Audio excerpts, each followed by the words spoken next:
Hello. Oh, I'm not in the chair, and the chat is broken. That's not good. Well met, everyone. Hold on a second. Hold on a second. I got this. Don't you worry. Everyone chill. Everyone relax. Daddy's got this.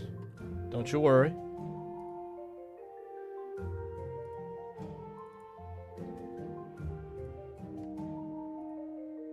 Boom. There you go. Fixed.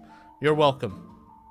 You're welcome. Everything is fine. Everything is fine. Black Ops, thank you very much for the raid. I appreciate it. Thank you for the reinforcements. Hope you had a good stream. Hope you guys were having fun. How are we all doing? I know I was going to... Sorry, I just got a DM. Oh, man.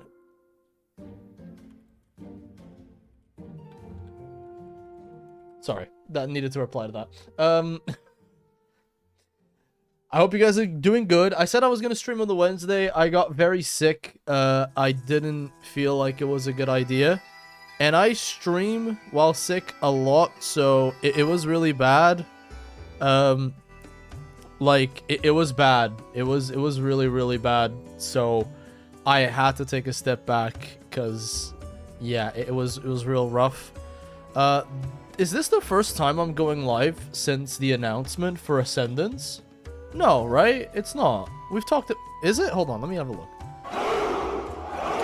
Rex Gaming! Or my boy Rex, I don't know why I'm calling you Rex Gaming. 37 months of being a Knight of the Order. You are absolutely the love of my life. I want to have children with you. Bear my babies or I'll bear yours.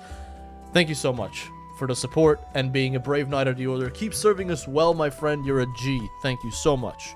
Appreciate the support, man. Appreciate that so much. But yeah, haven't we all been busy with the insane amount of gaming news that we've gotten in, like, what was it, the last 2 weeks? Well, not this week, the week prior.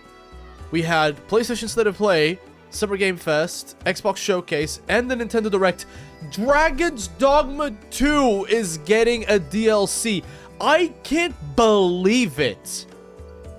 I cannot believe it. And in the midst of all of this, where is my Stories 3 update? I'm looking for a reason to get back into the game. The hell? Like, come on, bro. We get it, your health is important. Thank you, little cutie. I am all rested up now. I have rested plenty. I think I got a bug. So, like, you know, the wife was sick. And when you have a wife and she is sick, it is only a matter of time until you come also, you know, you also come down with the plague. So, that's fun. But yeah, lots of really cool stuff happening. Like, all around, really. And I am very, very excited. Valheim update announced is kind of sick. We've gotten, like, I'm sorry, this last, like, week and a half, or 2 weeks, rather, has been nuts. Like, we've gotten so many good game announcements. Code Veronica remake. We've gotten Dragon's Dogma 2 DLC. We've gotten a ridiculous amount of shit coming our way. Frankly, I'm a bit overwhelmed. I'm not gonna lie to y'all. I'm a bit overwhelmed. It's funny because right now there's not that much for me to play. Like, I finished the Mortal Shell 2 demo, which I want to replay because I like that game a lot. But yeah, I'm just playing through Frontier. As you guys will notice, I have well, notice when I'm in the game, I have a new armor set. Well, almost all brand new. And I think Volcanic is also supposed to, like, so Connor is also supposed to show up. I think it's still early, so I don't know when he's gonna... Oh, never mind, he just messaged me. Huh. How were you able to get your hands on Frontier? Private servers. And lots of YouTube tutorials and asking viewers and friends that play Frontier. So yeah, today I'm gonna have a guest. You guys might know him. Of course you do. If you are watching Frontier, you will know who CR Volcanic is. Obviously. Obviously, you guys will know who it is, right? Even as Dragon's Dogma fan believe that DD2 wouldn't get an expansion at all. Dude, A Zero E Man, thank you very much for the follow. Welcome to the order. Well met. But yeah, oh yeah, and new Xenoblade. And a new Xenoblade. How could that escape my head? Dude, we've gotten so many games. My mind is blown. Also, is did I see that Lords of the Fallen 2 is coming to the Switch? Like, that's crazy. I saw that they are, like, a friend of mine pointed out that they're selling the art books again, and I might buy the one for 2, because 2 is my absolute favorite. But yeah. It is crazy. Also, I have a wife, she had a surgery yesterday. Oh, dude, I'm so sorry. I hope she's okay. She's okay? Alright, lovely. Thank you. Send, you know, I wish your wife recovers well, swiftly, and without any complications. I know what it's like to have your significant other go into this kind of stuff, and it's very scary. But I'm glad that, you know, I'm glad that she's okay, brother. I really am. Let me see if I can get Connor in here, because he said he's ready. Let me just check if I have the right Discord settings so that we can hear him.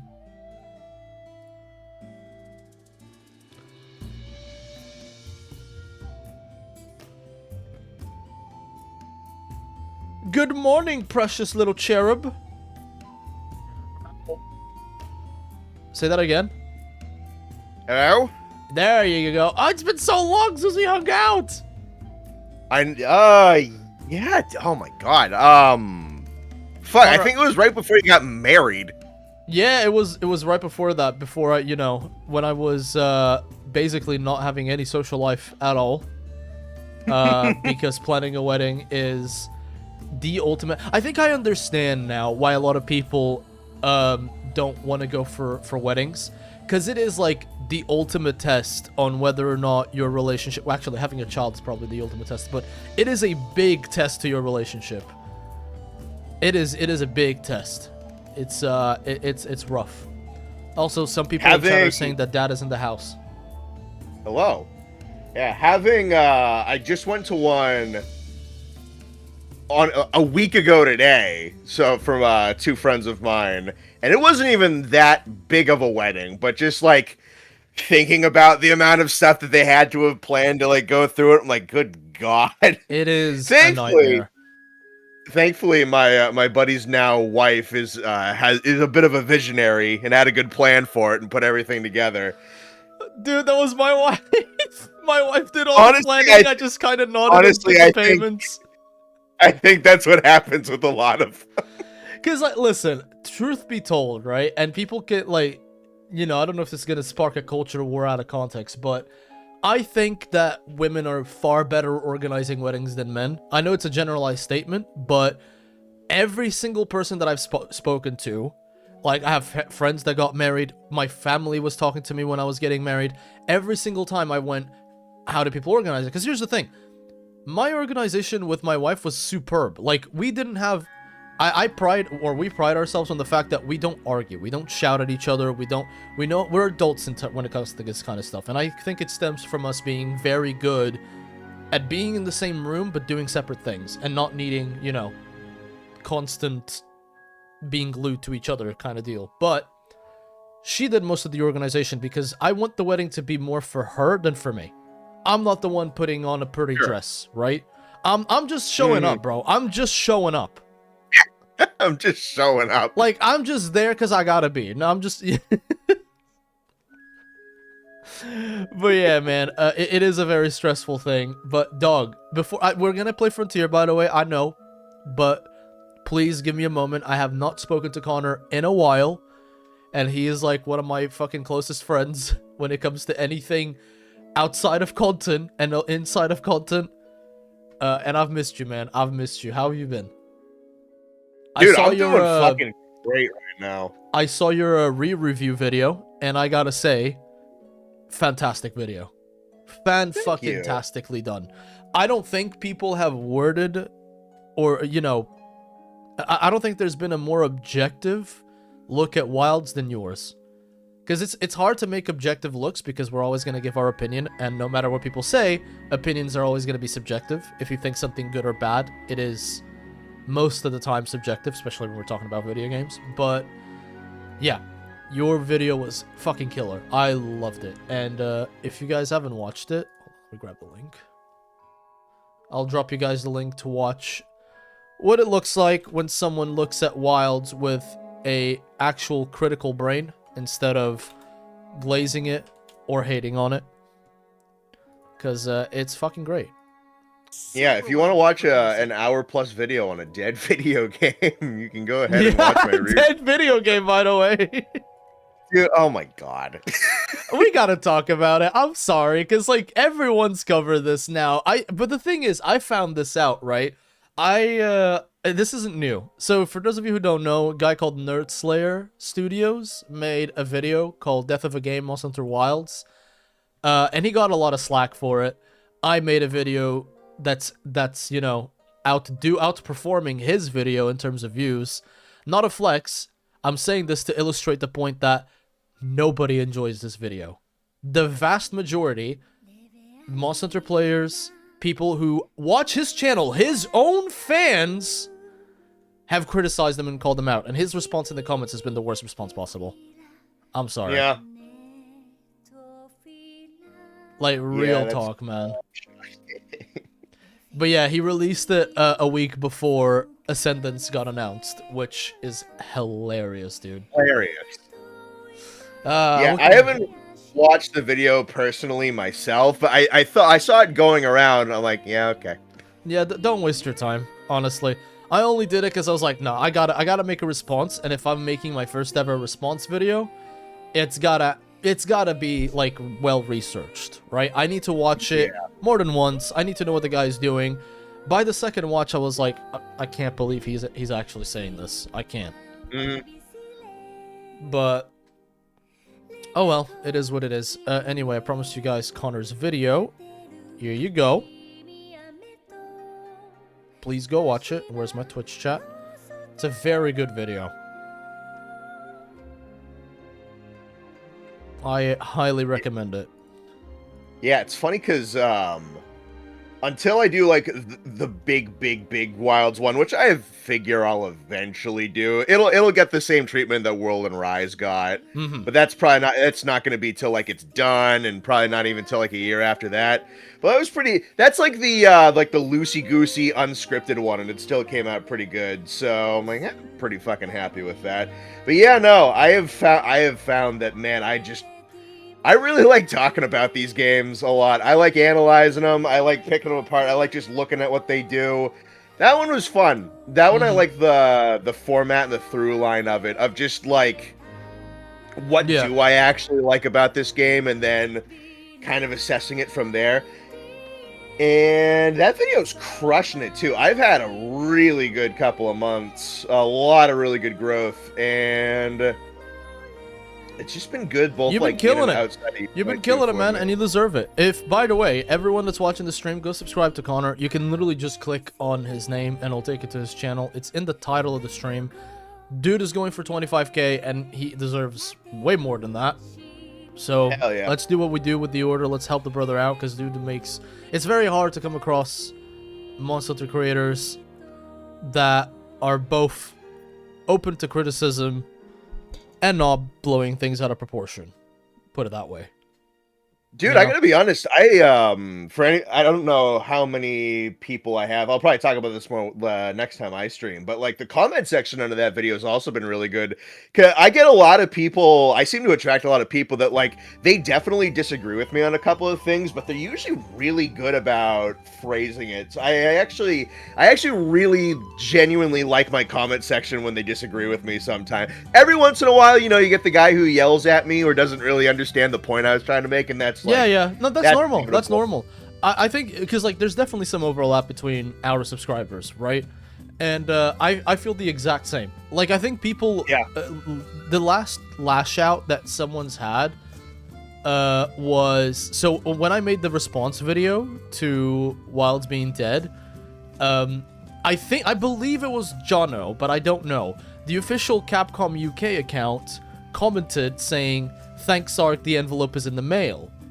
And they did that because at the beginning of the video I said, I'm the official shill, I'm here, I wasn't gonna react. But then Capcom kidnapped my wife, chopped her finger, and sent it in the mail. So, you know, before they kill her, they threatened me to do the react. So obviously, I start off with this very obvious joke, right? Very obvious pin. So obviously, someone must have watched it and talked about it. So I was like, oh, okay, I think it's Jono, because it's the Capcom UK account. But I don't know. I'm not sure. Either way, they went with it, and they went with a joke. And I shit you not, people actually take that as proof of me being paid by Capcom. That's fucking hilarious. Yeah, there's a reply to that, actually, no, the reply to that was a little bit more mellow. It was someone that basically didn't get the joke. But there was comments afterwards that were like, how is this guy ever gonna fight the accusations? Capcom literally comments on his videos. He must be getting paid. I'm like, listen, I would love nothing more for these people to be right. God, I would love nothing more than for Capcom to be like, I'll pay you to make a video defending us. I would absolutely love it. God, I'd love a new so car. good. I'd love a new car. I'd love to, like, you know, buy some new dumbbells. Mine are rusty. Like, I'd love that money. Trust me. Dude, I'm still working on college payments. Hell yeah, dude. I'll say whatever the fuck. Like, people are like, oh, this dude gets paid, and he's like, I deny it because I don't get paid. I wish they were right. Dude, I could be way nicer in a while. Dude, if I'd been getting paid for it, I wouldn't even have made any criticism videos. Trust me on that one. Man, but yeah, like, that's the fun of it. Like, you eventually run. Listen, we're all people, and people will have better days, worse days. So at the end of the day, someone might just watch your video when they're having a really shitty day, and they might just, you know, go past the limit. It happens every now and then, but the vast majority of people in the community, and I'm gonna exclude Twitter for a very simple reason: Twitter's not a real place. No. Twitter's not a real place. When you roam around the internet outside of Twitter, you understand that the world is a much more positive place, right? Being on Twitter all the time, it's the modern it's like the modern what's the word? The modern comparison to your grandparents being on TV watching news all the time. Like, you're going like, yeah, Mom, I'm going to my friend's house. Oh, don't go. There was an earthquake in Syria. Like, you know, that kind of logic of the world is always negative. Well, is it, maybe this is like a very Portuguese thing. I don't know if in the US you guys act the same way, but like, my grandparents were always like this. They were like, oh, you know, don't leave because someone got stabbed 3 months ago. And I was like, okay. It's a bit of it. Maybe not as much, but that joke definitely does exist over here, yeah. But yeah, like, that's the equivalent of Twitter. And I still very much live and defend the fact that the Monster community is easily one of the best gaming communities in the world.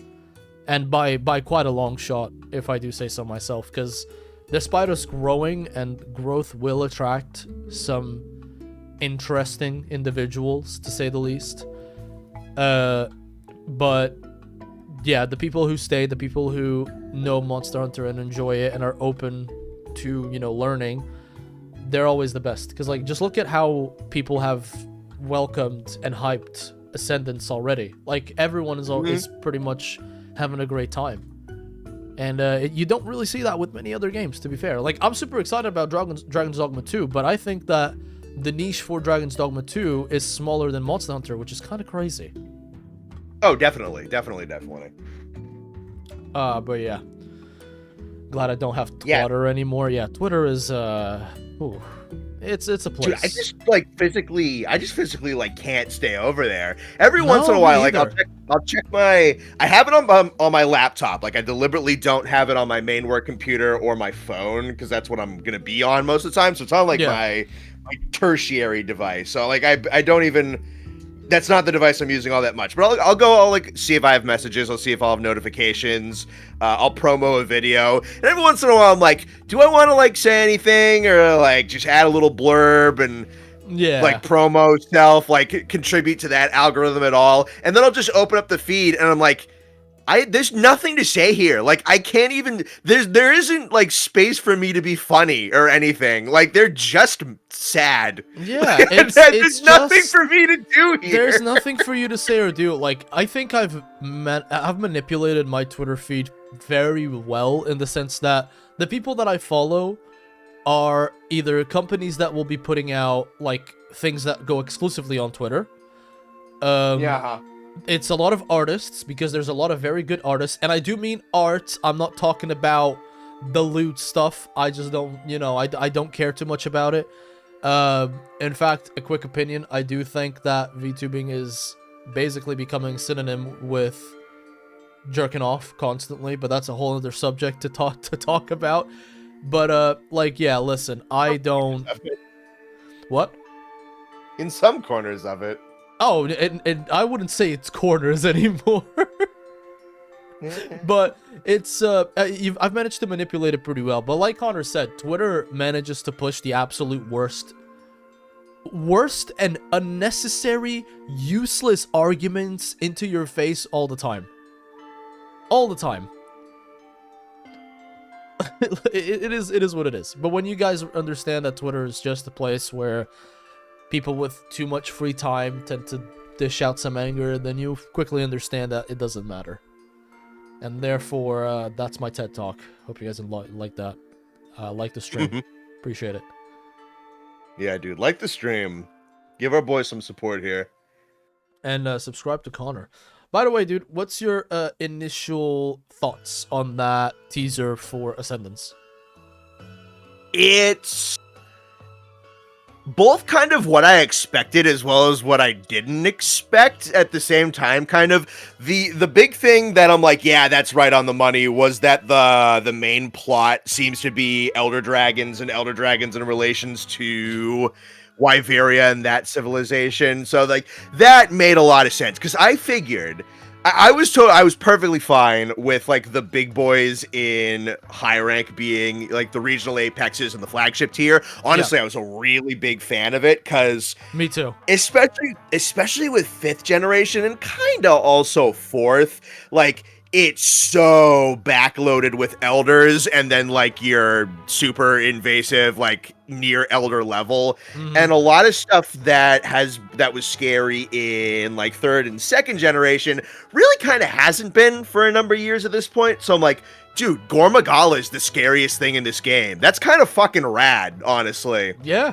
So them bringing in elders as like the next, as on kind of a delay, and giving them a kind of a plot relevant thing with them in contention with old civilization that's like more or less a reinterpretation of the stuff we had concept art from those like old books with like equal dragon weapon and old dragon war, because we already had Zoshi and shit. Like that tracks. That makes a lot of sense. So that's Kushala.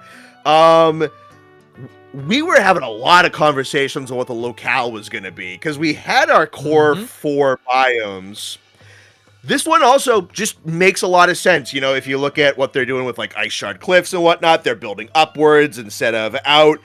Like they're creating their own artificial zone. So I'm like, yeah, this it's the something Eyrie. I forget what the full name of the locale was. Oh, Skybound Eyrie? Which is a cool fucking name. Yeah. Eyrie is like a bird thing, isn't it? Yeah, Eyrie, yeah. But the high altitude nest of a bird of prey, such as an eagle or a falcon, that's an Eyrie. Yeah. So looking at that, like, that's not what I would have guessed, but that makes perfect sense with what you've been telling me about what these guys do. And then, man, I would really love it if Lao's really fucking cool. That would be... Dude, Lao coming back. It's been so long since I fought Lao. Because to be honest, like, Lao is not an exciting fight. But I like his design so much, I'm willing to just hang out with friends and hunt Lao. To just, like, kind of like a background thing, right? Yep. And it's always a nice experience, because I think Lao is just... Lao is like the cool Unk of Monster Hunter to me. He doesn't do too much. It doesn't, you know, it's, if your cool Unk is there, it's like, oh yeah, cool Unk is there. If he's not there, it's like, oh, okay, he's not there, but it doesn't make, you know, it doesn't make me miss too much. But I have high hopes for him, because there's a lot of people making very good videos on what Lao is like. I'm not going to say used to, because he doesn't really have another iteration, really. Like from the first Monster Hunter all the way until what was the last game that he was in? GU? Yeah, I was in GU. Yeah, so he was in GU. The fight is basically the same. There's not many changes. Only really changed. Yeah, they really only changed like what you have access to fight him with rather than what he does, which there's some neat stuff in the Siege Battle for GU. Yeah, Lao is interesting in the older games, less so for what he does and more so kind of just how he's constructed. 'Cause if you if you're someone who wants to pull apart like monster stats and whatnot, which I've been getting into a little bit more on my channel, it's like looking at this weak point and that weak point and this hit zone value and and like what weapon do I actually want to use against. There's in terms of like strategizing against Lao, he's interesting, but him actively is not a particularly interesting opponent. Like most people just bring Pierce bowguns and bada bing bada boom. Yeah, your job's done. Yeah, like he's not a very exciting fight, but he is a fight that you can deal with the boys because it has his own arena, which is cool. And I've always loved the fact that he is running away from Fatalis. I know it's like not 100% settled, like it's not set in stone, but although in the game they do say like, oh, it feels like it's fleeing. So if people talking about that, right? So I've always loved the feeling of this giant fucking dragon who just doesn't even care too much, because I've always looked at him as like, he doesn't fight us, not because he is weak, but because he is worried about moving. He's worried about, and we're just in the way. He doesn't really care too much about us. He just wants to move. So I'm really excited to see what they're gonna do, because if there's something that 4th gen and 5th gen really improved upon, are siege hunts. Except for high rank Kulftarov. That fight was pretty awesome. Yeah. But other than that, like, I don't know, look at Alatrion. Can you count Alatrion as a... No, I don't think so. More of an arena fight. Look at Fatalis. Look at Gogmazios, both in 4 and in Wilds. Look at Geismagorm. Like, these are incredible siege hunts. And the big fights have gotten progressively better. I think so. And I think that for Lao, I basically fully trust the team to make it like a very fun fight. I know that because, like, listen, the fight was designed in 2004, right? Oh, yeah. It's been 22 years. Surely they have ideas on how they're going to improve this. That's my thought on the matter. Anyway, but yeah, I'm super excited for Ascendance. I am really excited about the boost bracer, but I'm also cautious of it. Yeah, I mean... I feel like we're at this point where, like, anytime they add anything to the combat, it's like, okay, well, what's that gonna do? Yeah, I will say, go for it. No, go for it.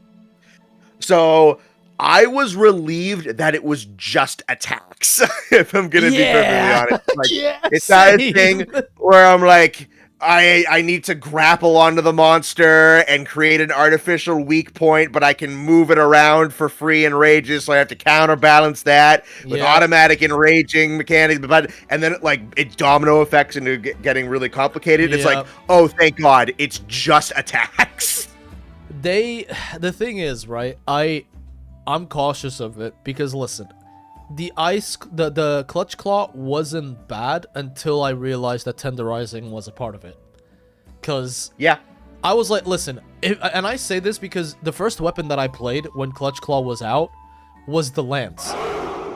And listen, Marvelous Jared, thank you very much for being a Knight of the Order for 18 months, you absolute legend. Hope the bracer is optional and not mandatory.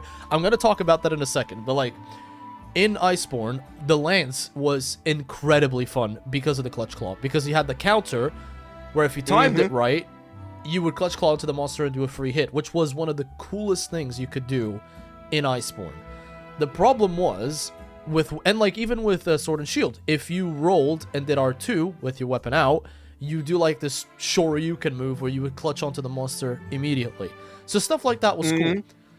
But the exploits of Clutch Claw became very apparent very quickly, and it shifted the meta. And when I talk about meta, here's the thing. Everybody knows that I'm not for max damage output only. I very much like focusing on quality of life skills. For example, whenever I play Switch Axe, you don't see me play without Rapid Morph. I don't like playing without rapid morph. I like having power prolonger. I would even put focus on the weapon to get max value out of it, but you know, I'm talking about when the meta shifts so much that you can't ignore it, otherwise you will be making your hunt, you'll make your hunt take longer for no reason. Oh yeah. That's the kind of thing that I'm afraid of happening. From the looks of the boost bracer and the fact that the guy, the lead designer behind Ascendance, is the same guy behind GU and Iceborne, it's a 50-50, because GU is easily one of the best, if not the best expansion upon a game, which was Generations. Yeah.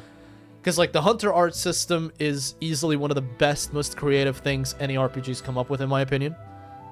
But I am a little wary, because I hope it's, like you said, just new moves that are accessible through, I don't know, like a Valor-style gauge or something, right? That's what I'm thinking it's going to be anyway. But I am very concerned about it being a potential Clutch Claw 2 situation. Yeah, because the biggest thing with the Clutch Claw is mostly just how fucking... My major point with it is it's enormously cannibalistic and kind of... It... Based on how other mechanics that already existed in the game works, it becomes very, very, very self-insistent.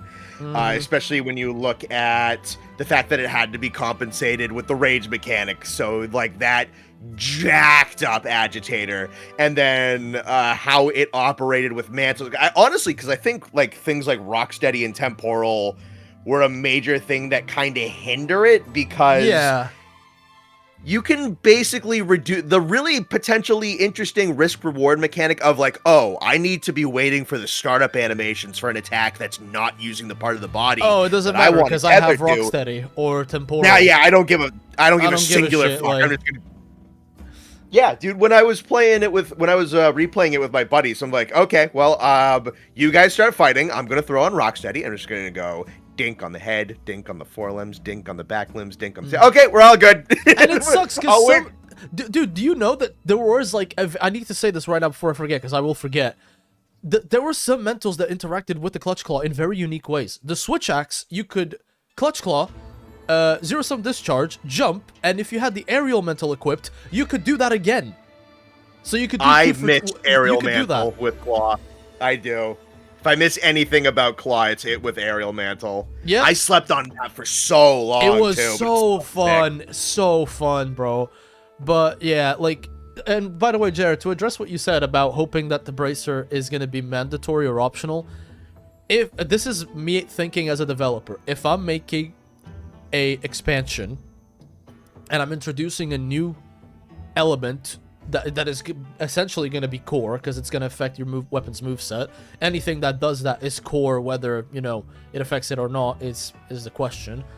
Or rather, the degree in which it is affecting the core, you know, aspect of the combat is something that we have to figure out. But personally, I would make sure that the monsters that are going to be introduced in Master Rank, we have to call it now Master Rank, I keep forgetting, I keep calling it G Rank, but I would make sure that those fights would make you have to engage with these systems to some degree or another. It's kind of like you can fight a 10-star Arch-Tempered Arkveld without focus mode, but that's not how the fight was designed, if that makes sense. Yeah. Yeah, I think it comes down to, are the boost bracer moves going to have other properties besides just damage? Because looking at it back, so I think with the Greatsword combo actually ripped a number of moves off of, I believe, Surge Slash combo. It's not one-to-one, but there's a good amount of asset ripping. So if it's just like you have a new combo, maybe two new combos, they're semi-fast, but like they probably have like decent damage. Honestly, what I was seeing... hold on, Connor. I gotta address this. Thank you so much, Oscaris, for the 5 gifted knighthoods over on Twitch. I appreciate it, dude. Thank you so much. If you guys have been knighted by Oscaris, make sure that you say thank you. It is a stupidly kind thing to do. So, thank you so very much, my guy. I very much appreciate it. Thank you. Anyway, sorry, go on. Yeah, so looking at that combo, You can, first of all, you can tell that like the flinch locking on the G Rathalos, they do that in trailers all the time. I'm not concerned that like, oh, those are automatic flinches on the attacks. Like, I don't know. That's a trailerism. But basically what I was seeing with that combo was that's really easy for you to overcommit to and just kind of get whacked if you're I was like, just knocking that out super easy. Yeah, I'm like, that looked like some sort of improved offset or something, and I looked at it and I went, I don't think it's gonna be that easy. I don't see it. I liked what they did with Light Bowgun, interestingly enough, because it seems like they improve upon the movement of Light Bowgun, which is a very key aspect, because with Light Bowgun, you don't have counters, you don't have blocks, you have positioning as your defensive option. So improving on that's cool. The gun lens counter, I think it's fine, because here's the thing, gun lens is so goddamn fun and good in Wilds. They probably want to build up a little bit on the perfect guarding aspect of it, because it's the same complaint that I have for Sword and Shield, where perfect blocking with Sword and Shield, or even guard slashing with perfect block, it doesn't give you a specific move to follow it. Like, you can do different things, but you don't get a enhanced counter like Reaper Slash or something, right? And that to me is a bit of a missed opportunity, because I'm like, dude, if I'm doing this, I want to be able to do some cool shit, like, for real, you know? Yeah, and the gun lance one just sort of looks like a version of the Lance's Adept Guard double sweep, which, please give me something really interesting on Lance then, because I want the counter. I want that double regular Lance. I love that thing, but it kind of seems like they're stealing, or I say stealing, it's the same game with the same franchise, but it looks like a lot of reinterpreted switch skill moves so far from what they've shown, barring LBG. Yeah, it looks fun, and I'm excited for it, because if you want me to be honest, the points where I think that the Monster Hunter combat was at its peak was with stuff like the Hunter arts and the switch skills. I think they were the peak of combat, because I understand that old gen has their own appeal with a more methodical combat style, but my preference is these more exaggerated moves, right? Yeah. So, Glacier Strider Sakura, thank you very much for the follow. Welcome to the order. Appreciate it. And Call Me Astro, thank you very much for the dono. Appreciate it. I wake up, I see Ark and Conlar, and I click, I give money. So, you are now Conlar, not Connor. Oh, Conlar's an old, that's, dude, that predates YouTube. That's like my buddy Austin's fucking nickname for me that he uses sometimes. I might have to relaunch Frontier, because I don't have any audio on it. Give me a second. So we're going to be playing some Frontier. I'm still in HR 5. Okay. So I am nowhere very Your exciting. contribution to the order will not Honestly, be forgotten. I think that you are in probably the first really cool part of the game. Oh, by the way, Maccabee, thank you very much for the follow as well, and I appreciate it. Welcome to the order. But Got you up on my phone to watch along with. Oh yeah, feel free to read chat and all that. I know that some streamers have this thing of like, don't read my chat. It's my I don't give a fuck. Like, just read the messages if you want, man. Dude, my stream, your stream. Having someone else on call to read chat for you is the nicest thing in the world. Yeah, it's like one of the best feelings. You're basically doing my job for me. Yeah, I'm launching the game right now. I had it up, but for some reason it didn't have audio, so... Yeah, every Frontier issue is personalized. Every single Frontier issue is personal, 100%. Yeah, it's like the Kezu theme. What land and world are you in? I don't know if I might not like swoop in. Well, I can at least like show up as a character. Oh no, I mean, if you just want to be here to hang, that's absolutely fine. Yeah. Let's see. I'm on Rain. Is that where you are? Yeah, no, I'm Rain the server, but just like the world and land that we're gonna be using. Hold on. Let me. The game is just booting up. Yep. Connor becomes Ark's secretary. That's technically my wife. I'm not even joking. So like a little bit of insight. Actually, I think I can publicly announce it. I'm gonna be partnering up with AMG, which is a company that helps content creators like find appropriate sponsors and all that. They reached out to me. They were really nice and they were pretty cool. I made sure that I told them all of my, you know, preferences. No AI shit, no gambling. If I'm pushing something to my viewers, let it please be a game or a product that will help them. You know, that kind of deal. Oh, by the way, hold on. Let's see. As for the world, normal 1 with 65 players on land 1. Does that sound good? All right. Your wife is Connor. Really? Yeah, dude, Yeah. I planned that whole wedding. He was just Jesus. complimenting me in third person. That is, you know what? You guys got us figured out. We're married. But yeah, but like with the sponsor thing, my wife organized the meeting for me.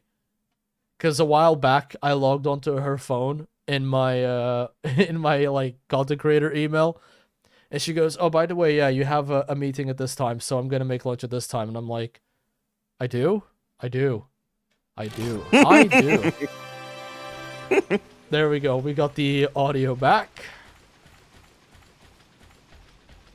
As you guys can see, I have been grinding. No, I got the game audio, but no music. There it is! Yay! Thank God. As you guys can see, your boy's been on the grind. I got some Zerudeus gear.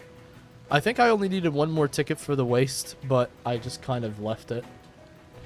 Because evasion on Nargacuga and whatnot.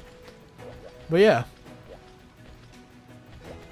I'm gonna continue through the regular quests, the key ones.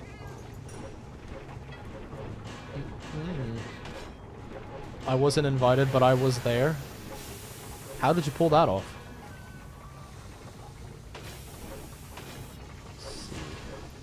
It was hiding on the ceiling. It's like Spider-Man.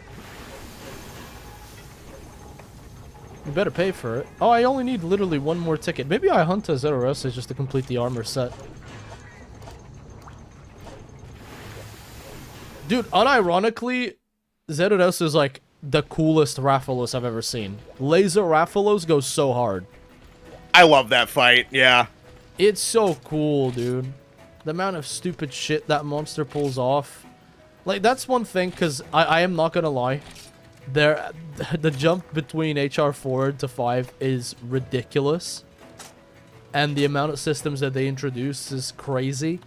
But then, when you think about it from the angle of this used to be a Monster Hunter MMO that was pretty designed to be pay to win, you know, you kind of understand it a little bit more. But, oh my goodness, man. It is Not rough. even just pay to... Yeah, not even just pay to win. There is a bit of an unfortunate aspect, because Z-Zenith is what most of these public servers at this point are going to be promoting. You know, it's where the game ended. There are ways to get access to like to play versions of the game where they hard stopped at certain updates, which is something I want to do in the future. But this game was, at the point that we're currently playing, was definitely designed to start shuttling you towards G rank. Like, there's a lot of compression, which is kind of unfortunate, because what winds up happening is they want to kind of just shuttle you off into typically around G rank, so they don't take a lot of time to really teach you how much of anything works.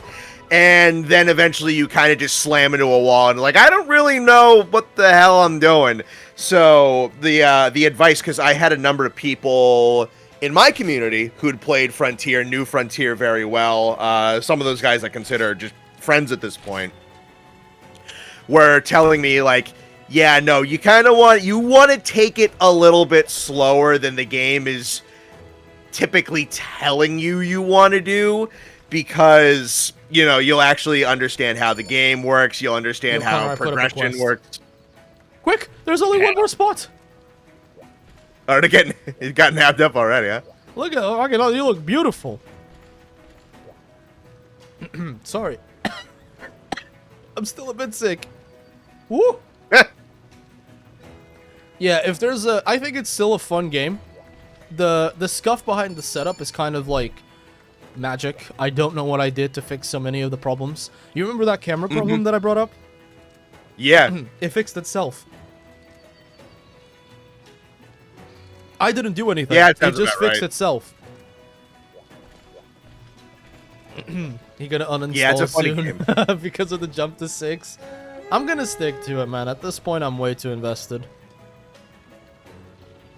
Like, the monsters and the gear alone have been incredible, and I really cannot wait to try out the other weapons, so the Magnet Spike and the Tonfas. I'm more excited for the Tonfas than the Magnet Spike, to be honest. But, yeah. Also, I wish someone told me sooner about the fucking Hawk potions. Jesus.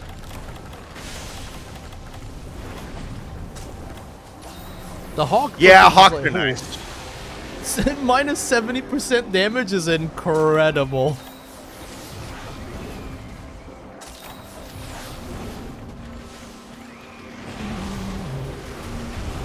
Yeah, I love this monster, man. He looks so cool.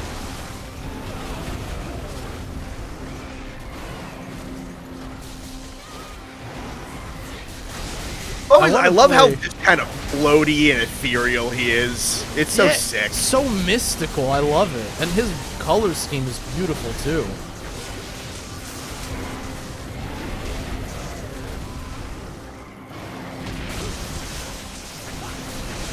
Although, if there's one other thing that I learned from Frontier, is that I'd never again want to play DOS Greatsword. Honestly, that's perfectly fair. I've been going through this spiritual trip of discovering what my true main is in Monster Hunter. Because, like, Sword and Shield I always fall back upon, but I've been spending a frankly uncomfortable amount of time with Swax and Greatsword since Rise. And now I'm like, what is my main weapon? Yeah, It is slowly becoming Greatsword, though.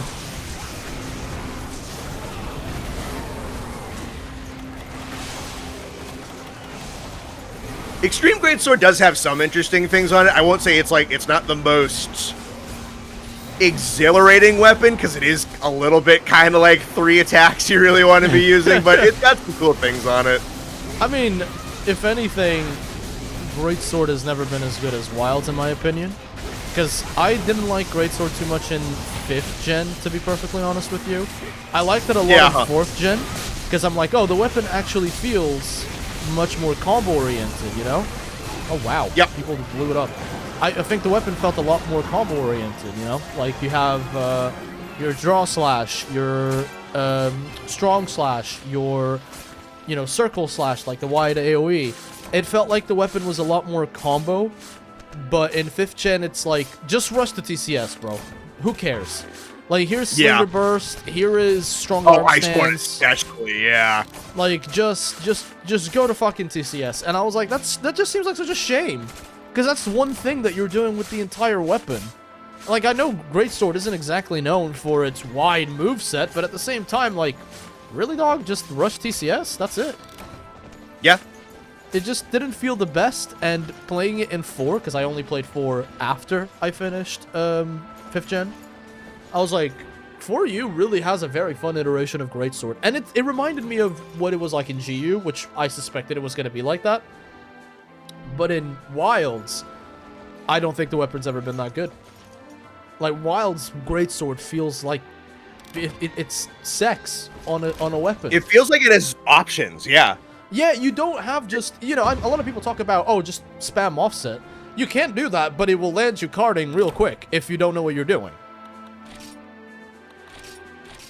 At least I think it will.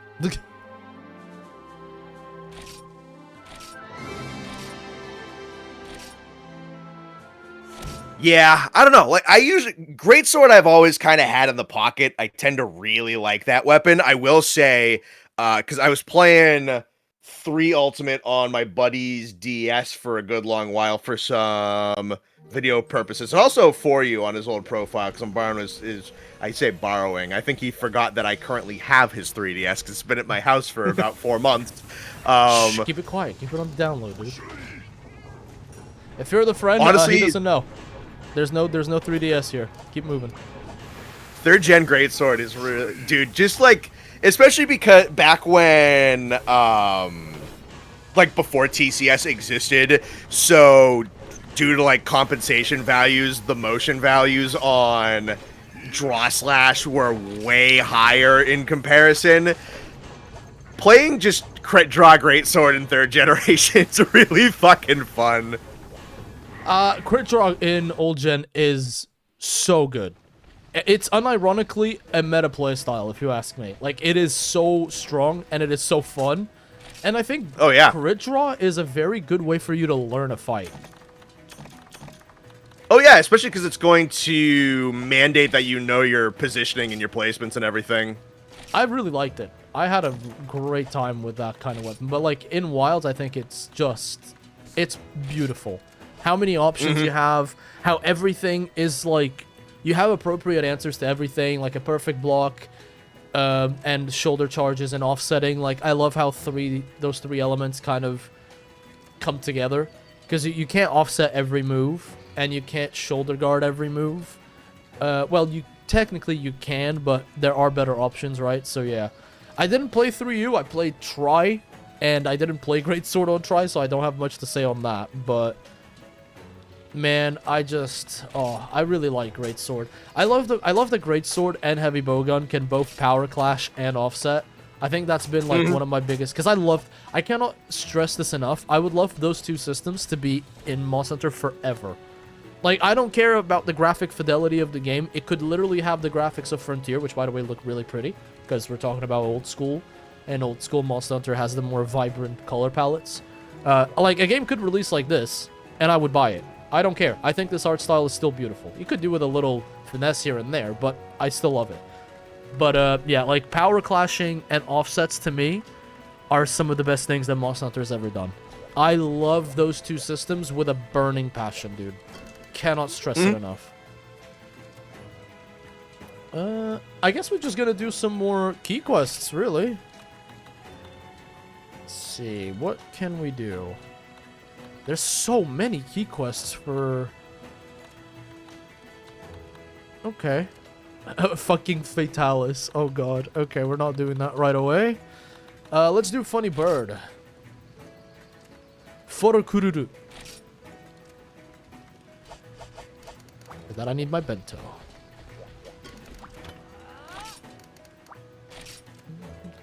So do you think Wild's focus mode needs some limits? Yeah, I'm gonna be honest, I don't like focus mode because it doesn't have any drawbacks. And I think that Wild's combat is amazing. Easily one of my favorite combat systems ever in Monster Hunter. But I don't like how... I don't know, it just removes such a core aspect of Monster Hunter for me. Like, sometimes when I'm playing in Wilds... You guys see that I have it on, not on toggle, on hold. So, I'll be like, yeah, I'm fighting the monster. Now I need now I need focus to do a focus strike or to do something else. But I don't play with it on all the time. It drives me a little bit crazy. I don't know. I've been called a bit of an old school meathead for not liking focus mode all that much.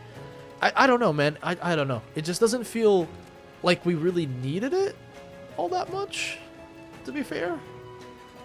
No, I don't think the games necessarily needed it. I do like what it does for the mentality of developing the monsters. Honestly, I think it was developed to be in tandem with the wounding mechanic because they want you to be persistent on a single individual part. For you to be going after, like, creating a wound consistently and then going after the wound consistently. But I don't know, like, you could already do that. So what you wind up getting is this ability to, like, just 180 in the midst of certain monster ability. Like, if there was some... if there was some moves, if there was some turn speed reduction in the midst of actions, as well as, I think maybe some kind of like, if they wanted to just have it so that you lose stamina gradually, that would probably also work. Yeah, I think that I think it needs a drawback. I don't think the current state of it is just so free. It makes it a little bit too boring. Like if it's too safe, it becomes a little like draining stamina, making sure that the turn speed isn't the best unless you have a skill that makes you more agile with it or something. Like I don't know, it just feels to me like we need something for it that would result in a drawback. It would result in a, hey, maybe I shouldn't have focus mode, you know, available to me all the time kind of deal. Yeah. But then who knows? I've had new players tell me that it was what finally got them into Monster Hunter. I had old players tell me that that's why they have engaged with Wilds a lot more than your average Monster Hunter game. So, listen, at the end of the day, it's all subjective. There's no right answer, really. The right answer for Capcom is, you know, feedback and money correlation. You stupid ass bird.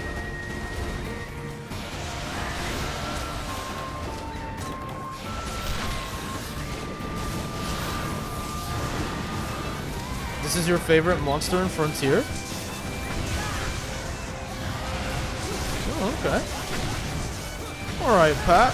Why is it? Does the monster do anything that trolls people? Oh yeah, he definitely does. Fucking knew it. So what's the gimmick here? So, your core gimmick with Forokururu is every single one of these flower patches gives him a different debuff, so his moveset will stay consistent, but all of those... Oh, the puddles and stuff comes from the flowers. Yep, so That's all of those... Cool. Yeah, all of those pollen balls he does, they will change properties, and it's also going to change his model around when he ingests another one. Oh, that's sick. It is kind of crazy how some of these monsters, you know, engage with...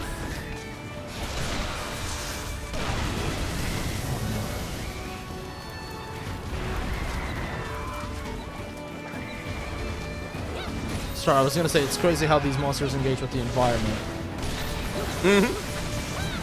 Honestly, in a lot of ways, this game is really ahead of its time.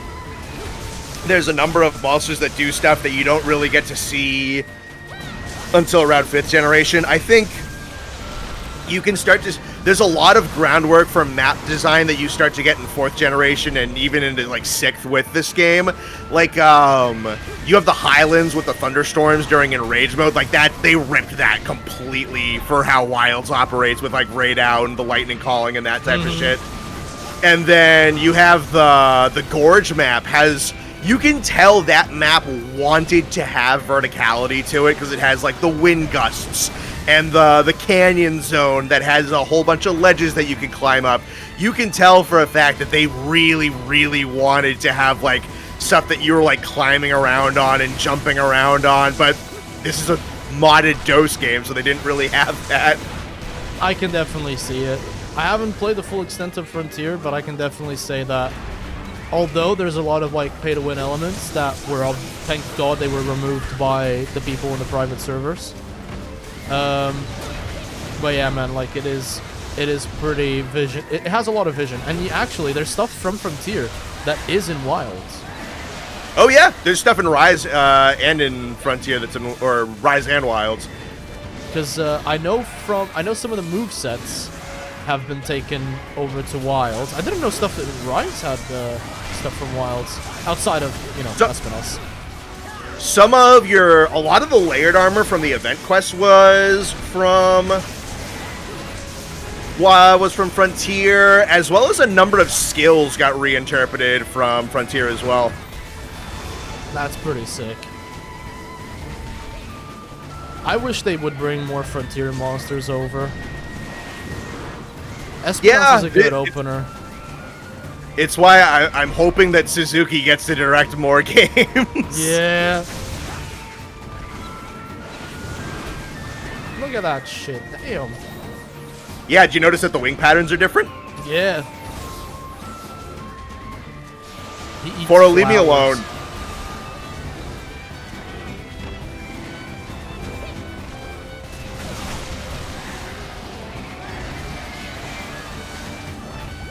Oh, he hurts though. Yeah. He would have been one-shotting me if it wasn't for them hawk potions.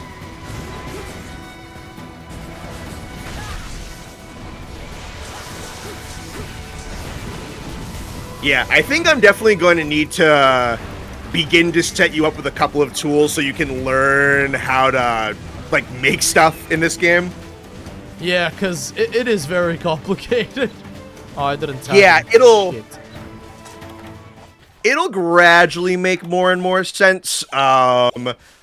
The best thing I can send you, well, no, two things. I don't want to just, like, pass you off on my friends, because, you know, they're not, like, my fucking employees, but I do have a number of guys who know this game better than I do. One of them especially, very busy guy, and again, I don't want to just, like, here, only talk to this man, but the man is encyclopedic on this game. He was running private servers by himself, I think, before the public ones even went up. But I have a number of other guys who know the games rather well. And it's also just like a nice kind of controlled space with a small group of people who are going to know what they're talking about. So it's not like 57 people trying to give you different information. So there's that. I think your best friend with this game, at least like your opening best friend, it's just a website. It's called Ferios, and it is I've come across Ferios before. Yeah, it's just a translated database of a whole ton of stuff. So it'll tell you what armor does what skills. It'll tell you what all the monster statistics are. It'll tell you what all the skills do. All that type of stuff. There is also a set builder as well for the game that's very useful. That one takes a little bit of just finagling with how the UI works, because you have to like learn how to like lock out certain options and certain decorations and things like that. But it'll tell you exactly what you're looking for. The other thing that's going to be your best friend is that the menu for decorations, especially in the Forge, has search options. So you can actually plug in the name, like the name of the decorations you're looking for, and it'll isolate them instead of forcing you to go through 200 menu pages of decorations, which is eventually going to be very good for you. Yeah, dude.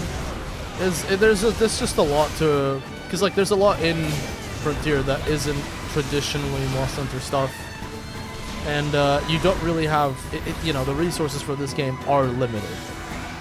Yep. This isn't a game where you can find ridiculous amounts of tutorials and anything like that.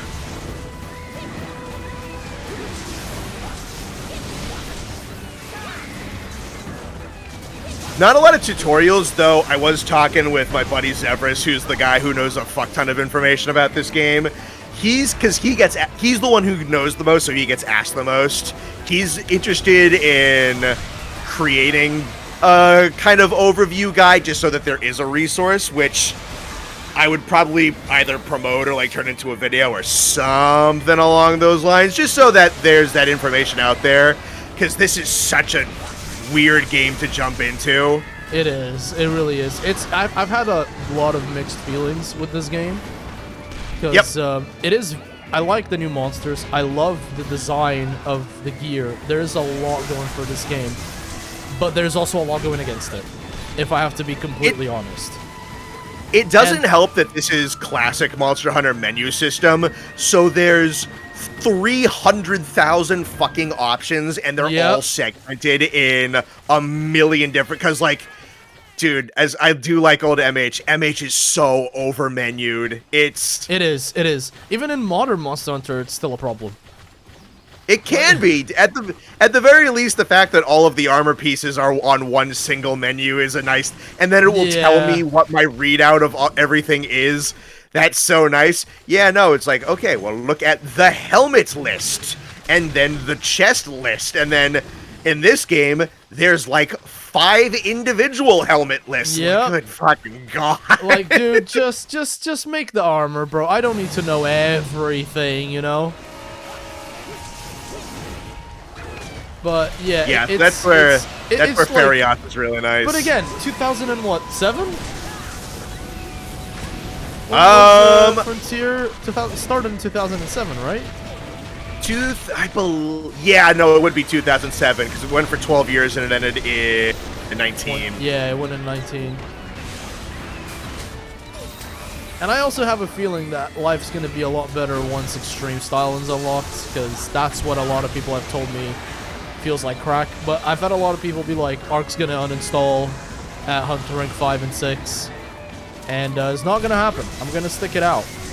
I have had my crash out already on this game, and I've come to terms with a lot of the bullshit that I might have to deal with. It is what it is. Yeah, so I was talking a little bit earlier about how compressed the game and whatnot is. Honestly, I do think HR5 and HR6 are really enormously fun, but again, Frontier kind of wants you to like power through a whole bunch of stuff. It doesn't. The only thing really kind of keeping you in place is the sheer amount of key quests, but I certainly would recommend, especially considering how strong it is and how strong the key quests in 6 are with the Supremacy species. But those are going to give you a bit of a run. Once you're fairly comfortable and you have the ability to survive, your exotic armor sets from that quest list are going to serve you incredibly well, as those sets are going to give you a lot of skills baked in on their lists, but at the same time, every single individual piece of exotic armor you have is going to give you high levels on very important skills. So honestly, one of the first things recommended to me that I went for, I think I made like high rank Kushala Daora armor, and then I went from high rank Kushala Daora armor into exotic mix sets. But if you go for one singular piece of Nargacuga, that's evasion 2 just for completely free, irregardless of what skills are actually baked into that piece. And honestly, I think if you commit yourself to teaching yourself iframes, which the more this game gets into like its unique original creations, the more like the hitboxes get cleaned up and are more consistent or better communicated, because there is some second generation oddity for sure. But once you get into stuff that was beginning to be developed in like Frontier Forward and into Frontier G, they're a whole lot more consistent with how the hitboxes work. So doing some brain investment in iframes around this time in like high rank or into Gao rank is going to be really healthy for you, because when you hit G rank, iframes and timing and guard points are literally like, yeah, it's necessary. I've heard. It's a lot like Wilds, where, you know, your dual blades in your bow, you learn your iframes, you learn your guard points with anything that perfect guards. Yeah, you need the survivability. That's what the game's designed around in G rank for Frontier. I've started learning some of them, but I'm gonna be honest, I just really want to unlock some extreme style stuff, because I know that the second that you get to G rank, you'll get the Tonfas, and that's the first weapon that I want to learn. Yeah. But I don't know, because like people also told me like you should try Switch Axe. Switch Axe in this game is fucking nuts. Some people have told me to just not bother with Greatsword. They said that it wasn't all that fun. I took a look, and it seems like you get the calendar and this like really big follow-up and stuff, but I don't know. It kind of depends, because optimal playstyle for Extreme Greatsword is very repetitive, but that doesn't make it not fun, because its whole shtick is effectively chaining guard points into follow-up attacks, and then if you manage to block, I believe it's 3 of those guard point intercepts in a row, you charge up for this massive fuck off. I think it's a 16 hit move.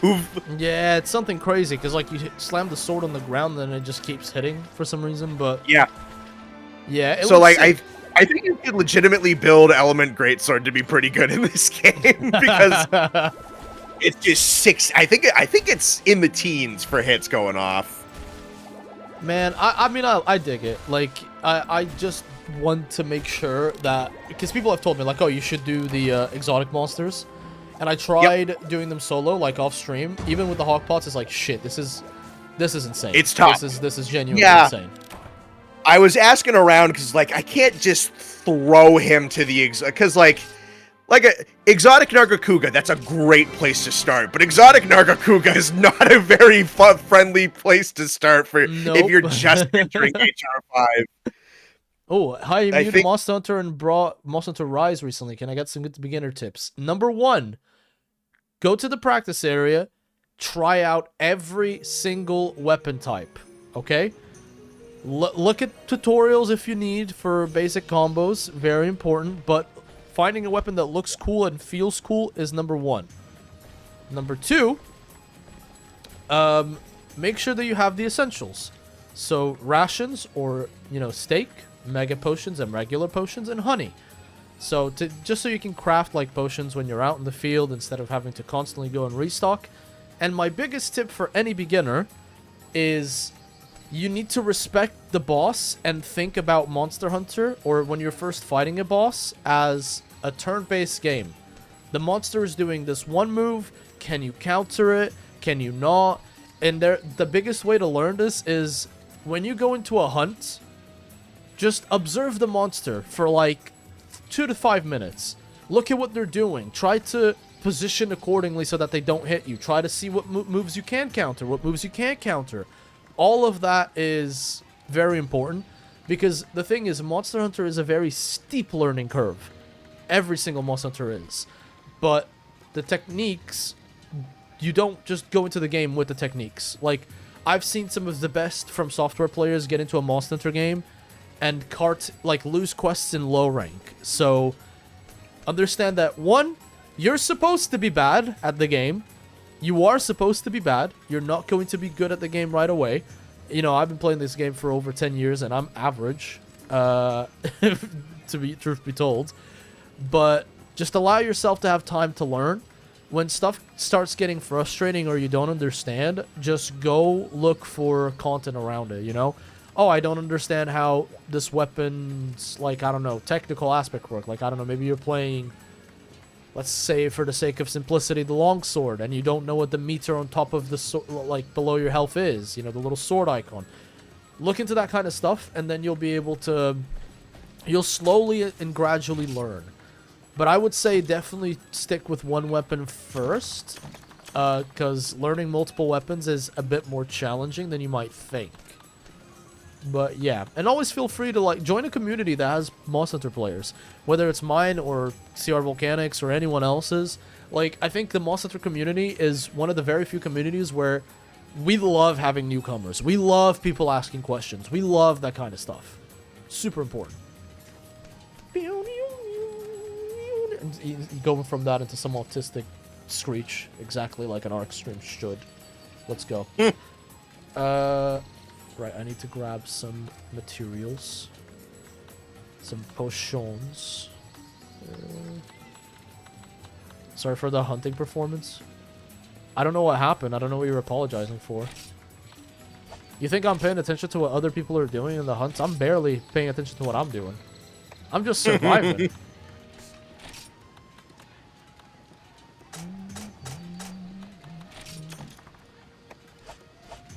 Okay. Give me the goodies.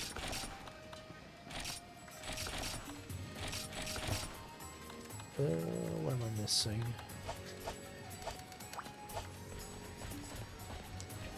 Okay. I think I'm all good. Got my oh, no, I'm not. I know what I need to buy. It is very, very convenient that they let you pay for honey.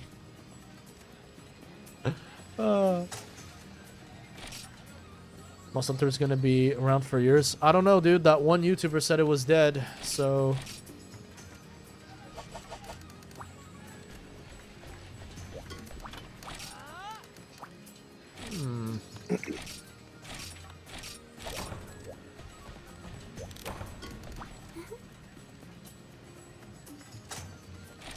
All right, the next monsters are gonna be the Mario Brothers. Oh, hell yeah. So we're hunting the Mario Brothers. Oh, never mind. The quest failed to be uploaded. Give me a sec. 1v Frontier. Dude, this is the game that forced me to get LAN cables up here in my room. Cause this, with unwired connection, this game was like, I've told you about this before. This game's like a fucking cryptid, basically. Yeah, like to me. Ruko Diora, people constantly tell me like, "Oh, Connor's Ruko is haunting you now." The first stream was rough. Like I had so many crashes. It was crazy. Yep. Yeah, But- before I had wired connection, the amount of quests of like, oh, we just finished this pretty tough quest and my game crashed, that progress is gone. That Yep. happened a number of times. It is. I had that multiple times. Like I had that happen quite a few times where it's like, "Oh, I just completed the quest. I have a black screen at the end of the." Yep. I do have a Discord server, and I am glad to get you the thingy. Hold on, give me a sec. Where is the copy link thing? Dude, my Discord server, have I told you about the glitch in my Discord server? No, I don't believe you have. Dog, this has been going on ever since I made it. Like, my Discord server has this thing where I set it to a permanent link, like a permanent invite link, so that, you know, whenever you're on stream or anything, people click on the description, they can go into the server, and bada bing bada boom, they're in the server, right? Who's not ready? Yeah, Wait, Connor, are you in the quest? I thought it filled out. Did someone drop off of it? It says that not all members are ready. Oh, I'm just gonna start it. Just gonna store it. But yeah. So I can set it to permanently, and within half an hour, it sets itself to 7 days, and it does that every time. I've messaged Discord about it, and they're like, I don't know.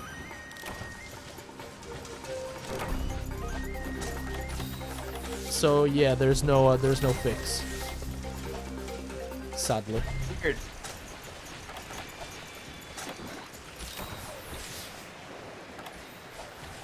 Yeah, I don't know, dude. Technology's not real. It's not. It's just a bunch of cables.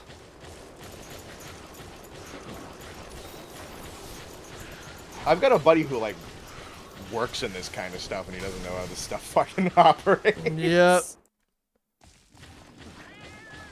Like, I swear to God, the IT department at the company that I work for, they don't know half of the things that need fixing. Yeah, and I've done a better job with tech support than they have. Because, you know, I'm a little bit more familiar with computers than they are, which is a bit scary considering they are our IT people. Mm-hmm.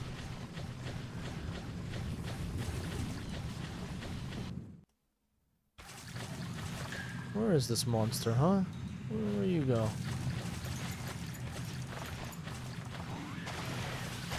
Bop.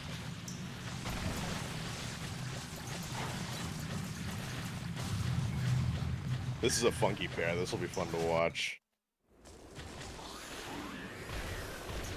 Some bros over there.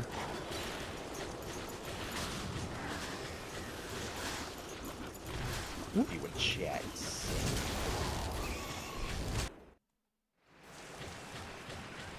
Hey, good luck with uni. Bro, where is this monster? Oh, I need to upgrade Iris's gear. She doesn't have the best gear at the moment. It's down there, okay. And yeah, just feel free to ask as many questions as you need. Like, people are as cool as to go into calls and help you out if need be. You can message me, though I am a busy person, but like I like to say this, my DMs are open. Although, please, people, and I always say this, if people are gonna message me, don't send me random friend requests, because I always think that those are AI bots trying to scam me. Do you get those as well, Connor? I get them in my server. I don't usually get them going after me. You don't get like the friend request and the message saying, "Hey," and then they tag you in the fucking DM. Because that's the logic of these bots. In my DMs, no. We've got bots in the Discord server every once in a while that get taken out back and shot, but never in my DMs. No. Oh, you take him out back? I do it in front of the entire server. Yeah.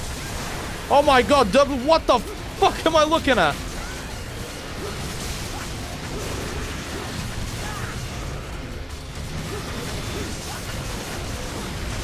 Okay, I gotta ask, are they fighting together or are they fighting each other and we're in the mix?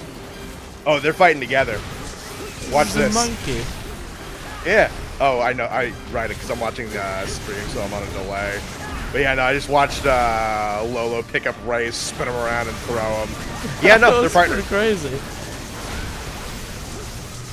Yeah, so these are your second bout of magnet monsters that this game introduced. They look awesome. I like the blue one a lot. Yeah. Yeah, no, they're WWE fucking, like, bulldog monkeys. Who designed these monsters? Oh my god. Really creative people. The process of creating monsters for Frontier is like, how much acid should we take for this one?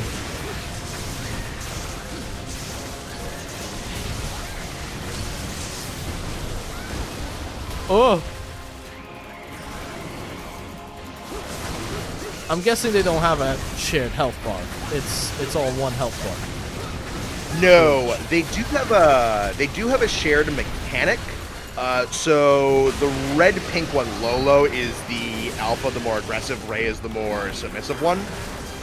Typically, the strat is killing Lolo first, as that's the one that gives all the commands. So if he goes down, Ray effectively has no idea what to do, is no longer able to enrage. That's so cool. Yeah, and if Ray goes down first, so if the blue one goes down first, Lolo will perma enrage.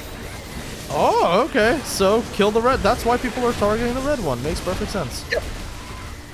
Yeah, so the more optimal strat is killing the red one first. Because if you'll also notice, again, I'm on a delay, but anytime they want to set up for an attack, Lolo's going to start like beating the ground and start punching the ground. That's it trying to give orders for the other one to get into position for them to do their combo attacks. Dude, what are these moves? Yeah. I might as well be fighting people. Kind of. No longer are we playing Monster Hunter. This is Human Hunter now. Yeah, dude, this is just WWE to 2027. Whatever the fuck those video games are called. How do I do the... No, that's not the one that I want to do. There's an infinite loop that I'm keep forgetting how to do. What is it? I think... shit. I think it's block and triangle is the one where it, like, roots your... I think so. It's like a 3-hit combo. Yeah, there you go.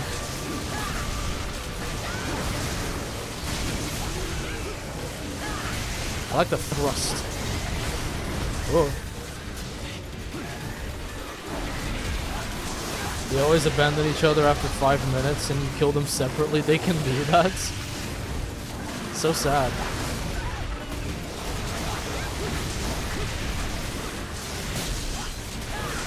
It's actually another duo fight that we gotta do today.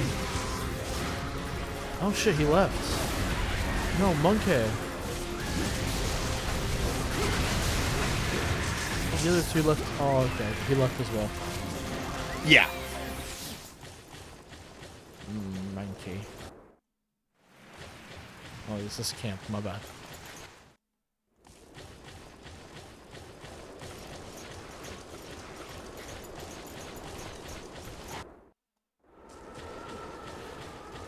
Dude, you talking about Neptune just reminds me how much I want Celtis in Wilds. Real talk. Oh, they're not here. My bad. They're over here.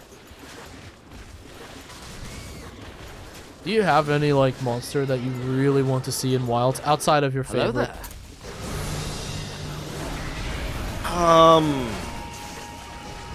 I mean, yeah, but the list is just so long. Go on then. I'm putting you on the spot. I'm probably gonna ask you this for a video at some point anyway. Let's be real. Yeah. I always do this to Connor. I like minimizing all of his in-depth analysis of Monster Hunter. Be like, Connor, tell me the entire code for Monster Hunter in 3 letters. Jarvis, piss Connors off. Right now. Ah, we killed Monkey! Nice.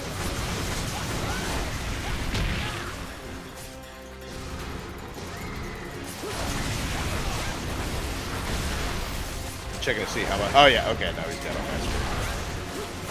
Hear me out, Plesioth. I've been a fucking Plesioth stun from the beginning. I love Plesioth. Plesioth has every right to come back and be a really good monster. Yeah, honestly. Plesioth could be it. Plesioth is him.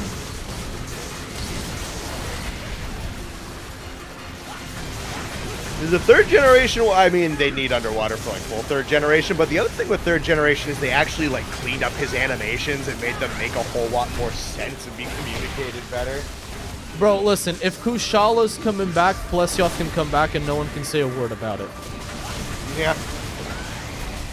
I'm a bit disappointed that Kushala's coming back.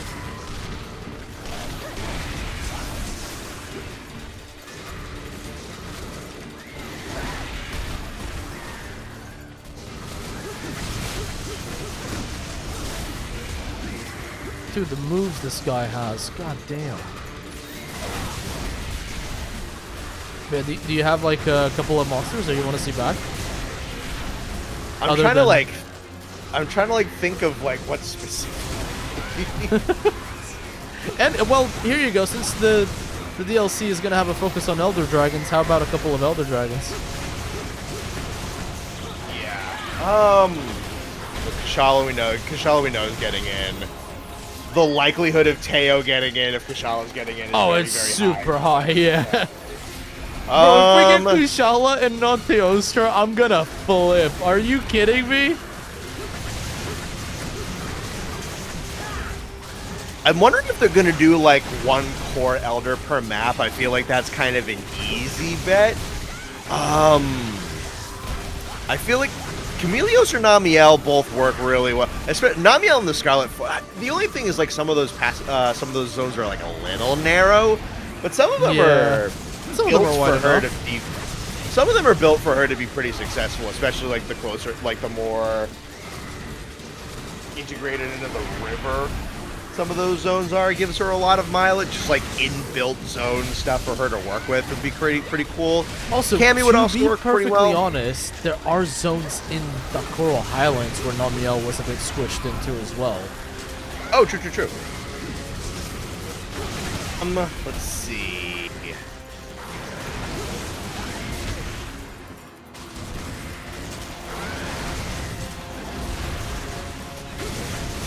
Shigaru? Surely. There can't be gore without Shigaru. I think Shigaru and Volstrax both have a pretty decent... That Irie map looks like it's dude, so don't. fucking Do you think Volstrax in that game would make me bust? Are you joking? He's my second favorite. Well, I say second favorite, but him and Primal are pretty matched, to be honest, for my #1 spot. Yeah.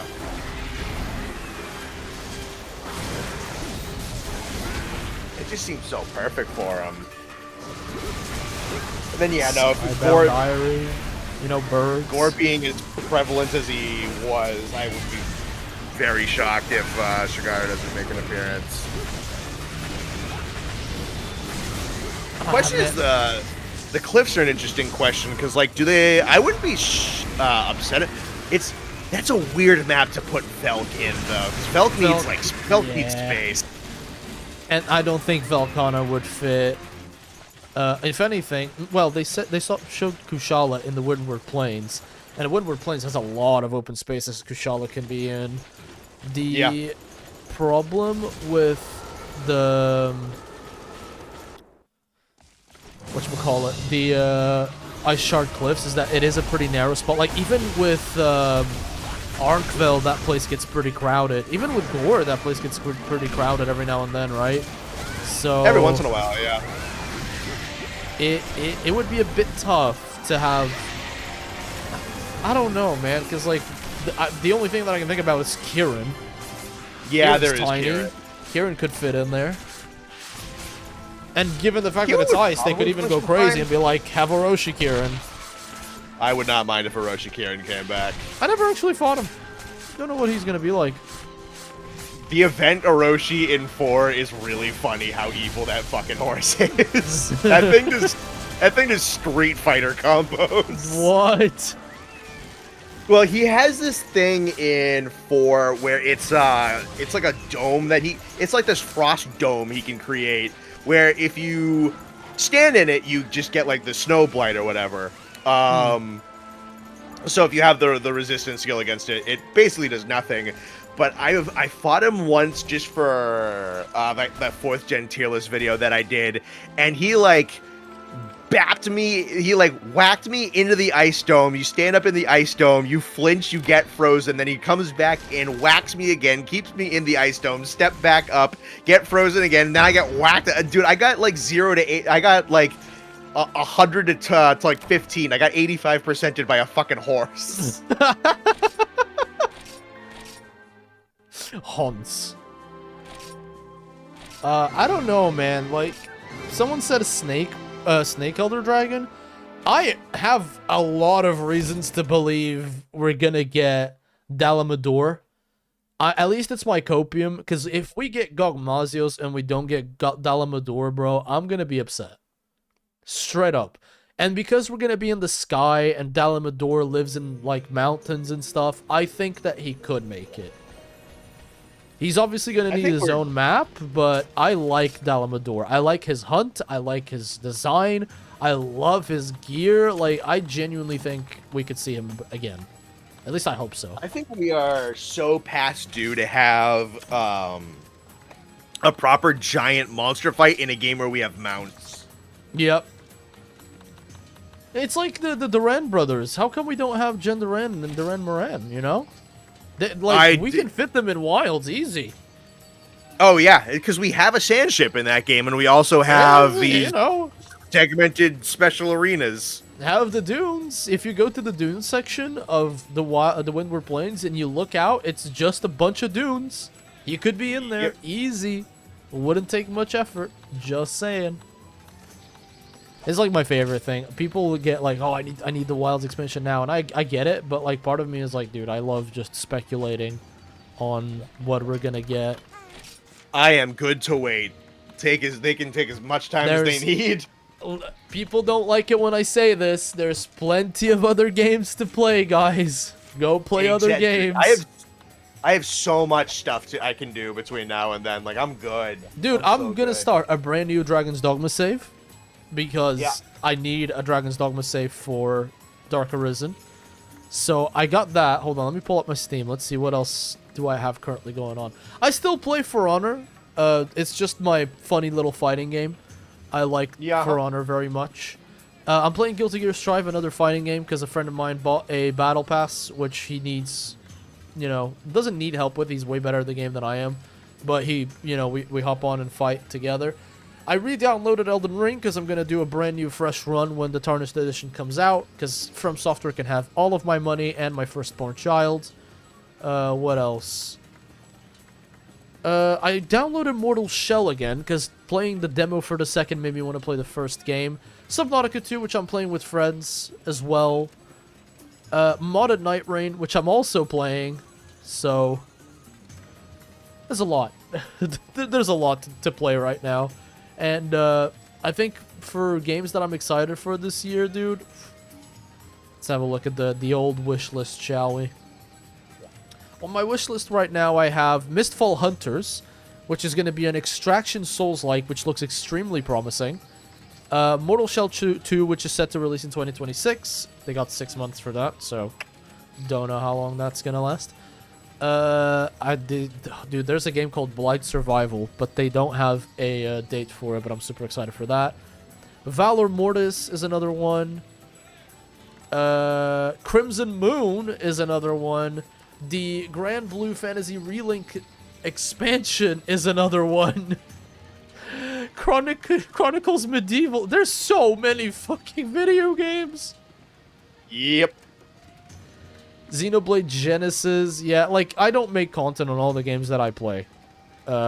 Because then I would never not make content, and that would drive me crazy.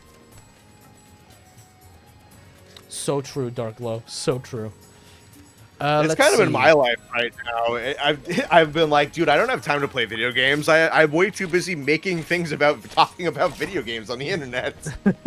I've taken a step back from it. I kind of want to make a couple of videos about other games, because like the point of my channel is to share the games that I'm passionate about, and I know Monster Hunter is the main staple, but I have plenty of other games that I want to share with people. Like Crimson Moon is one of them, and a very fun fact that you guys might not know. Who here remembers Alex from Eric's Gaming? Oh yeah. Everyone, he's kind of like John Monster Hunter, right? Even though he stopped doing content creation a while ago, right? He was for a while, yeah. No, he was around for almost a decade, I think. Yeah, he made content for over a decade, I think. But guess who the new community manager for Crimson Moon is? Oh, really? Yep. Yep. I mean, I was already interested in the game way before it. When I saw the first trailer, I'm like, oh, this looks like Doom mixed with Souls. I'm down. Like, that's literally up my street. You know, I'm Monster Hunter and Souls, like the two things that I simply cannot refuse. And man, it looks good. But I didn't know that he was behind that. He's one of the community managers, and it's really cool. Really cool. Never spoke to the guy, never hung out with him, but I loved him when he was doing videos. And yeah, it's a cool, dude. I want to cover Crimson Moon as well. The Emperor demands my service. Bro, I haven't touched Space Marine 2 in so long. I don't know, dude. That's definitely been one of my Helldivers and Space Marine have definitely been like game night with the guys fallback game, which has been really nice. Oh, dude. Absolutely. Can't go wrong with some Space Marine 2 or Helldivers with the boys.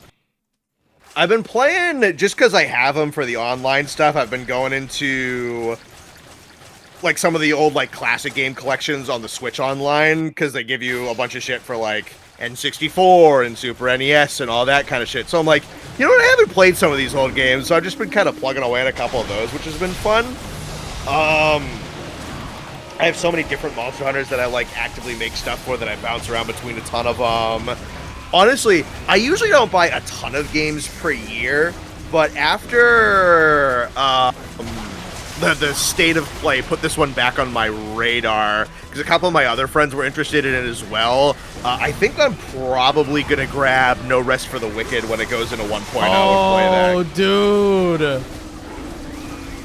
No Rest I have for heard the Wicked. nothing. I've heard nothing but good things about that game, and it looks so up my alley. Yep. No Rest for the Wicked is really fun with friends. I've played it a little bit, but solo. It's like a Souls ARPG, top-down view. It's fun. Yeah. It's very fun.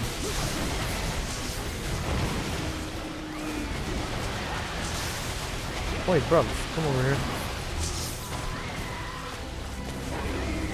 The TIE Fighter dogs? Why are they called the TIE Fighter dogs? Because their roar is the TIE Fighter sound effects. Wait, is it? Or are you trolling? Like, oh, it's just... No, their big howl is the TIE Fighter sound effect. It is! Holy shit! It just roared! Yep. Dude, how come I fought both of these before and I haven't noticed? That's so funny.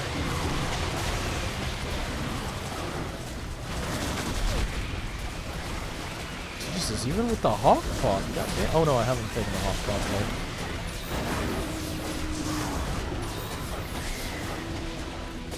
I forgot to pack my max potions as well. Yeah, this year's crazy. Yeah, exactly.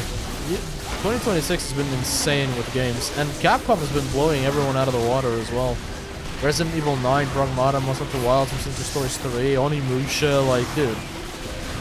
Capcom's all been in the space aggressive of... recently. Like, goddamn, dude. Oh. You didn't even mention the 14 fucking Resident Evil games we get every year. Yep. The thing is, right? People would be like, oh, I don't understand why Resident Evil players are so happy about, because like every single Resident Evil has such an easy formula that they don't need to do too much in terms of the gameplay itself. They just need to add, it's kind of like Monster Hunter. A couple new mechanics here and there, some fun new locales, all that kind of shit. That's all that Resident Evil needs. It doesn't need much. The fact that they're remaking Veronica after just dropping 9 to me is fucking nuts. Yeah, huh? Like, the games are less than 1 year apart. That's insane. In They fact, now must that have Capcom, people working on RE games. Capcom has announced now, have you seen on Twitter, Jeff Keighley has announced that Capcom is going to be in Gamescom. So I'm thinking of going. I don't think Ascendance is going to be there. So before anyone goes off to book a ticket because the Funny Night said Capcom and Gamescom is going to be the same place, I don't think so. It's way too early. They just announced it. So I think I'm not sure if we're going to see anything about Ascendance. But I think we're going to see... We might get a trailer. I don't know if it's going to be there. Maybe, but I'd be a little surprised. Oh, we're probably going to get, like, a trailer. That we'll probably get, because the formula usually goes teaser, trailer, gameplay trailer, and then, like, the weapons, right? So that's usually how that stuff goes. I don't know if they're going to do their own event, because you know how Capcom has, like, their own little showcase where they announce a bunch of Capcom stuff? Yep. They do it, like, I think it's once or twice a year. Usually, yeah. So I think it's either going to be one of those, but it would be kind of dumb to not put it in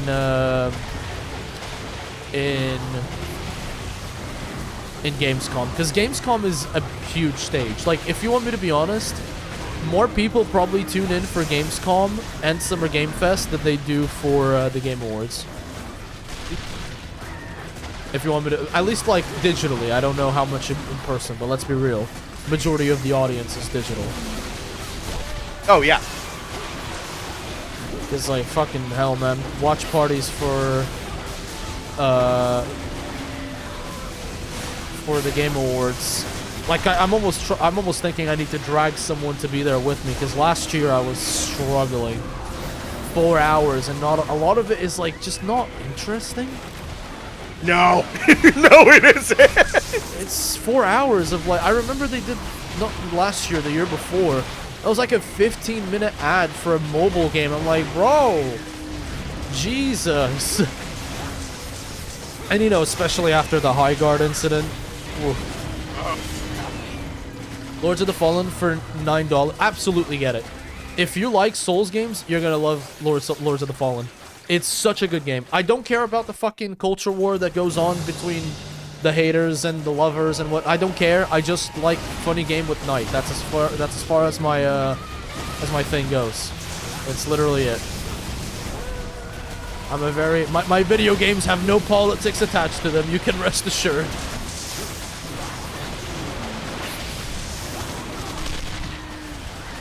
God, there's just so much dog going on in this hunt right now.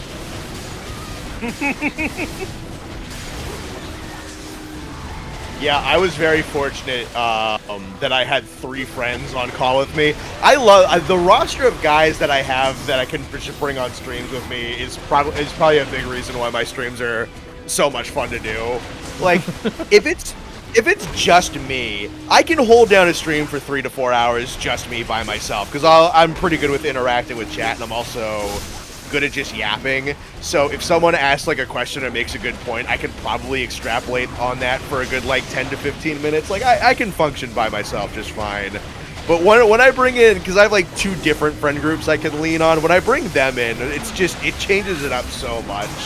And yeah, having another person on the call with you is always a different feeling. The Game Awards were so much more fun with friends because I could just say so much out-of-pocket shit to make my friends laugh while we were watching game trailers.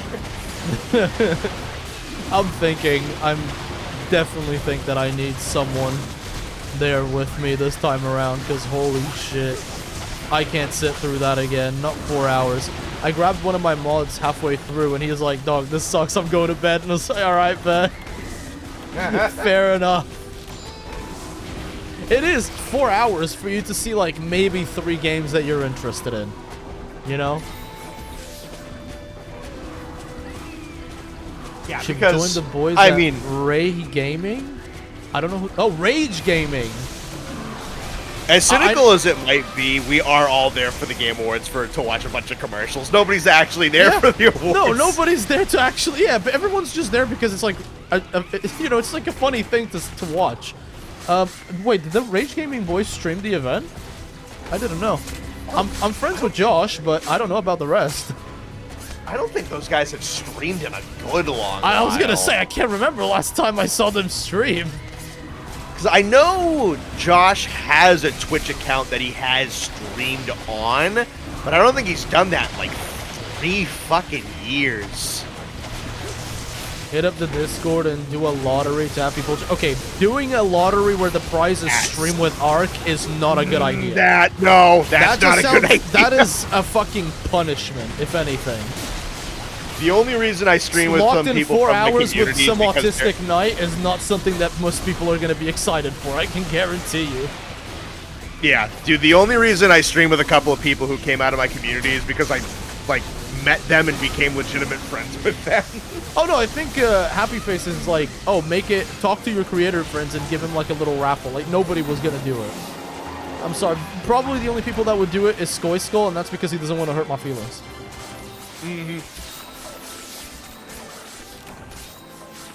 Not just VTubers, but gamers in general.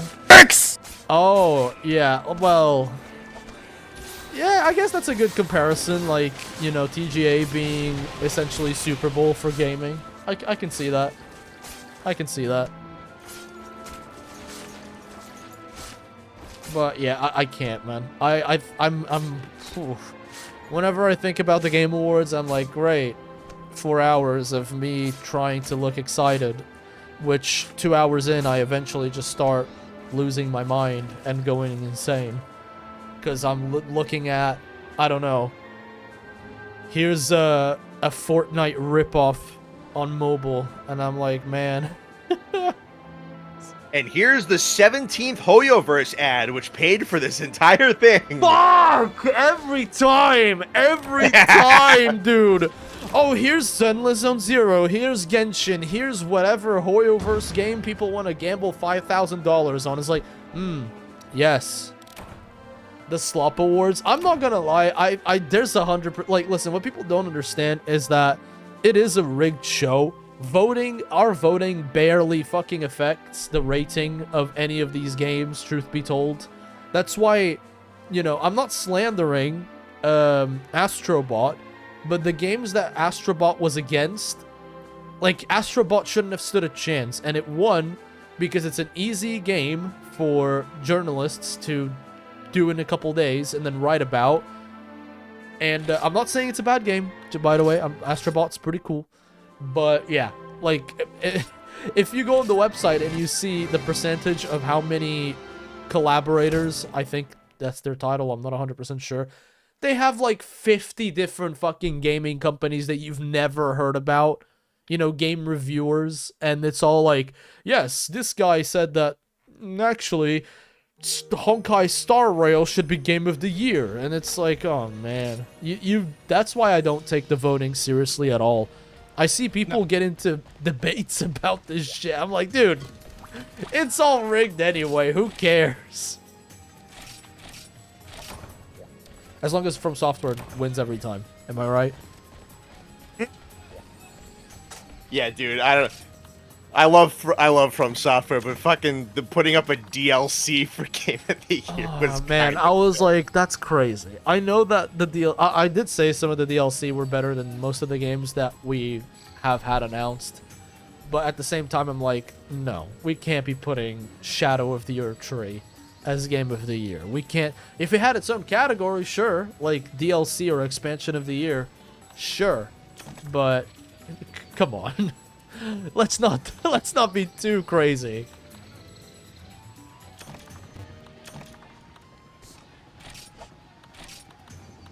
Man, I am running low on the juice.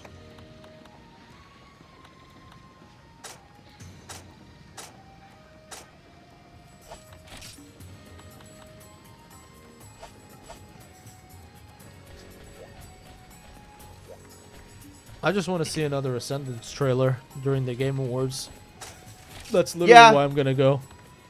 And because they know for a fact that it's something that people are there to actually see, it's probably going to be back middle of the presentation. Yep. Maybe some Stories 3 stuff. Dude, how is some of this armor allowed? Jesus Christ. I'm not going to look at that for too long. I don't want to get demonetized. I'm going to screenshot it for later. Yeah, no, there's definitely a benefit to having friends along with you, because having friends in the call meant that we got to make fun of Jeff Keighley for taking on a whole bunch of Hoyoverse ads so that he could afford to have the Muppet. Why does he have the Muppets at the Video Game Awards? Honestly, what are we doing? Why are the Muppets on there? There's a clip of some of my friends. Oh man, what? I'd have to go dig it up. He's like, just Jeff Keighley on the phone is like, I want the Muppets on my game show. What are we doing? Like, why are they there? The fuck? We're just throwing anything into this fucking... dude, it's like the mixed salad, but the salad has both edible and completely inedible items. Yeah, dude, it's so weird. Just so fucking weird. My favorite bit, because I like to start up a little bit before the show. So it was my buddy Nate and I in the call, and Austin was in chat for a little bit because I think he was at work at the time. But Austin tossed out the suggestion that like the game developers should be able to fight each other over the rewards. So the entirety of the pre-show that we did for the Game Awards last year was talking about how like the developers were gonna do like wrestling entrances and we're gonna like fight each other to the death for the awards, and like how the Silksong devs were gonna sneak up with a steel chair and bat the Expedition 33 devs over the back of the head and steal the award. Basically, the rules was whoever leaves with the trophy wins the award. If you make it out of the building, with the trophy, you win. You live, you win. That would have been funny. That would have been very funny. I think I'm gonna lean into that bit even harder this year. Dude, make some graphics and stuff. Like hell yeah. Oh yeah. But dude, I'll have to like pull up the physical stats of the game developers. It's just a very large marketing campaign, and it's like, listen, I get it, get your buck and all that shit, but man, it's tiring. It is so tiring. For you, when I'm streaming literally anything, any other event, I'm so excited, but when it comes to the Game Awards, I'm like, alright boys, buckle down, make sure y'all got enough food and water to survive for 4 hours, because I'm not doing this alone. Yep. But yeah, oh, it is something. And I do think that Jeff Keighley gets a little bit too much crap from people. Like when High Guard shut down and people were like, this is because Jeff Keighley. I was like, it's not because of Jeff Keighley. Okay? It's not. Jeff Keighley didn't have anything to do with it. I don't know the guy. I have no allegiance to this man. But, like, listen.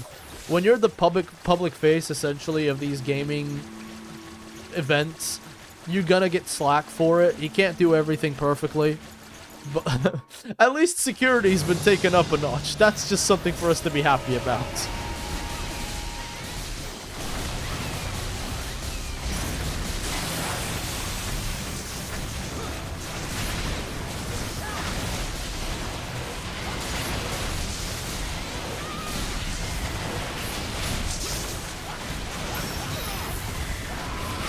Oh my god! Holy shit! You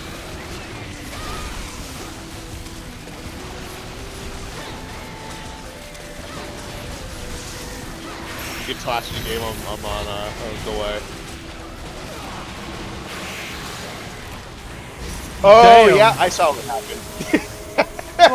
Fucking hell.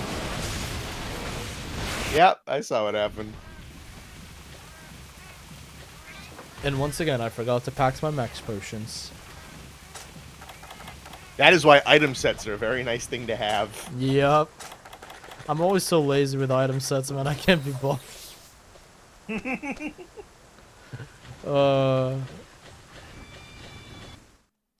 Mental image you've made of the Gormless Jeff Keighley holding a rotary phone asking for the Muppets. I want the Muppets. I want to make the Game Awards funny. However, I will say there is one event that I detest more than the Game Awards, and it's the Streamer Awards. And by extension, the VTuber Awards as well. Nobody likes the fucking... That thing's a joke. Like, I'm sorry, dude. No, there are people that are like, oh, Ark, are you gonna react to the Streamer Awards? It's like, no. Not really. I'd rather mow my lawn. I would rather mow my lawn with my teeth, dude.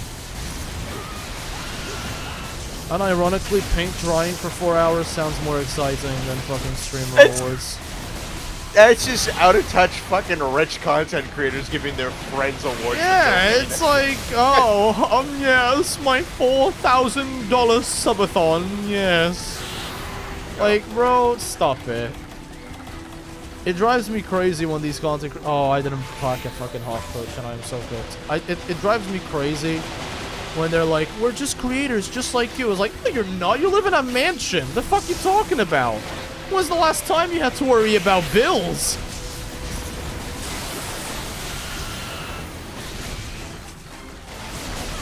But I think, to be fair, I think the goal of the event is like, oh yeah, we're just using it to farm drama. Because there's always some drama or another that emerges from that fucking event, so... I am so cooked. This thing is one-shotting me. I'm gonna fail the quest. I am so sorry, boys.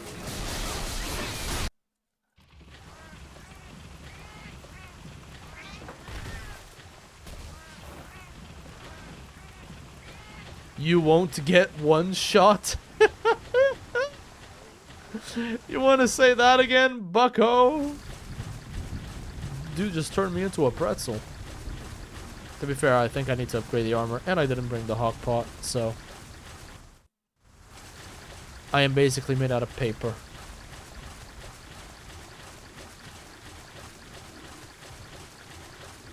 Yeah, this will be another good reason to... No, never mind. Get you some... It'll be another good reason to get you some exotic armor. Is just so you like your defenses will go up, and I don't think upgrading the exotic armor is that annoying, but it'll keep you alive. You are not fucking convincing me, Connor. You're so full of shit. I can read right through you, man. It's not that annoying. Well, upgrading a lot of the armor in this game can be really annoying. There's some stuff... There it is! There's some stuff with, well, there's specific monsters, especially like, I think exotics, but also, like, upgrading materials on Zenith armor is way less obnoxious than going after, like, your conventional rank and file monster stuff. Okay, so we're going after them exotic armors. Does it matter which one I get, or can it just be whatever I feel like? Again, I definitely... So... Give me a moment. I can... send you, an infographic that tells you what the... Give me a second. I'll send you a couple of things. You don't have to, like, plan a set out right now, but I can send you a couple of graphics that'll show you, like, what skills are baked into the exotic sets intrinsically, and then also with Farios, I can show you what skills are just baked in, like, in terms of conventional into the set, and you can maybe begin to formulate a plan for what you want to be making. Why is this all so goddamn complicated? It really isn't. You just gotta learn it. Once you learn it, it's very easy to pick up on. But no, exotic armor is really, really good for 5 and 6 because it is your earliest gateway into having a really big fat skill list in this game. Exotic weapons also come with natural speed eating, so that's awesome. Oh my god, hell yeah. But yeah, no, I can send you some things in a second. I just gotta go grab them.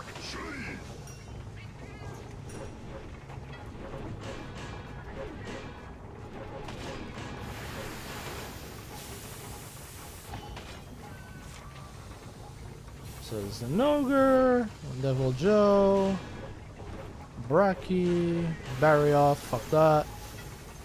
Oregon, Nargacuga, Zinogre, Gormagala,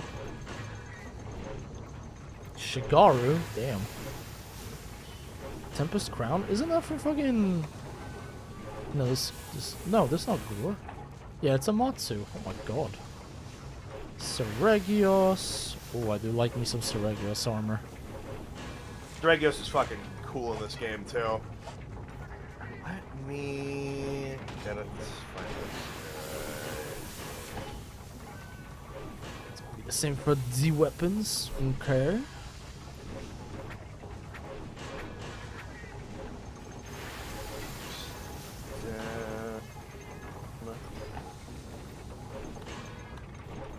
Okay. So I'll send you this. Alright, so this PNG I'm sending you currently, basically what this tells you is if you equip a singular piece of any of these sets, you will get these skills completely for free. You do not have to worry about skill numbers at all.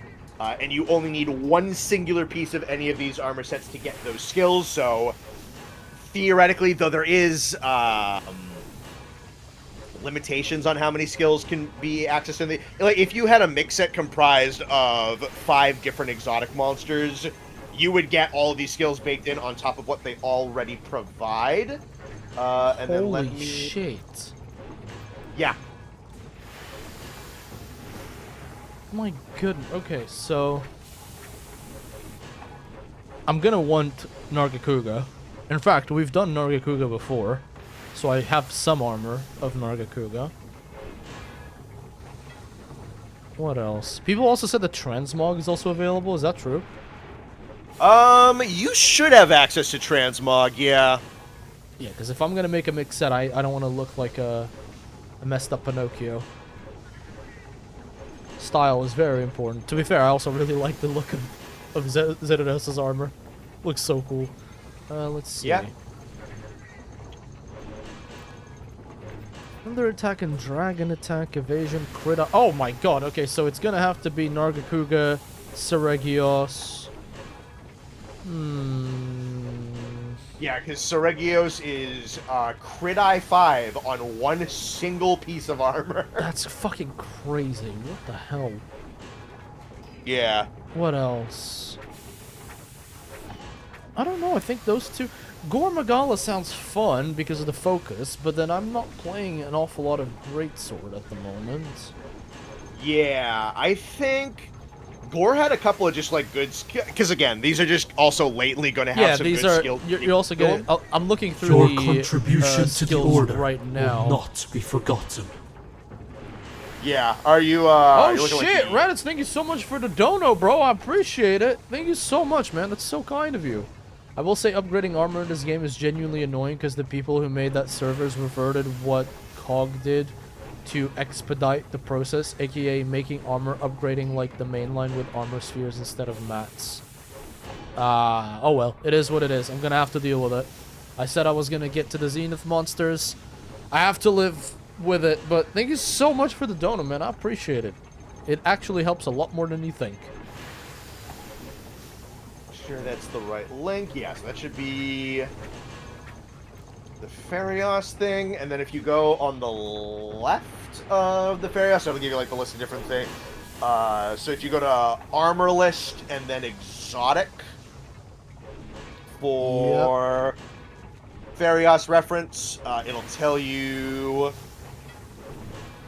what all it'll give you every single tier of every single armor piece and what their resistances are, what their upgrade materials are, and what skills are going to be baked in. It is So again, crazy how dedicated the Frontier fan base is. What the hell am I looking Yeah. at? It's like Yeah, it's so- like millions of spreadsheets on top of each other. This is crazy. yeah, this is probably the easiest way to do it, though.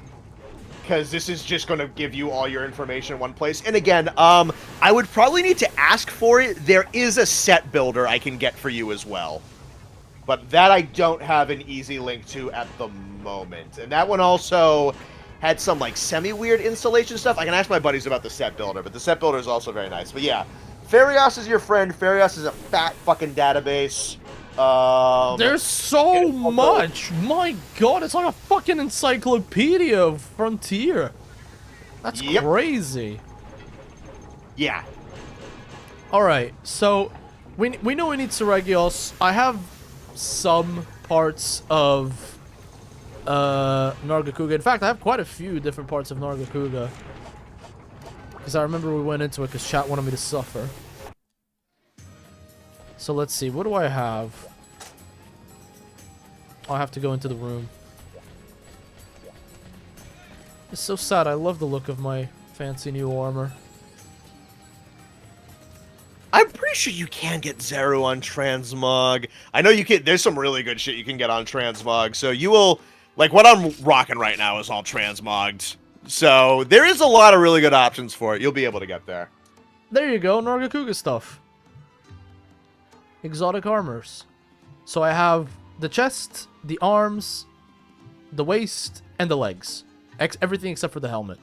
Do you reckon if I just add in the Seregios helmet and just start upgrading, we should be Gucci? It's a good place to start at the very least. That's probably not going to give you like the best skill list you could potentially get, but it's a starting point. I would like to know what the best skill list is. I kind of want to get it now. I'm curious about this stuff. Yeah, once you kind of allow the game to stop being intimidating, it'll make sense. It's kind of it's a skill you have to develop is interpreting these menus. You will get the hang of it. It is very imposing, especially because it doesn't really teach you anything, and it's also just like stacked up versions of old MH menus, but I do promise it does get easier to understand what the fuck the game is asking you for and like where things are and where things are located. It's a little bit of just getting used to, but I can assure you it does get easier. Damn, dude, the fucking elemental resistance on these pieces sucks. It sucks. That is the trade-off for them being so good. Yeah. Although the defense rating is way higher. Alright, so I'm just gonna wear everything that I have for Narga.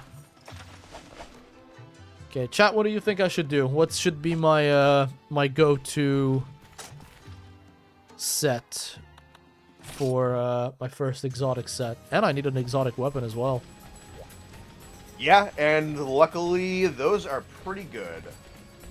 Let me check something real quick. Let me see what I was running.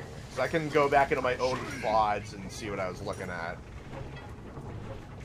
Because, much like you, when I was done with HR6, I was also running Sword and Shield. Sword and Shield's what I went into G rank with. I ran Lance. Lance and SNS are the two big ones I ran up until G rank. But you're using SNS, so let me take a look at what I had. I'm probably going to stick with SNS for it. Yeah. Decorations are going to have to be a different conversation, though I also have graphics and information that I can give you for those. But let me look at just armor. Because just getting a nice baseline set is going to be good for you. Well, I'm going to put up a Seregios, because I'm going to need him one way or the other. Yes, I know for a fact I was using Seregio shit. Let me... And again, you don't need to copy me one for one, but I want to at least remember what I was using, just as a bit of a frame of reference, because my stuff was good enough. Okay. So I think the set that I left HR6 with... Right, okay, so I have... On this set, at least, I have Gore's helmet. I have Seregios' chest. I believe I have... I don't remember what that waist piece is. I think those are Amatsu's legs. You know, I might have to take a look at this, because I also kind of forget what arms those are. And that's Zenogre's sword and shield that I'm rocking. But yeah, no, I have... what was on Gore's helmets? So I know I didn't need focus for SNS, but it must have just had something... Oh, right, Gore's helmet has attack, expert, stamina. Right, yeah, Gore's shit is cracked. Because at level 1, Gore's helmet has attack, 5 points in attack, 5 points in expert, 6 in stamina, 6 in evasion, and 5 in artisan. That's why I had Gore's helmet on. Because Gore's helmet is cracked out of its mind. What the hell, dude? Jesus Christ. Okay, so we're going for Gore's helm. By the way, real quick, where's the transmog? Oh, there you go. Found it. Oh, apply transmog and lock transmog. What's the difference? I guess apply will be the gear that I'm using. Standard event. Let's have a look at what the event armor looks like. Can't unlock any of it, but holy shit, the stuff looks cool.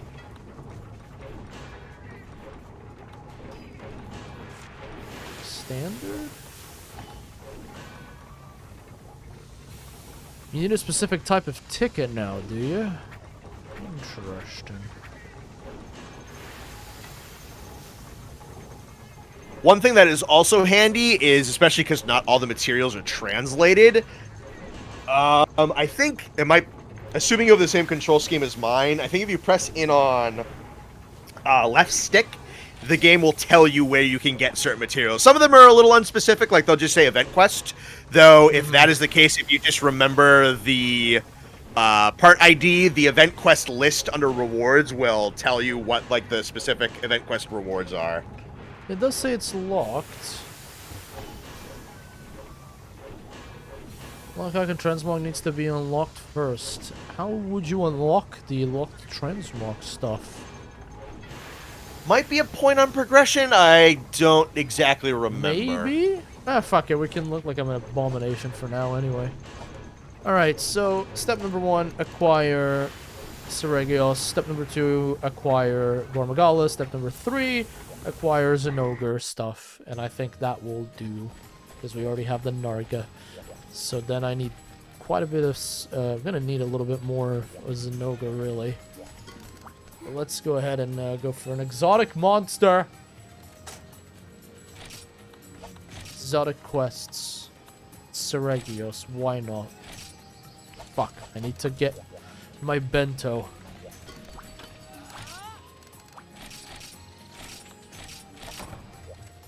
Okay.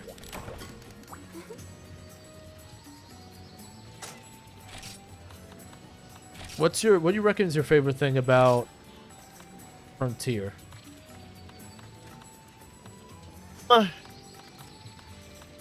My favorite thing about Frontier...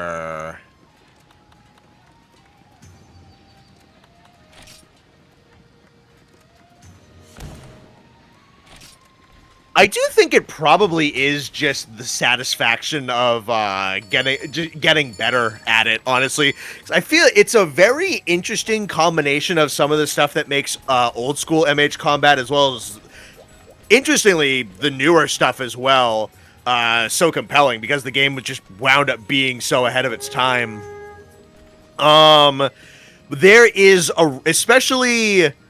You know, when you have your guard points and you have your iframes and you learn how those work, and you naturally start to kind of internalize and get the monster's tells and timings in just kind of like in the subconscious. Like when the fight really starts clicking and you're at this fight where like, oh, they do like a whole giant ground AoE ice explosion, but like 9 times out of 10, you're either dipping through it with very small evades or guard pointing through all of them. Is like, oh, fuck. Like, I know what I'm doing. Like, I know how this fight operates. There's something that learning this game in particular, I think, tickles the brain insanely well. Dude, I forgot that you can't use hawk pots on exotic monsters. Fuck! Will you buy the new gen consoles? I have a Switch too, but it's not technically mine, even though I bought it. It's my wife's. So, I have that, so that I can play Duskbloods and be upset. Oh my god, no, hold on, I don't have Bleed Cure. Fuck, I forgot Bleed Cure is its own item. Oh, god damn it. I'm fucked. I forgot that Bleed didn't exist when this game was first made. I'm gonna have to back out of the quest, boys. I'm sorry. Otherwise, I'm just going to fucking die over and over and over and over. I think this is the thing that slowly gets to me, because it's just like, oh yeah, I have to buy a fucking item to heal bleeding, but then I can't be mad because it's like, well, bleeding didn't exist when this game first came out. Yeah, I mean, well, this is... No, I can't really be mad about it. If I didn't prep for the fight, then that's on me. That's I am me mad being about it. stupid. Fuck this game. Fuck this stupid game, and fuck the way it does bleed. No, I'm kidding. Oh, man. Alright. I need to bleed, and I need to put my hawk pot in the bin, because hawk pot's not going to come in and useful. Mega armor skins. Yes.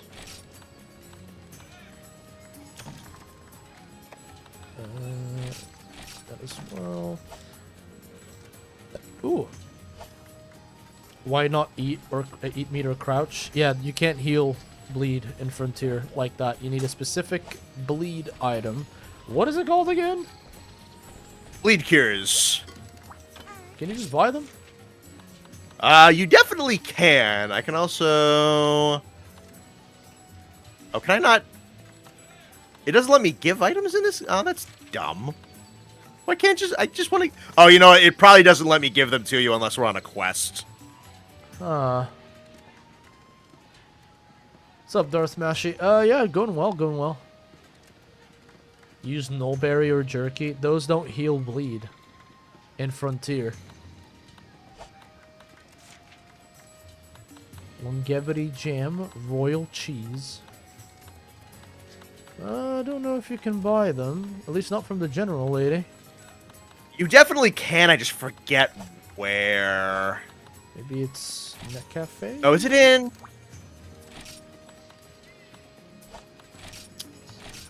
Well.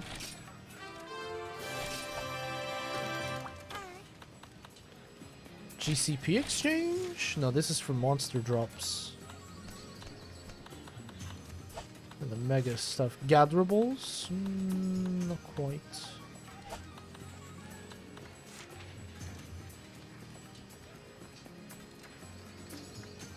I bought them in bulk at one point. Now I forget where the fuck they are. Oh, Drops. basics consumables, page 3. They should be there. Unless you're not far enough for them to give them Nope. to you. Blue mushroom, honey, nullberry, power charm, armor charm, explosive crystal, and fire crystal. You know what? I'll just give you some in the quest. Oh shit, man. Wait, hold on a second. Are they expecting you to fight a monster that causes bleed? I guess exotic monsters are its own separate system, so they don't maybe intend for you to fight them now, but Yeah. Oh, they're in. Yeah, they give them to you in G rank. Oh, that's why. Because if we're going off of like actual progression, so HR5 and HR6 have a ton of monsters that technically weren't. They were downskilled and given Gao rank equivalents. Exotic Seregios was like one of the. It was pretty late added. That's probably why. Is like there's a like. The reason bleed cures don't exist in Gao rank is because bleed didn't exist in Gao rank until the game got compressed and downsized. Okay. That's a good point. Yeah, so I can just yeah, give you some. okay, gotcha. All right, please let Connor up on the quest. Otherwise, I literally don't have a chance against Seregios.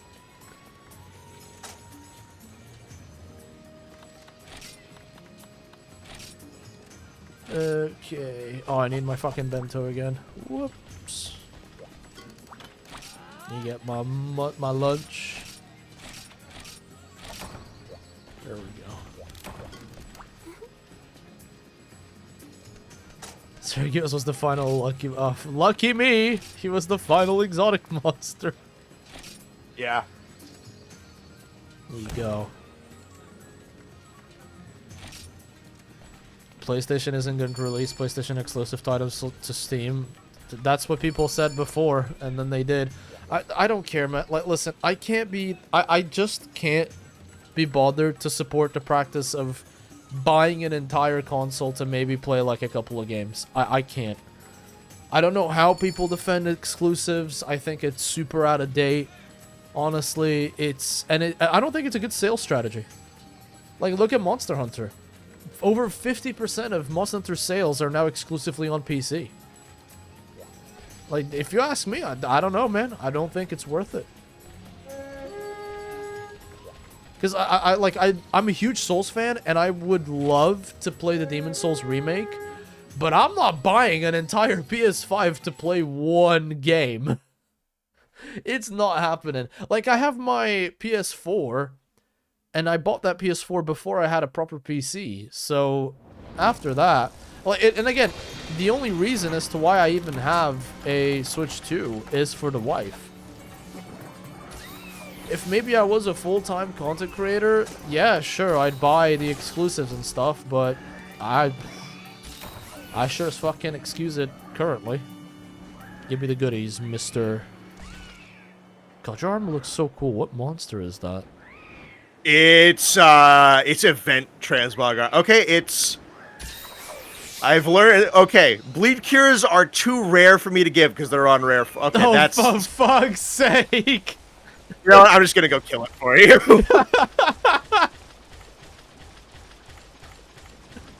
Oh man, they really don't want me to have it. All right, this time, I'm just gonna look at the man go. Off he goes, my hero. I'm gonna hide behind this rock.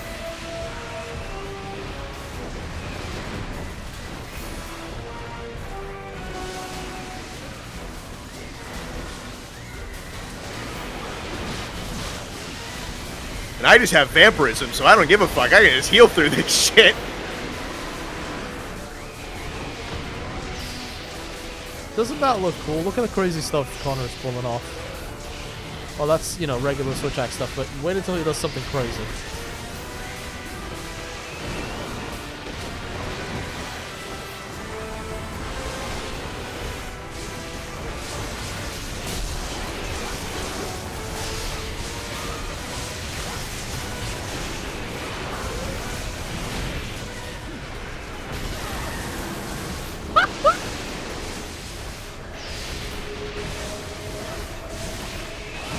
Damn it.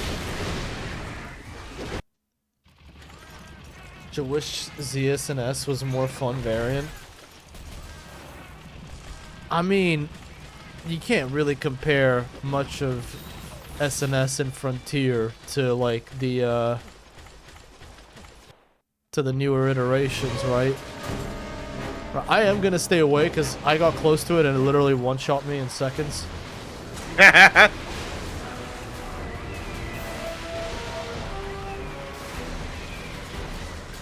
I'm in the cuck chair right now. I'm in the Monster Hunter equivalent of the cuck chair.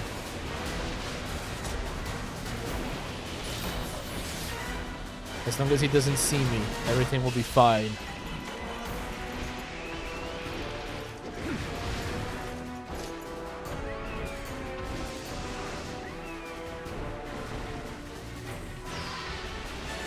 It's just horrifying.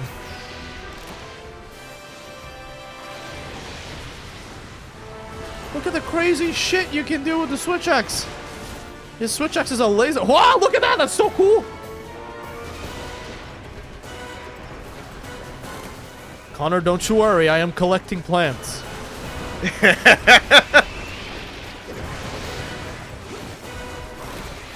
Yeah, this thing is a guard point, by the way. What?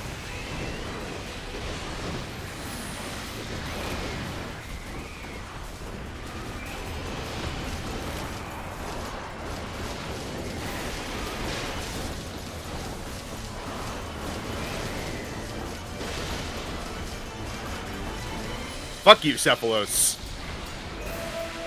Look at him running with the. Oh God, it's coming for me.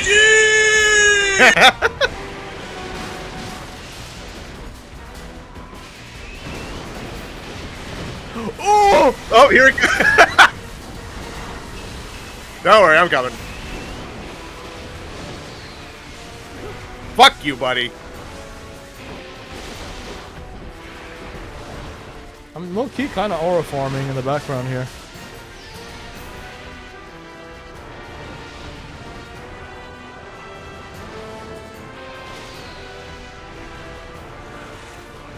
See, that's why I'm playing Frontier, because I want to get to that. But look at that crazy-ass combo this man just pulled off. And he mentioned vampirism. That just sounds like lifesteal. It is. Oh, it's just better. Yeah. It's basically Iceborne health augments. Bruh, stupid-ass Cephalos. Oh, no, don't look at me.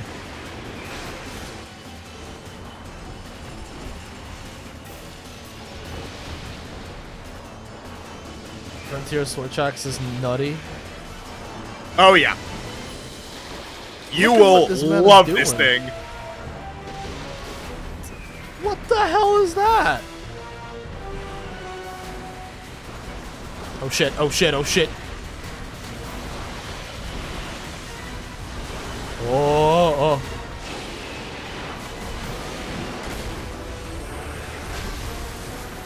His scales explode. Yep. Oh. But the G-Rank one does even crazier shit than this. I mean, that one just flew and then fell and then it's on the ground. Yo, Lady Noriko, thank you very much for the raid. I appreciate it. What's up, Raiders? I am currently just watching. I'm in the Monster Hunter equivalent of the cuck chair. Connor over there is Just die. yeah, there you Just go. die. Just you're not saving time. Just die. And I helped. Long story short, we wanted to get into the hunt and do Seregios Exotic and Frontier, but bleed doesn't work in the same way. You need bleed cure. It's like a potion, and we thought I could get it, and I couldn't get it, and then we thought Connor could give it to me in the quest, but apparently he can't do that either, so I just couldn't even fight. But welcome everyone, and Jason, thank you very much for the follow. Thank you so much, and welcome to the order, man. And Lady Noriko, thank you so much for your support recently. I see you in the comments. I see you in the comments of the videos, always there, giving your take, always based, by the way. Thank you so much. If you guys don't know her, I don't know her personally. Haven't gotten the chance to speak, but I know for a fact that she does lick content. So make sure you guys go check her out, alright?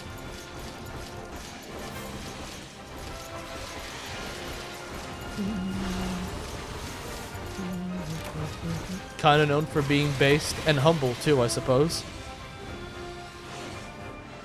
Oh man. Fino, thank you very much for the follow and welcome to the order. Yeah, today I just have Connor with me. He's teaching me the ropes of Frontier, because man, HR5 is actually scary. And this is coming from someone that did anomaly 250 on Rise. So this is just horrifying. This is where I hit a wall too. This is where like I was saying, the HR 1 through 4 is so compressed and like bends over and dies so quickly, and then it is almost designed in a way for you to like slam into 5 and be like, what the fuck am I even doing? It's disgusting how they go like raise their morale just a little bit, and then when the time comes, fuck them up. It's funny. It's almost poetic in a way. But yeah, it's like, listen, seeing what you just pulled off in that hunt, all those crazy ass moves, that's what I need. That's what I need, dog. That's what I'm working towards. And another Jason, thank you very much for the follow. Welcome to the order. I appreciate it. Let's see. Okay, let me see if I can craft anything. Because right now we're working on an exotic set, because I had no idea how busted these exotic sets really were.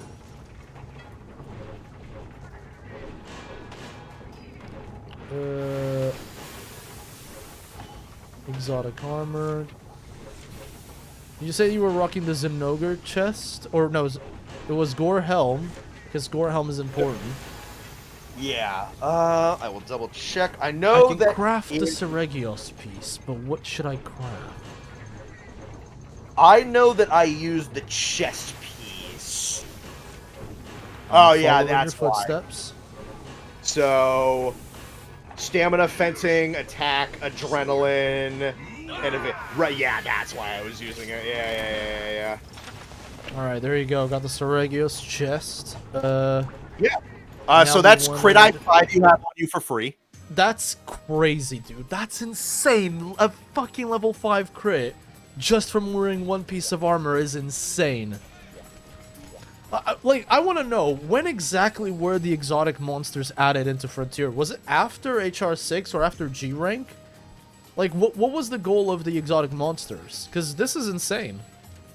The goal of the exotic monsters, so they appeared a chunk of the way into G, I believe.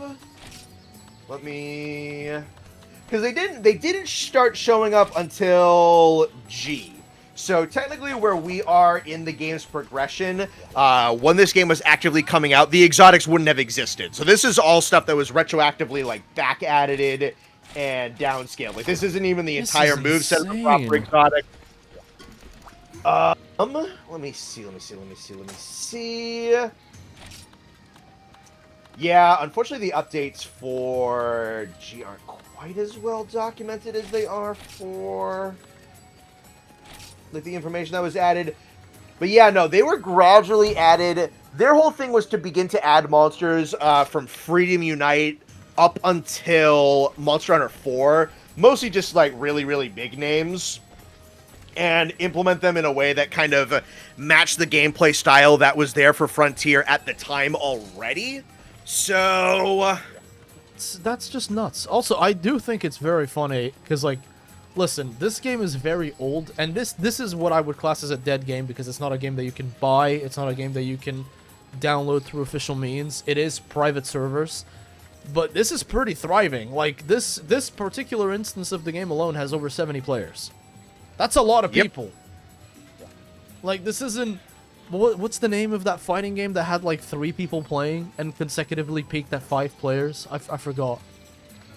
I forgot, but fighting games always go through this. Fighting games always go through the most culling experience ever. Every single fighting game just destroyed for no particular reason. oh yeah, which is fighting game because like they'll bring a lot of casuals in usually, but that's a whole genre that's just intrinsically not for casuals. No, the whole genre is not for casuals, and my biggest take as someone who likes fighting games is fighting games are not worth the money that they're put into.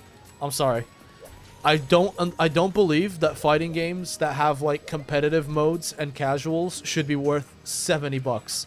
I don't. No. I don't. I love Guilty Gear. I played Exard, Rev 2. I've played, you know, what was the original Injustice? I forgot what it was, but I've played that, and I've played a lot of Strive. I don't think any of those games, like AAA titles, outside of Street Fighter 6, because Street Fighter 6 knows that this is a problem for fighting games, and it acknowledges it, and that's why it's like the most played fighting game out there. Like, real talk. It is... Ooh. But... Oh well, what are you gonna do? Wait, did the quest go up? I think it did. Just gonna wait to see if anyone's gonna join.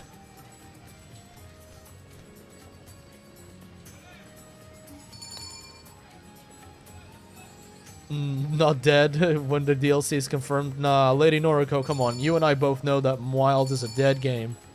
Monster Hunter as a genre is dead. Just dead. $70 for a fighting game. Yeah, bro, I can't excuse that. Some people are not ready. I'll wait until everyone's ready. They usually go on sale, and you usually see fighting games drop in price, but yeah, it's... I have a lot to say about fighting games as a genre, because I like them. I'm not too good at them, but I like them. They just don't give you a lot of reason to play.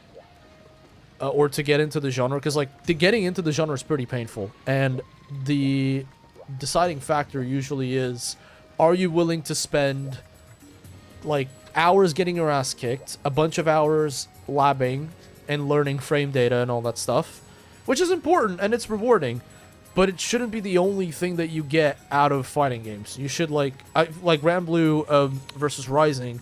You get to customize your character with character palettes. You get to customize your character's weapon, which is more than a lot of different fighting games offer. You know, usually they offer a couple costumes, but unlocking those isn't really a challenge when they are not, you know, whatchamacallit, microtransactions. But yeah. How do I get this game? Connor, someone's asking how do they get Monster Hunter Frontier? So, what you want to do is typically you want to find a community that hosts the private servers for the game. So that's usually like Rain US is the biggest one. There's also Renewal. You go on, you usually find their Discord communities. They will have a download link for the program. You install that. You might need to make a firewall exception due to the fact that this is a Japanese file. Your computer might panic to it. It is fine. You're not going to get a virus or anything from it. You set that up, you download it. Usually any community that's going to have service for it are going to have mechanics for you to create an account. So you do that. You create an account. You boot up the game with that account downloaded information. Then the only thing really from there is just setting up the controls. Typically you want to swap from conventional control scheme over to the portable control scheme. Make sure that all your buttons do the things that you want your buttons to do, and you're good.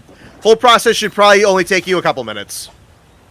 Yep. But yeah, no, your big thing is mostly just finding server communities that host the game files. Go on the Rain server. They have everything pretty much set up for the dumbest of people, aka me. Like, they know that I don't know how to do this shit. Yeah, Rain US's setup is pretty idiot-proof. Yep. This map is beautiful, by the way. I've never seen this map. Oh yeah, painted gorgeous.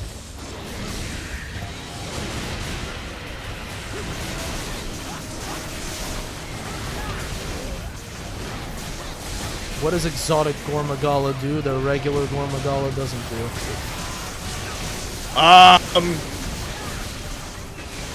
You'll see. Holy shit! Okay, that's what he does. I don't even think you get the super transformation in Gal rank. I think we have to wait. Really cool exotic gore. I think we only get G. Oh my god, he is red. No, he's not. Is he? Oh yeah, he's red under the wings. What is that? What the fuck?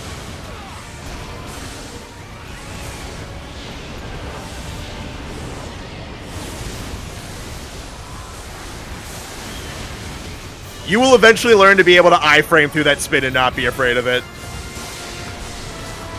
Honestly, the biggest advice I can give you with this game is learn to not be afraid of the attacks.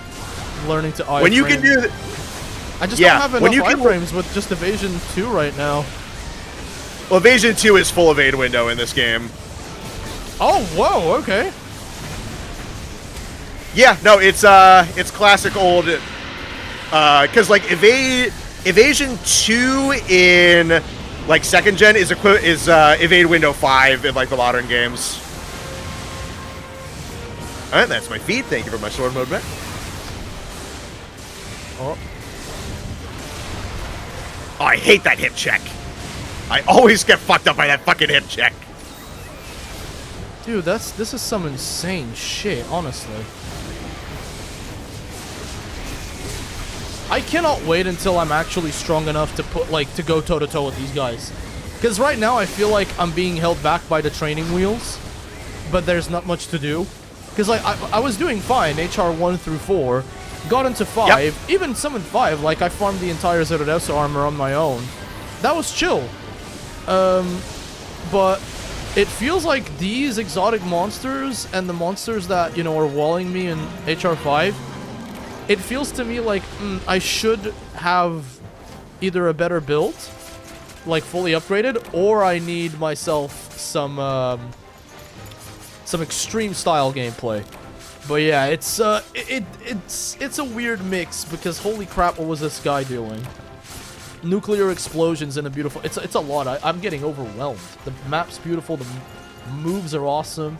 Oh, what's up, Liz? How you doing? Yo, Forest Raider, everyone is in the chat. She says hi to you as well, Connor. She's on Twitch, so that's my... You might not be seeing her. I'll give you the proper shout out in a sec. Let me grab the tail. Let me carve the tail. Oh. There it is. Alright. Let's grab a look. If you guys don't know Forest Raider, you probably should. Her and I have been around each other for... what is it, like 2 years now? I don't even know. We've been basically too long. I always make fun of her. Easily one of my besties. Love her to bits. But I also hate her because her husband's hot and I want her husband. Read into that what you will. Go subscribe to the stupid snow ferret. Don't let her tell you that she's not a ferret. She's a fucking ferret.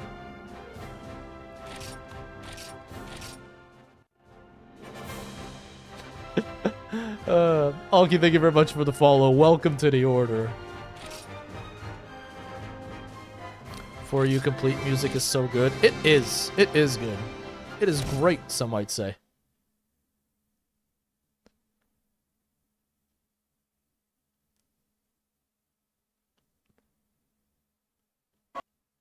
You should get her husband, and she should get your wife. It's like trading versions of exclusives. What if I get both? And she gets nothing? Because she's a disgusting snow ferret who deserves nothing. What if we do that instead? I think that's a little bit more fair. Connor? Mm-hmm. Yep, see, Connor? Connor is the ultimate authority because when we're playing Frontier, he is the equivalent of God himself. So I will listen and do whatever Connor tells me to do. Not even an exaggeration. Connor tells me to kill a puppy, I'll kill a puppy. If that's what's going to get me the gear that I need, I'll do it. I do not question the deity that is CR Volcanic and Frontier. Alright, let's craft that Gora helm.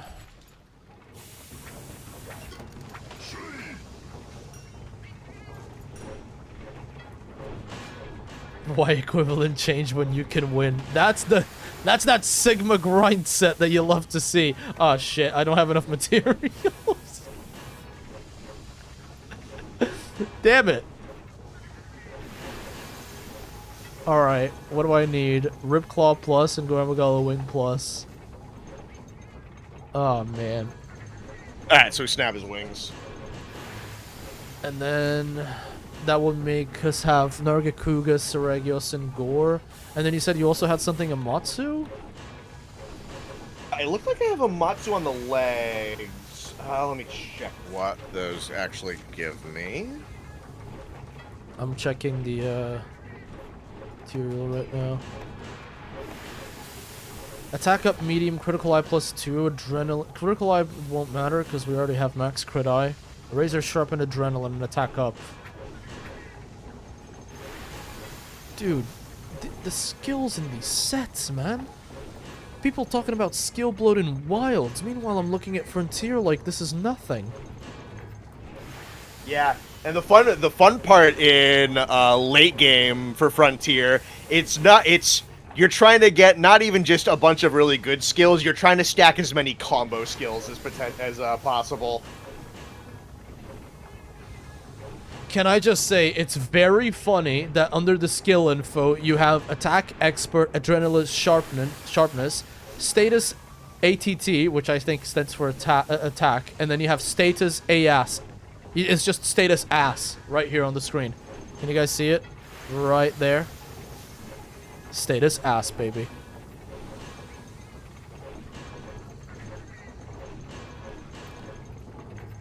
The status ass actively tracks all the ass you're getting in-game. Because everybody knows Frontier players. are the only Mall Center players that get laid. Alright, I need to go do more Gormagalas. Gorshmashmalas. It do be peak. Sunbreak is great. You should definitely play Sunbreak. Sunbreak is awesome. Sunbreak, in my opinion, is a better expansion than Iceborne until we get to the last 3 monsters. Because the last 3 monsters in Iceborne are ridiculously good. Safi'jiiva, Alatrion, and Fatalis, like, that's an illegal amount of peak. Alright, quest is up.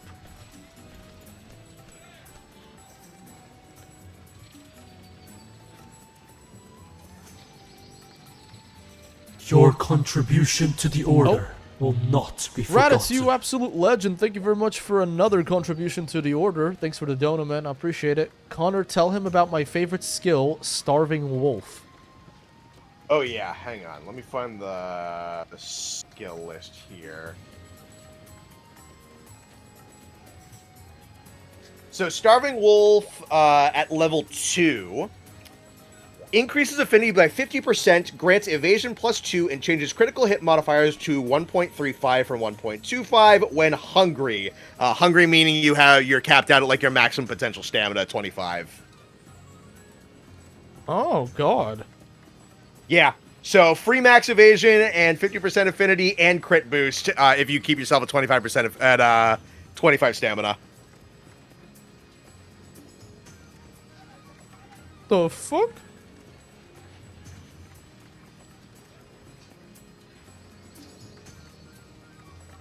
Hold on. Let's find some other really funny ones. Oh yeah, I forgot it just... Oh my god, some of these are just a text wall. I forgot.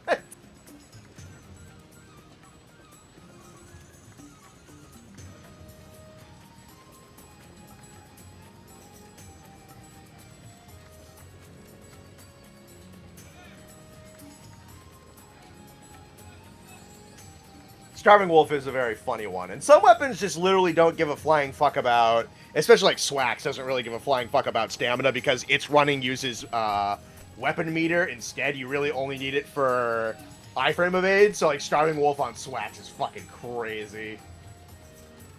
That's sick, dude.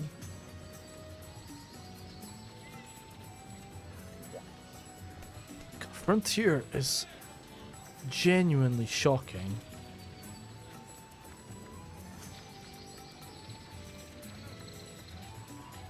Let me see. What's some other neat ones?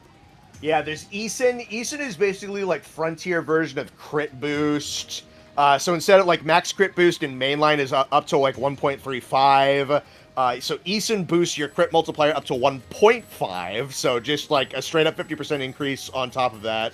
And it also just gives you 20% affinity as well. So you get more affinity. As well as getting its multipliers. There's a skill called Crit Conversion, which is basically once you get it to a certain point with skills and like inbuilt weapon affinity, it's almost guaranteed that you're going to cross over 100% affinity. So Crit Conversion actually takes all your excess crit and converts it into extra raw. There's an awesome skill called Rage, which is a mixture of maxed out heroics and True Guts. True Guts, by the way, is a skill that this game needs because in conventional Monster Hunter, Guts only procs once per life. True Guts is kind of required for this game because it's basically infinite Guts per life. Yeah, there's a skill called Rage, which gives you that and heroics. Let's see... Where's Sword God on here? Sword God's a funny one. Right, grants the effects of Sharpness +1, Razor Sharp +2, Fencing +2, and Sharpening Artisan. And Sword God's a funny one. I think Sword God 2 is more economical than Sword Guard 3, if I remember my teachings from my instructor. Gunning skills have a lot of combo shit. There's actually a lot of... Gunning's weird in this game. I think Oh, what did he tell me? I think technically speaking, under a very, very, very, very, very specific set of setup and execution, LBG is by technical definition the best weapon in this game. I have no idea how to do it, but you can do it. Yeah, I think ranged weapons are consistently the top weapons in every Monster Hunter game. They almost always are, and even with Magnet Spike in the game, technically it's not the best weapon in this game. That's fucking crazy. Like Bogan actually stealing the show non-stop. He described it to me Max, once. that's a good shout. Chat, I'm gonna leave you with Connor for a sec. I'm gonna go to the bathroom and grab a drink. Connor, do whatever you want. Stream's yours. Hello, everybody. Combat Supremacy is a good one with Starving Wolf. Oh, man. Okay, let me remember Combat Supremacy, because it's... A lot of these are just fucking text walls. Increases attack power by 1.2 times while weapon is unsheathed. While unsheathed, stamina will rapidly decrease over time. Even if stamina runs out, the effect will continue as long as the weapon is unsheathed. Yeah, that is really... Yeah, dude, skills in this game are fucking funny. There's also Charms that drops your HP to heroics and stamina. Oh, yeah, dude, if you want, there's meals as well as charms that can just auto-set you to, like, those kinds of very low health and stamina parameters for just automatic proccing of those skills. Though Rage is a nice, easy way to get it, because Rage with True Guts, so long as you're not taking chip damage off of, like, poison or burn or environmental damage or multi-hits, you'll just get knocked to the range that you want for Adrenaline. So Rage is a really, really nice skill, but there's other ways to do it that isn't going to cut into your skills at all. And people who know the game incredibly well are going to do that just for pure economics, because that's a whole other slot you can dedicate to other shit. Gonna get ready for work? Alright, buddy. Went back in the stream a bit. Hunts seem quite hectic. Oh, dude, yeah, they're great. Especially,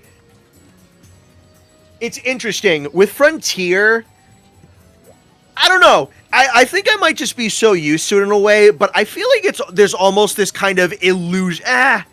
Nah. Well, I don't know. If you look at some of the shit you have with, like, the ATs and Wilds, it's like, honestly, honest to God, if you look at the stuff that AT Arkveld is doing, it's not, like, the size of the particle effects is smaller, but in terms of, like, actually what you're dealing with and the rate at which it's coming out and, like, the size and scope of this stuff, it's really not that different. It's just, I feel like Frontier goes for kind of a grandiosity in terms of, like, its particle effects are fucking gigantic. Though, sometimes the actual AoE radius is really, really big as well.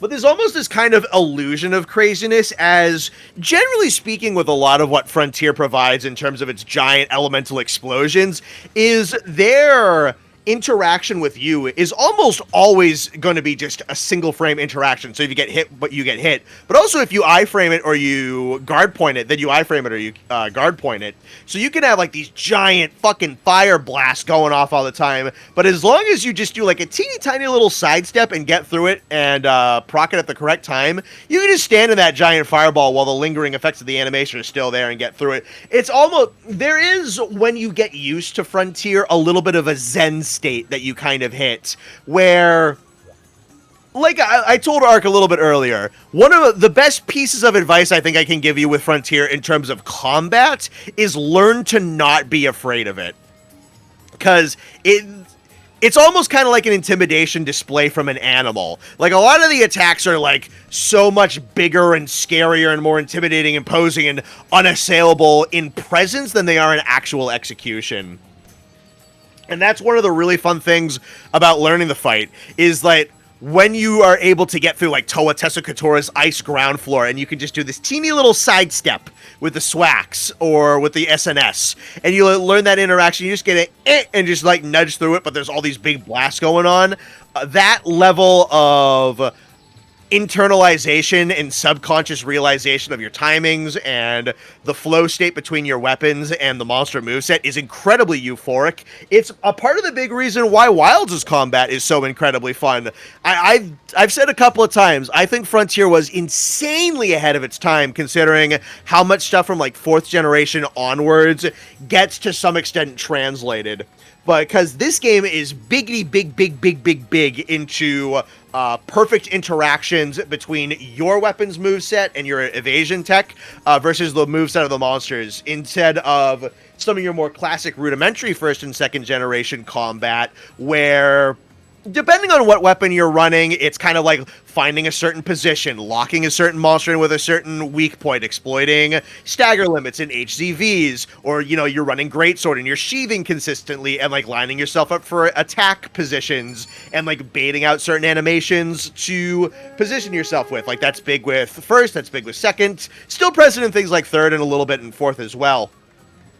Frontier kind of runs a little bit like Wilds, where you want to be launching yourself typically at the attacks that the monster is doing. I mean, this is also baked in a good bit with how a lot of the skills work, as a lot of your really good ones, I think Thunderclad procs the more actions you're doing. I know Furious in general, I believe you'd want your weapon unsheathed, but there's a number of really good skills in this game where they proc and maintain so long as your weapon is unsheathed. So you actually have two really interesting games with Wilds and Frontier, where a whole big thing is, honestly, you want to keep your weapon unsheathed, you want to be on your feet, you want to be facing down the moveset of the monsters, and you want to be the direct interactions of your kit versus the monster's kit, and that form of clash. It's very interesting how much overlap and parallels you can draw between the combat styles in this game. What is my favorite Frontier skill? What do I even have on me right now? I got Strong Attack 5, Bushigiri, Vampirism 2, Thunderclad, Abnormality, Stylish, Assault, Razor Sharp 1, Drawing Arts 1... Quick Conversion, Eason, and Ceaseless. Ceaseless, I think, is another one where you just want your weapon unsheathed the entire time, I think. Ceaseless, yeah. Increase affinity and critical multiplier as you land attack. Yeah. That's like super version of, like, Chain Crit in a way. Though, like, way better than main series Chain Crit. I don't know what my favorite Frontier skill is. Vampirism's not, like, super economical because, like, of how much damage increase you can get off of Abnormality. There is something kind of satisfying to running Vampirism, though, because you take a whole bunch of damage, you get knocked down to, like, maybe 20-30%, but then you just watch it climb all the way back up. I think, honestly, Vampirism is kind of a really good introductory skill to the concept of things like Ceaseless and Furious, because Vampirism's one where, like, no, I'm not going to sheathe my weapon. I don't want to sheathe my weapon. I want to keep my weapon out because I'm going to heal myself through my attacks. And then once you get to things like Furious and Ceaseless, then it's not even so much about healing, because at this, like, absolute maximum level, you're trying not to get hit. It's instead like, I don't want to sheathe my weapon because I want my damage output to be incredibly high. Though, fortunately, I would say that the game doesn't really demand that level of perfection too much.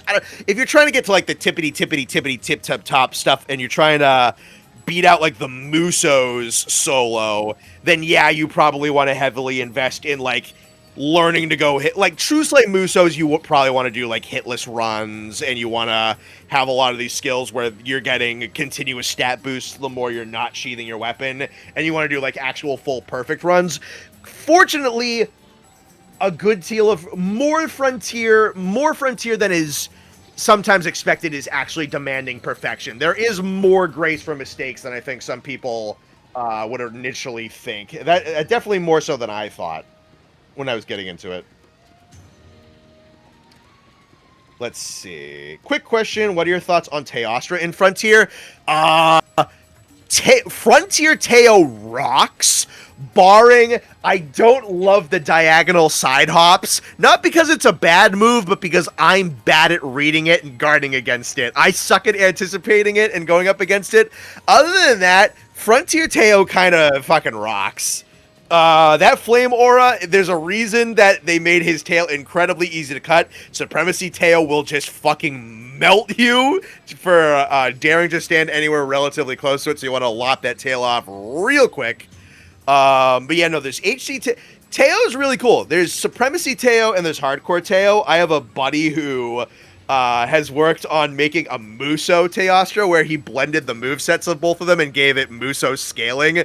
And this guy is cracked out of his mind at Frontier. He's the one who's like the living encyclopedia for this game, and he said he was only able to beat it once. So I don't know why dude, that shit's fucking hilarious. Obscurity blocking attacks increases your raw. Z versions restores sharpness with full stacks. Reflect blocking attacks makes the monster take damage. Okay, yeah, honestly, Reflect might be my favorite skill. Reflect is fucking hilarious. My first kill on Ruko Diora was from a Reflect proc. He just ran into my shield and broke his skull, gave himself CTE, and died. It was so fucking funny. Let's see. Hello. Hello. I've been back for about 3 minutes. I just couldn't help myself but listen to you talking.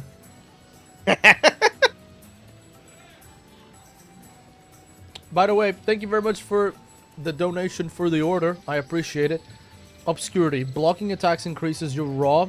Z version restores sharpness with full stacks reflect. What are these Frontier skills? What the fuck is going on in this game? What is happening? When you get accustomed to how this game works, dude, you like start actually learning how set building works, it's gonna be there will be a moment where the game clicks if you stick with it. There's just a skill that, you know, gives you 100% crit and crit boost, and then it also does your taxes, and it actually feeds your dog for you and walks it too. Yep. Oh yeah, dude, a buddy just mentioned to me, just texted me about Solid Determination. Solid Determination is a very, very, very funny skill. Increases attack power by 100, affinity by 100%, and crit multiplier by plus 0.25. Grants the effects of Adrenaline +2 and Sharpness +1, as well as Exploit Weakness and Elemental Exploiter without hit zone value requirements. Gunners get +5 hit zone values if they're within critical distance. Does not stack with Attack, Strong Attack, Eason, Exploit Weakness, Elemental Exploit, Precision, Critical Shot, or Expert. If skills of the same type are activated, the skill with the highest effect takes precedence. Absolute Defense, True Guts, Great Guts, and Guts are disabled, so you can't run this with Guts. As well as Guts Tickets, Mega Guts Tickets, and Soul Revival. I'm so lost. Yeah, so that's a skill in this game. Where am I? You think you know Monster Hunter until you play this game, and then you realize you know nothing. Yeah, this is, dude. You think Monster Hunter gets crazy when it has a development cycle of 3 years? Yeah, you're playing a game with 12 years of development cycle. Man, but was it the main Monster Hunter team that worked on this, or was it another team?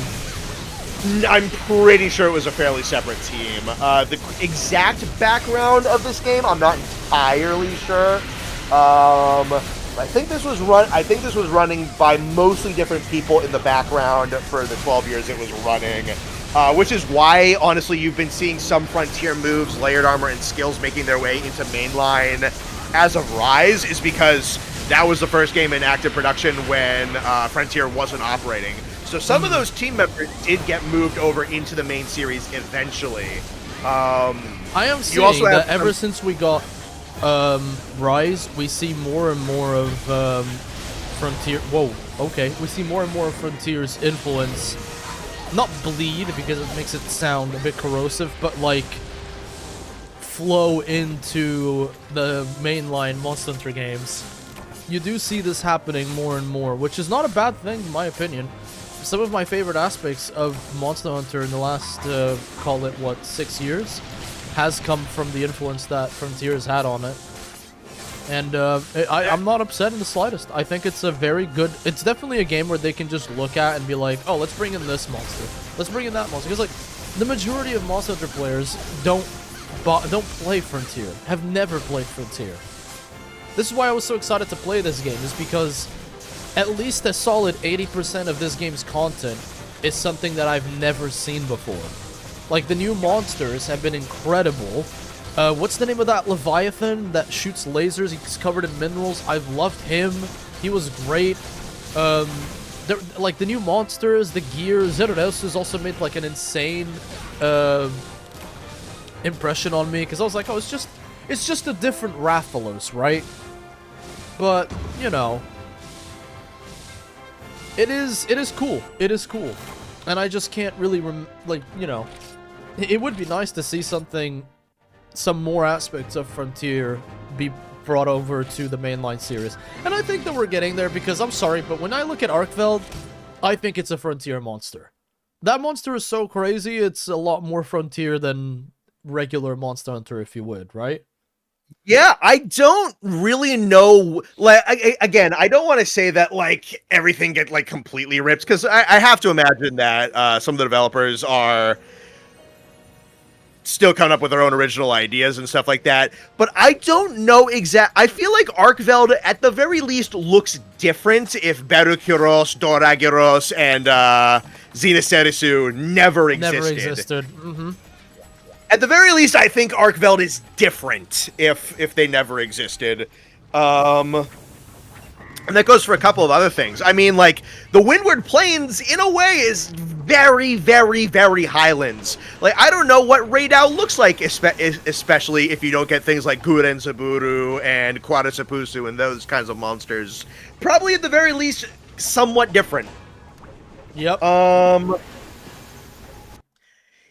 It's interesting. You point that out. It is one of the things that I think is a little bit unfortunate about just the way that Zenith is set up, and one of the reasons why eventually I want to go and stream some versions of the game that get hard locked at certain updates is, especially the first couple of ranks up until probably around the Zenith show up, and I think this is an experience that I bumped into, that I think you bumped into, and a lot of people who come into this game after it's been dead bump into, is with the compression, with the fact that like low rank, high rank are so insanely easy, that the quest lists are so compelled, that a lot of the most expedient armor sets are usually on event quests rather than like the actual monster upgrades, due to the fact that upgrading monster gear in this game is kind of obnoxious due to like part drops in relation to part requirements.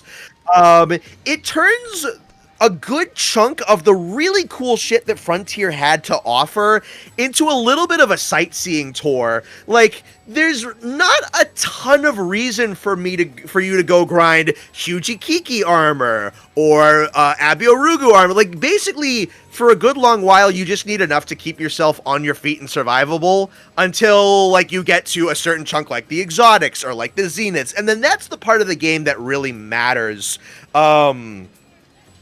I wish that Z Zenith gave you more incentive to kind of mess around with a whole bunch of stuff and actually, you know, like, noodle around with the different monsters and whatnot. Because if we're really looking at it, the Zenith monsters are the bulk of what actually really matters in this version of the game, and then the stuff that goes past them with certain materials on like road grinding and stuff like that. There's a lot of things that are just smashed together that this game has to offer that gets a little overlooked with the state that it's in, which is the recommendation I was given, the one I'll give to you and anyone in chat who has not played this game but has any interest.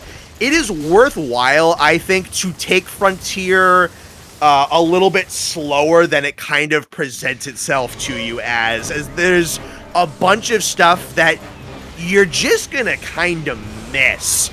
But there's so much interesting shit that this game has to offer that has been not interpreted in the older games, that has been interpreted in the newer games, kind of got like retranslated, shifted around. There's a mountain of shit that Frontier has to offer. So I would encourage anybody to just kind of like enjoy the ride.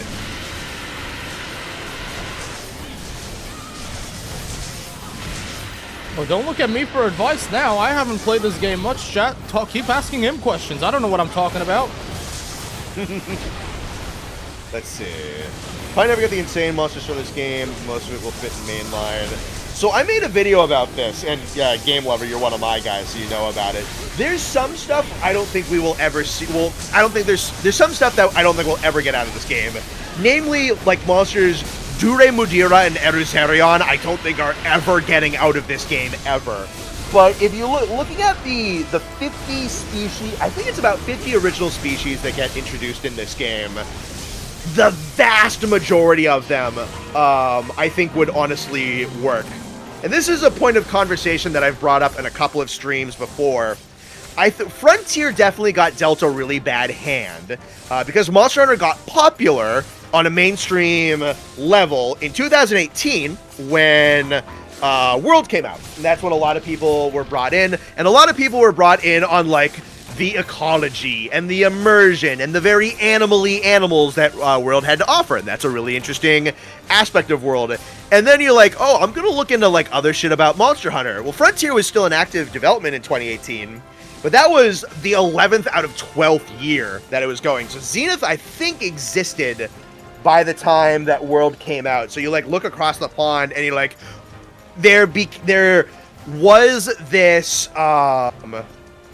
perception of the game, which I think is rather unfair, that Frontier was nothing but, oh, super spiky, over-dramatic, wackadoodle, crazy nonsense fantasy, Final Fantasy monster bosses that do nothing but giant fire explosions. There's a backlog of about like 30 monsters in this game that functionally are just like regular Monster Hunter monsters with actual ecology and are legitimately well thought out. Thank God I did my Frontier two-parter original series before some massive Twitter changes happened, because if anyone follows Band Laggy, or I think he's Band Gameth right now on Twitter, he had like all of these ecology archive like chain tweets together, and he had ecology documentation on the Frontier monsters that you kind of just can't really get anywhere else right now. There's some stuff on the fandom wiki, but he had the best documentation. But a lot of these monsters are conventional MH monsters. They are well thought out. They do have ecologies and behaviors and like these underlying stuff that goes into them. And their movesets aren't always just a whole bunch of explosions and blowing shit up. I would say the majority of the original species roster that this game adds would function, but a lot of what people saw when World came out and looked over at Frontier was Zeniths and Musos and like Disafiroa, Eruzerion, Dure, Mudira, and that's really not the best representation of the entire history of this game. They are really only looking at like years 10, 11, and 12, and that painted this game in a reputation that it really didn't deserve for a good long while. And it's a chunk of my work on YouTube and my body of work has actually been trying to dispel that perception of it, because it simply is not a representation of what the entire lifespan of the game has been like. I don't know how to follow that up, I'm gonna be honest. Hi, Robin. Or Ruben. I don't know. I can talk. I will say, like, when it comes to people's perception of Frontier, it absolutely is. Like, when I told myself, I'm gonna try Frontier, the mindset that I had at the time was, I know that this is going to be frustrating and very buggy and clunky, not in the combat, but in the way that the game is laid out. Because when you're talking about an MMO for a franchise that doesn't have MMOs, and it was, technically speaking, a pay-to-win game, you're bound to have some wackiness that you're going to run into. What drew me to the game was primarily the new monsters. Fighting new monsters as a Monster Hunter player is always exciting, even if they're like really easy low rank stuff. And then after that, the design of the armor and the gear that comes with these new monsters. Because like the gear right now, I'm not going to look the craziest because I'm going to do, you know, exotic armors that are for monsters that we all know and love. So that is not going to change, but like the Zerodesu stuff was crazy, and you do see a lot of that reflected upon the game's design. It is true. My kind of vision was just, oh yeah, Monster Hunter Frontier, the game where like Monster Hunter goes full anime, you have extreme style, all these crazy counters and shit, but ultimately speaking, it is, like Connor said, you have a lot of monsters that would more than easily work with a regular, more immersive Monster Hunter title. Like, there's plenty, and if not, they can always be adjusted. I don't think that the people have told me about like the weapons coming into the mainline series, I don't think any of the 4 unknown weapons, because you guys, like, for you to know, Monster Hunter as a series has 4 more weapons that are not included in the main line. One of them is the Tonfas, they're in Frontier. The other is the Magnet Spike, they're in Frontier. The other is the Excel Axe, which is in a game called Monster Hunter Explorer. It's a mobile game. And then the other is the Monster Hunter Whip, which is in the official Monster Hunter manga. So all 4 of these weapons have never left the place that they were born. And I don't think that they will. I think Tonfas could be adapted, but it would be the point of... Tonfas has been adapted so much that it doesn't feel like Tonfas, and therefore I think it would disappoint the Frontier players. And Magnet Spike, I think it would be nerfed so much that people wouldn't like it. Because Magnet Spike is fucking crazy. I've seen the kind of stuff that this weapon can do in person and through speedruns.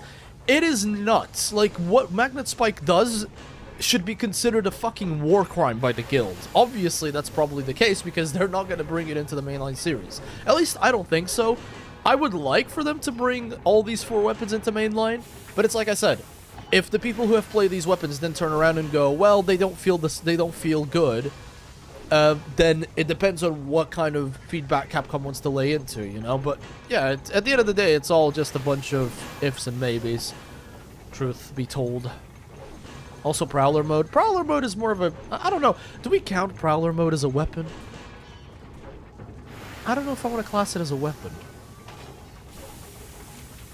I don't know. Connor, what do you think? I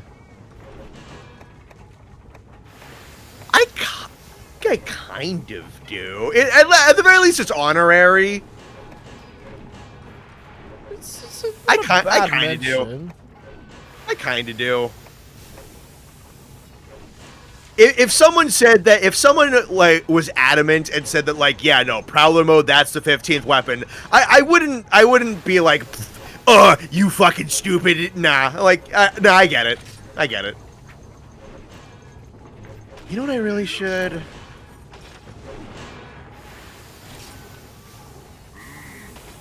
Oh, why do I have to do fucking Shengo Ren for this? Okay. I have Gormagala, Seregios, Nargacuga. I've upgraded the helmet a bit. Man, I wish I could transmog. I look like a circus freak. Actually, I can transmog. I just can't transmog some of this stuff. Let me look at what I can transmog.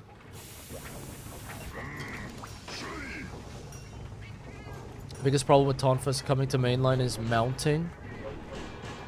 But that's what I'm saying, like, they'd have to use Earth Style or something, and then people would complain that it's not Tonfas because they don't have the aerial moveset or something. I don't know, yeah. It's a complicated discussion. Yeah, if you took a aerial blunt, a rapid aerial blunt weapon and you put that in mainline, that's a lot of things. Yep. Honestly, there would be people who would complain, but I think grounded Tonfas could be pretty cool. Oh shit, I can't do a transmog yet. Alright, let's see if we can progress maybe a little bit to... Well, what do you think, Connor? Should I do some more key quests for HR5?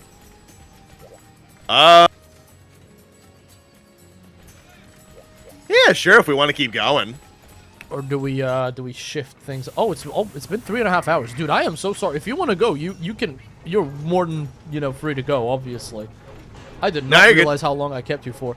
And, Asmeros, thank you very much for the dono. Appreciate it.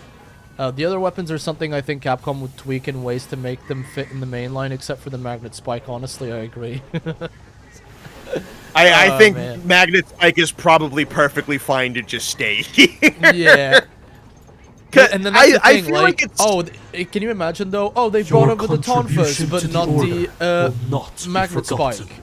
Then it would be unfair, because why did they choose one and not the other, right? And I'm talking about the people that complain, or could complain, are not going to see the logic behind it.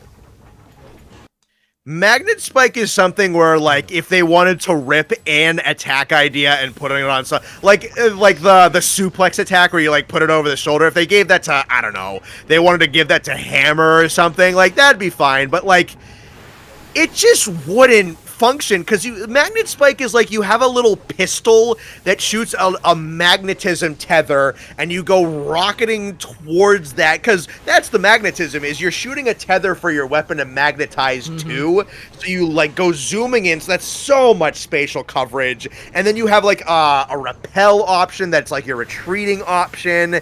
It's got a cutting and a blunt mode. It flies around. It's in the air. It's got crazy motion values. It's got a fucking pin attack where it roots the monster. It's not even just damage, it's utility. It's cracked in terms of like the underlying abilities of what those moves do. It's like you just kind of can't interpret some of that in a way that functions. Wait a second. Hold on a second. Hold on a second. I know you. I know who Asmoros is. You're the shorts guy. Holy shit, it is you! I fucking knew this name sounded familiar. I don't... Oh, do you know who Asmoros is? I have definitely seen that PFP before. You have... Dude, I knew I recognized this dude. I knew it. I fucking knew it. I was like, this name sounds so familiar.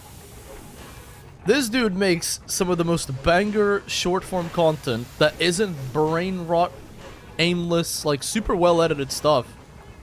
I really like your stuff, dude. I really like your I have stuff. seen this guy's channel before. Yep, I have definitely seen this. Yep.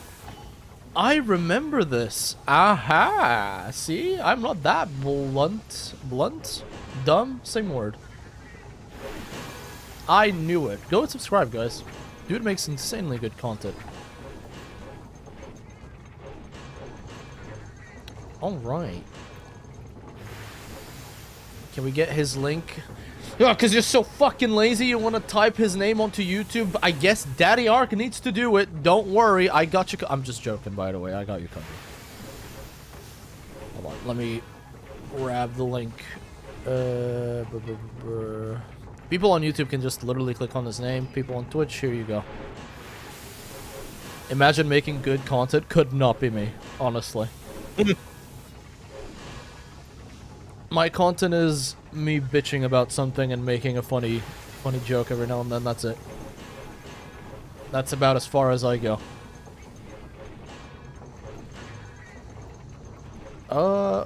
Alright. Sorry, I was looking through armor stuff. Anyway, you were saying about the weapons, Connor? I think I mostly made my point. Magnet Spike cannot come, guys. Sorry. Not invited to the party. Yeah, no, I think that thing is just fundamentally incompatible. No, you want to reinterpret some of the... You want to reinterpret a couple of the ideas for some of the moves? Sure. The actual thing in sum total? No. No, yeah, we're good. Thing is, at that point, I just say, let's not make things... my thing is, I'd rather see one new weapon than see these 4 weapons adapted, right? That's at least my opinion. I would love another polearm weapon. I really would. Dude! Preach! Fucking preach, dude! What I would do to have a proper polearm. My basic idea is literally just ripping Lawbringer's moveset from For Honor and added some extra. You play For Honor? I did, yeah, no. I played it when it came out. I don't own it anymore. Get back on play with me. I need to buy... Oh, boy. Wait, isn't the game free? I got it for free. Is it free? I got it for free. I did. Okay, well that kind of changes things because then I don't need to spend money. Dude, I'll buy you the game if you want to get back into it. I don't care. I've been slowly but surely collecting more and more cretins to play For Honor with me. So far, if I get you, that would be 5. I'd play For Honor with you. Cause yeah, but like yeah. Oh no, it's paid. What the fuck? How did I get it for free? Connor, I'm buying For Honor. Art stole For Honor. I'm shilling for Honor now. No longer shilling for Capcom. He raided a For Honor delivery truck and stole it off the back of a truck. So I don't have you on Steam. Give me your Steam friend code right now. I'm doing this. You definitely don't have me on Steam. Give me your Steam. Give I'm not me asking. Steam. I'm ordering. But, dude, yeah, Lawbringer, for those of you who don't know, is a big armored guy with a halberd. And he's so fucking cool. He is so fucking cool. But yeah, like, I think there is one specific polearm called the Falcon's Beak, which is a... Okay, we're gonna get a little bit, you know...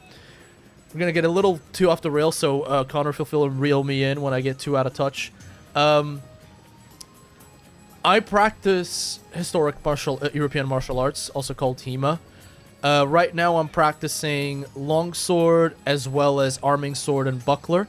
I used to be formally I used to be properly taught by a professional, but I moved away from that club, so I'm mostly training alone. Every now and then I go to a tournament and I participate in like the casual tournaments that they have. Nothing crazy because I am not good enough to fence against professionals. And I've always wanted to train with a polearm, but training with a polearm, you gotta have a lot of room. And I don't have that much room. Yeah. Like, training with my longsword when I'm training Schwerhau, which is a stance where you're basically swinging your sword above your head. And even though I'm a short guy, that is still quite a lot of room that you take up. But anyway, the Falcon's Beak is a polearm used by knights because a knight's main weapon on the battlefield would be a polearm. You can talk about it historically accurate, like sword and shield users. That's still a thing. And a lot of them would use war swords, aka great swords, because a great sword is a hybrid between a spear and a sword. I would love to have one. Again, don't have the room for it. But the Falcon's Beak is literally a hook, a little hammer with 4 little edges, and a spike at the end of it.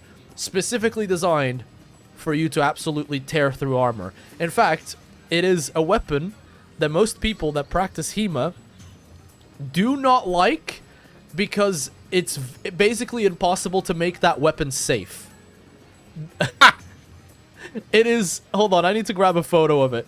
It is not possible for you to make this weapon safe because in HEMA, my sword is... Like, my longsword is metal. I have a synthetic sword, which is like a expensive toy sword, right?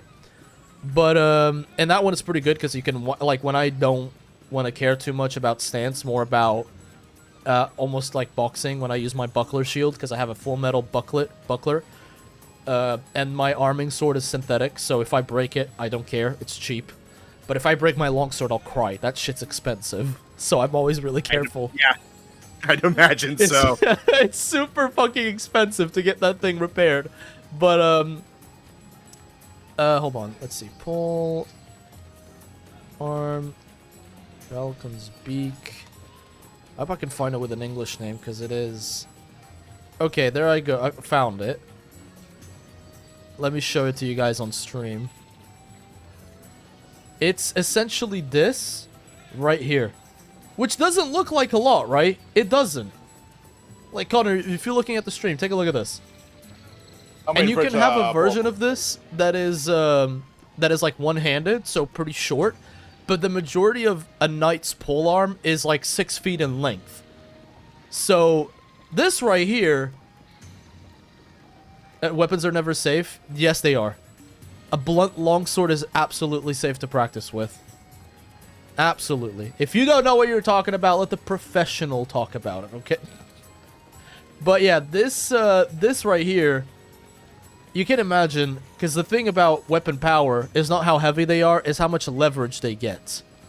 That's why two-handed swords and two-handed weapons are always going to outperform one-handed weapons when it comes to leverage, because you're using momentum to gain damage. You see that those fucking spikes? Imagine that coming at you after someone swung that with perfect momentum. You cannot be safe with this thing. You can't. It's insane. But, man, I would love to practice one of them. Sorry, I really went off the rails there, all because you said polearm and For Honor. But, dude, for real, if you want to get back into For Honor, give me that Steam and I'll get you back into it. I only got into it like 2 years ago. So, I'm not good at the game or anything, but yeah.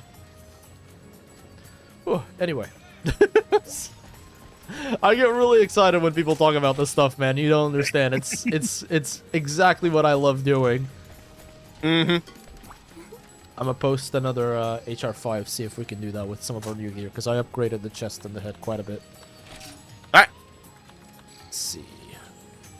Let's have a swing back at the crystal scorpion. I need to get myself some more bentos. I always forget the bentos.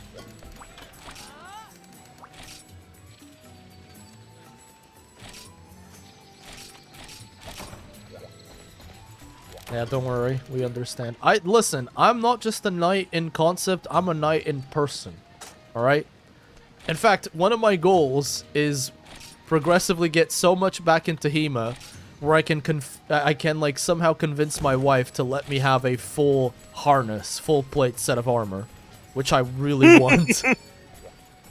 But for that, I think I need to go into a couple tournaments and be like, listen, I need you know, I need to practice, so I need my full armor set. Oh, man. You gotta do content with it so it can be a business expense. Oh, I wish. I don't think I can, because for any, like, HEMA content creators, or even Bahurt, if you guys don't know what Bahurt is fully armored combat, and HEMA and Bahurt are quite different. Like, for example, in a HEMA fight, we work by points, so as soon as there's full contact from a weapon to a user, that's a point. So if there's, like, a longsword duel, and I stab you before you stab me, that's a single, so that's a point for me. If we stab each other, that's a double, so each person gets a point, and that's generally, like, a very bad thing in HEMA. But, in Bahurt, the rules are, once 3 points of contact are on the floor, you're out. And these motherfuckers hit each other at full power, because, like, with HEMA, you focus on strength, but you also, you pull a lot of your punches, right? Because you don't want to kill anybody. In Bahurt, there is no holding back. You have, like, areas that you're not allowed to hit, and the weapons are all blunted, obviously. You're not hitting people with sharp weapons. Yeah. But, like, bro, I've seen a Bahurt fight in person. It is fucking brutal. Like, I don't think I could do it. Like, the amount of bruises and shit. Oh. There's also a lot of women that are into Bahurt as well. Interesting.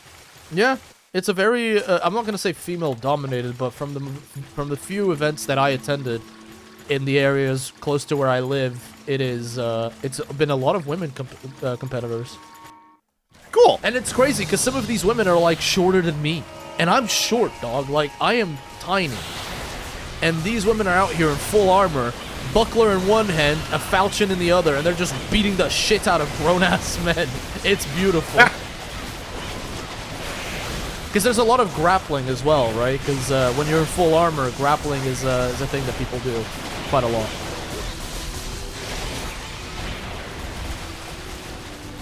We forget your moveset, Jevia.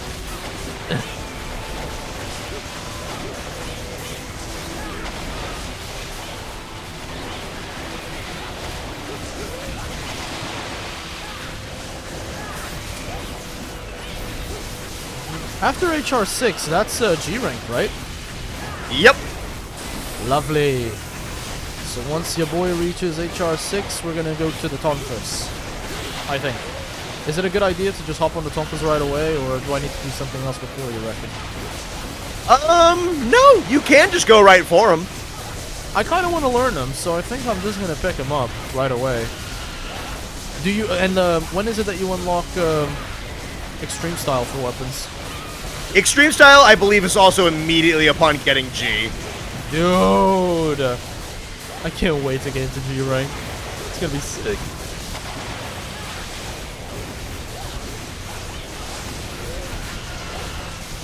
Being short can be an advantage. Being short is an advantage depending on the sport. I would say being short in HEMA is not as good because your arms are not going to be as long, therefore any thrusts that you try to throw at your opponent might not reach. When I used to practice in, I can say it because I don't live there anymore, the Brighton and Hove Sword Academy, I used to fight this guy called Kevin. Kevin is 6'2". I'm 5'6". When I tell you that when when I used to duel him, we had to start at opposite ends of the arena to give me a chance to close in. Because if we started from the normal, like, stances where people are right next to each other, he could swing and there's nothing I could do about it. I couldn't reach him. So unless he swung and I parried and went in, I would be so cooked. But he was a great guy. He was also very experienced in HEMA, so he was fun to fight. Super fun to spar with. Ah, man. Now that you brought up pole arms, I really want, like, a proper pole arm in Monster Hunter. Because the only thing that we have really is the insect glaive. And to an extent, I guess, the switch axe. Kinda? Yeah, kinda. I would consider switch axe more of a sword, to be honest. I mean, that's where you're spending most of your combat. Yeah, exactly, right?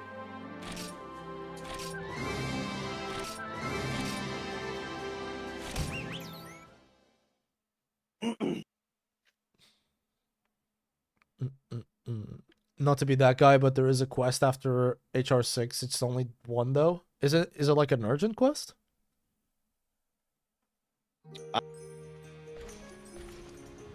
There is an urgent from HR6 into G rank that is super cool. Let's do another one. I don't know if we're gonna clear HR5 today, because we still have 1, 2, 3, 4, 5, 6 quests plus urgent. So it might not be the day where we clear the whole thing. Next one is interesting. It's been a very long time since I've seen this monster.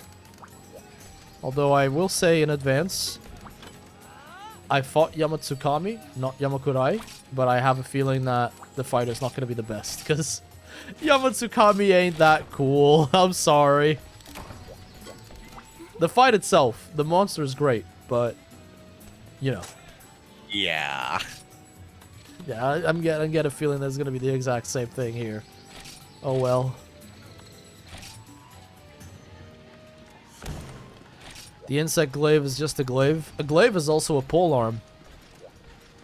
A polearm is basically anything on a stick, on a long stick. So you have halberds, spears, pole axes, all this kind of stuff. It's all polearms. Yeah, polearm's a little bit of a catch-all. Yeah, polearms is like calling something an assault rifle.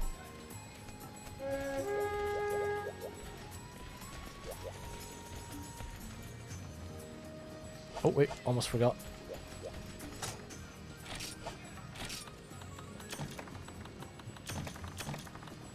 Man, I need to give some love to my partner. As in the in-game partner. I was about to say. On stream? Oh, man. She's not even home. It's all good. Unless I'm talking about Connor. But no one will know. Yeah, chat, no one will ever believe you. Who's gonna believe you, chat? It's not like it's documented on the internet forever. I am deleting the VOD. No one's gonna know.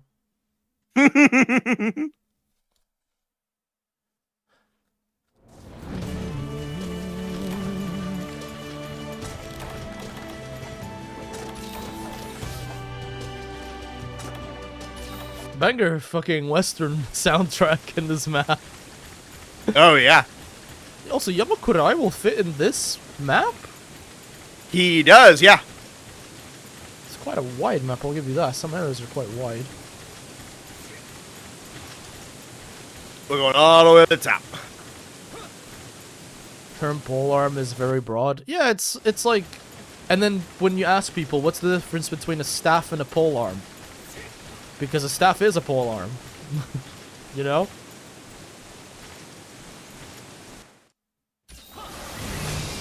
Oh, there he is.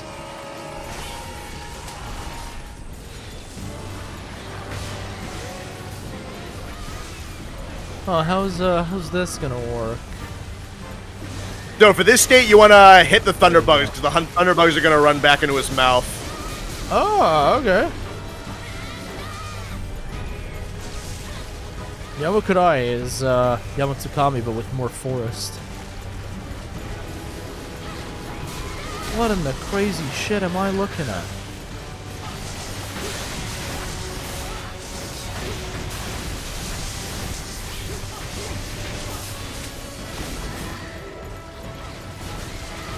I like his golden teeth. Oh yeah, the little yellow teeth. It does make it feel a little bit more brutal, doesn't it? Yeah, he's a freaky looking thing. Oh yeah, be careful of this. Whoa! I'll be careful of it next time.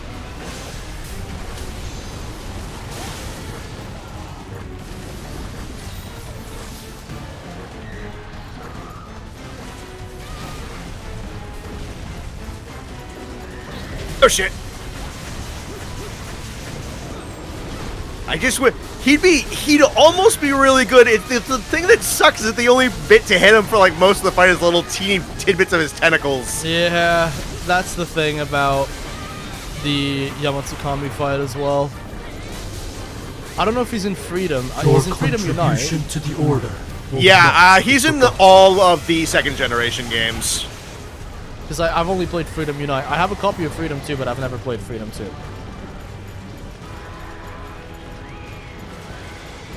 What the fuck Hell yeah, here we is go. happening, dude? He's upside down. I think. I can't see his face. No, he's not. Okay. Dude, that is some crazy stuff. Bro looks like a lasagna. The lasagna. Doesn't he? And he's dead. Kinda. Yeah, it's his autumn colors. Oh, that's what it's supposed to be? Yeah. You could have actually told me it was meant to represent lasagna and I would have bought it. Yeah, it did. It's like the flying spaghetti monster. Or Yeah, whatever the fuck that I thing would is. have been like, dude, that is a reference to the flying spaghetti monster. Dude, I got a buddy at mine, and at his job, they like this is gonna be a bit controversial of a topic, but basically, a couple of I'll be unspecific so no one gets the wrong idea. Essentially, someone was taking too many religious holidays to the point where people started questioning, like, are they actually real, kind of thing, right? Yeah. So, looked into it. Turns out it wasn't, but they couldn't do much because when HR talked to him, he's like, oh, this is racist. So when you play that card, then obviously HR is always going to be scared. But turns out what happened was my friend, then him and two of his buddies, started to then go, we're Pastafarians, which is officially the religion for the Flying Spaghetti Monster. Yeah, And they started taking holidays left, right, and center for that stuff. And one of the holidays, let me see if I can find the text that he sent me. Hold on. By the way, Reddits, again, thank you so much for the donor, man. You don't have to donate, but I appreciate it. The support for the order coming from you is beautiful. Hanta Yamatsu to summon an unknown. Ask Connor. What? Yeah, you can get unknown is technically an invader What, the monster. I don't. Yeah. Oh, what? So she's technically speaking an invader. No one really knows. Like, people thought it was impossible for her to invade in Rain, but I managed to get it to happen in like my third or fourth Frontier stream. I still don't really know how it happened. Unknown Yeah, is the Rathian, the crazy ass Rathian. Yeah. The God Rathian. Yeah, no, Oh, wow. When she was introduced, she was an invader. You will be able to fight her at HR6. Not her at max power, because that's like way down the line. But you will be fighting her in HR6. Great. I'm looking forward to that. You honestly, dude, you should. That fight rules. Wait, that's an actual religion? Yes, Pastafarian is a fully fledged legal religion. in some countries.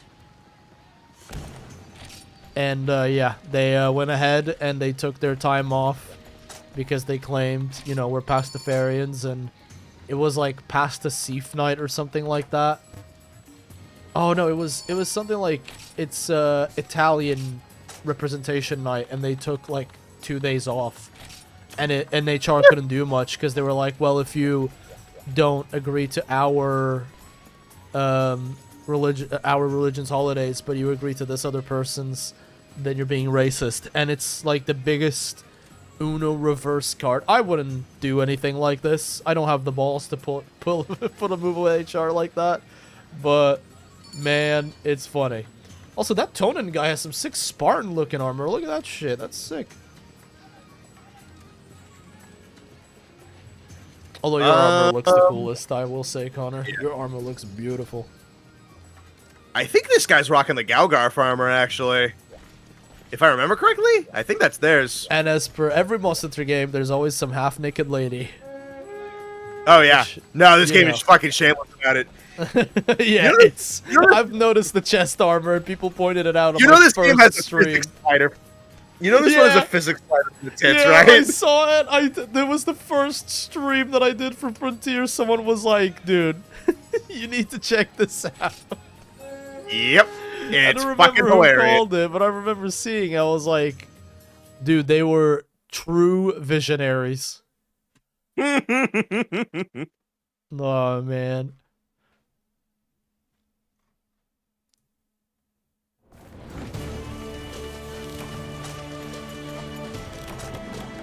Oh, I did the thing again where I accidentally got rid of all my items instead of one. Fuck's sake. Ah. Alright, well, we'll make this work. Newcomer to Monster Hunter, which Monster Hunter is easier to play? I would say if you want the easiest Monster Hunter, I would say start with Monster Hunter Rise. It's probably the friendliest Monster Hunter to get started with. It still has a bunch of active players, like thousands of people are playing that game still. But if you have a stronger PC, I would say maybe go for Monster Hunter Wilds, because Wilds also has a ridiculous amount of, you know, quality of life changes. But yeah, it depends, because like Monster Hunter games, they're very different from each other. They always have major design changes, so not every Monster Hunter game is going to be as good, depending on who you're asking. But I say you can't really go wrong with any Monster Hunter game, really. As long as you're willing to learn, you can get there. Yeah, I think you can, honestly, anything, if you're looking for like a really comfy starting point, World, Wilds, and Rise, I don't think any of them will do you wrong.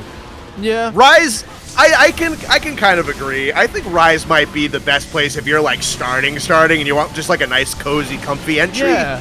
Rise is a really good place to start. Because Rise has, I think Rise's village quests are like really good to bring people in.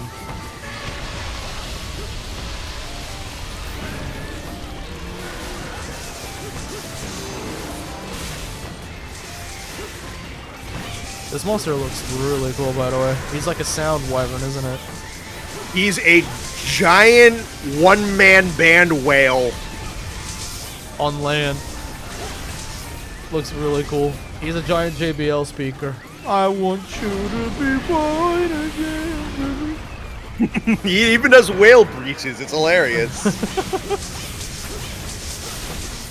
Man, these monster designs are something else. Oh, yeah. His tail has like an opening. Or like something dangling off of it. Yeah, he's kind of modeled to be like a giant living musical instrument. Because that's like the... Unfortunately, the monster sound design in this game isn't as good as it probably should be, but like his tail is like clicking off of that big barnacle arrangement on like the underside of it. It's supposed to be kind of like a percussion thing. He's got the blowhole. I see the vision. I see the vision. Yeah. Like the tail is supposed to be percussion. I think the wings are almost kind of supposed to be like a string type of thing. You got the blowholes up at the top, but unfortunately, this like the sound design is kind of just not where it should be. It could be really cool. I like how it makes you dance, dude. That's so funny. Yep, he forces you to do emotes.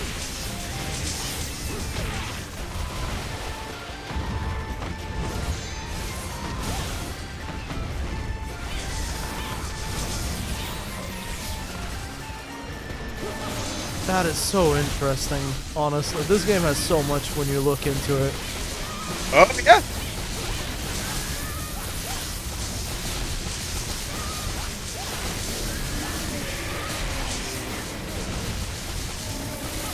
Look at this giant head. Oh my lord.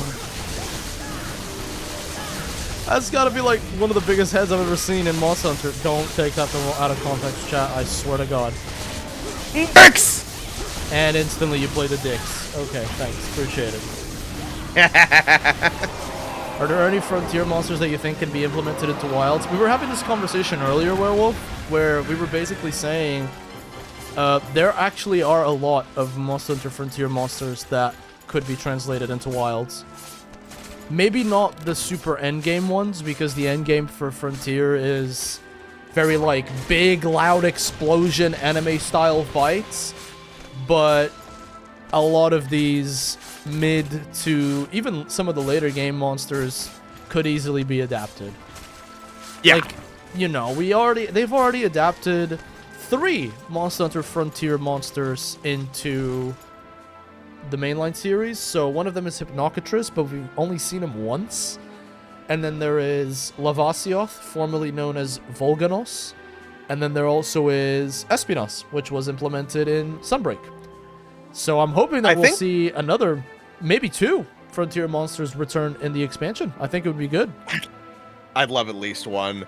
Yeah, honestly, I think what kind of holds them back a little bit is that I feel like the actual, like, creature design concepts are on par with stuff you get in modern MH, but considering the fact that this is modded DOS, like, the proportions are different than what they would be, the coloration's a little bit different than what they would be, because if you look at some of the stuff that you get in, like, the modded, like, fucking, like, Jindahad is a giant snake heat sink with, like, brass rivet armor, like, knight armor sticking out of him. Yep. And he's, like, 100 feet long, and it's, like, giant back spikes with ice coming off of it. And it's like, you have something like Jindahad, and, like... It would just take a lot of convincing from the right people. Like, they would need to look at a monster, and they'd need to be like, let's adapt this very specific monster, but it's going to take some effort. By the way, I love the Ariel emote. I'm an Ariel fan, so...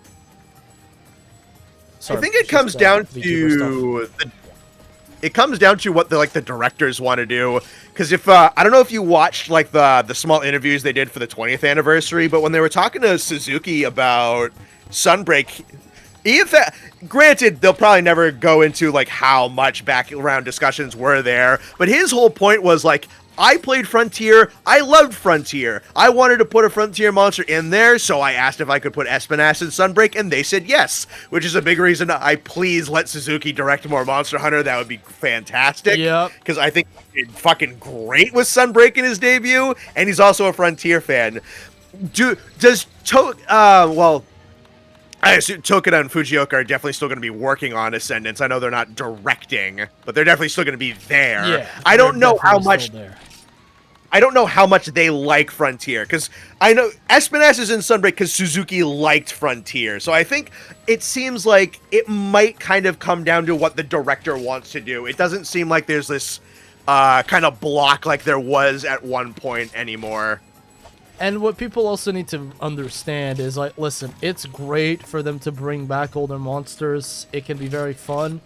But at the same time, the drive for the Monster Hunter team is set primarily for innovation. They don't want to repeat what they've already done. They are a team that very much works on the basis of, we've done this. We want to do something new. But they know that for the scope of their games, they need to reuse assets. That's why you have more returning monsters than you have new ones, because making newer monsters in comparison to adapting older monsters is a much harder task. Now, So much time, resources, and money. especially if you're talking about a game like Frontier. I don't know if Capcom owes all the rights to Frontier. That could also be another thing, because, like, imagine if they don't owe the rights to a lot of the new monsters. If they have to pay extra to do that, then that's, you know... They're still a company at the end of the day, and if you're asking me, like, let's say I'm the director for Ascendance, and my monster design team, they come to me and they're like, listen, we got 2 monsters, we really like them. One is a brand new original concept that we have never seen, which is already likely to make it, because, you know, something that's never seen before. Monster Hunter players like that, even if it's an easy monster. Like, people love Shatacabra, even though he's piss easy, right? But if they come to me and they're like, we have this new monster design, look at it, and then the other team is like, I have this design from Frontier, I've adapted the whole thing, it's going to be a peak fight, but we have to pay for the rights. You know what I mean? And these things, we're not talking small pricing. But I don't know. I don't know the technicalities. Connor, maybe you know more than I do on this topic, because I don't really know. Frontier, as far as I'm concerned, is completely in-house. The only one that got outsourced, I believe, is Monster Hunter Online. That was predominantly by Tencent. I think Tencent owns the rights to original creations for MH Online.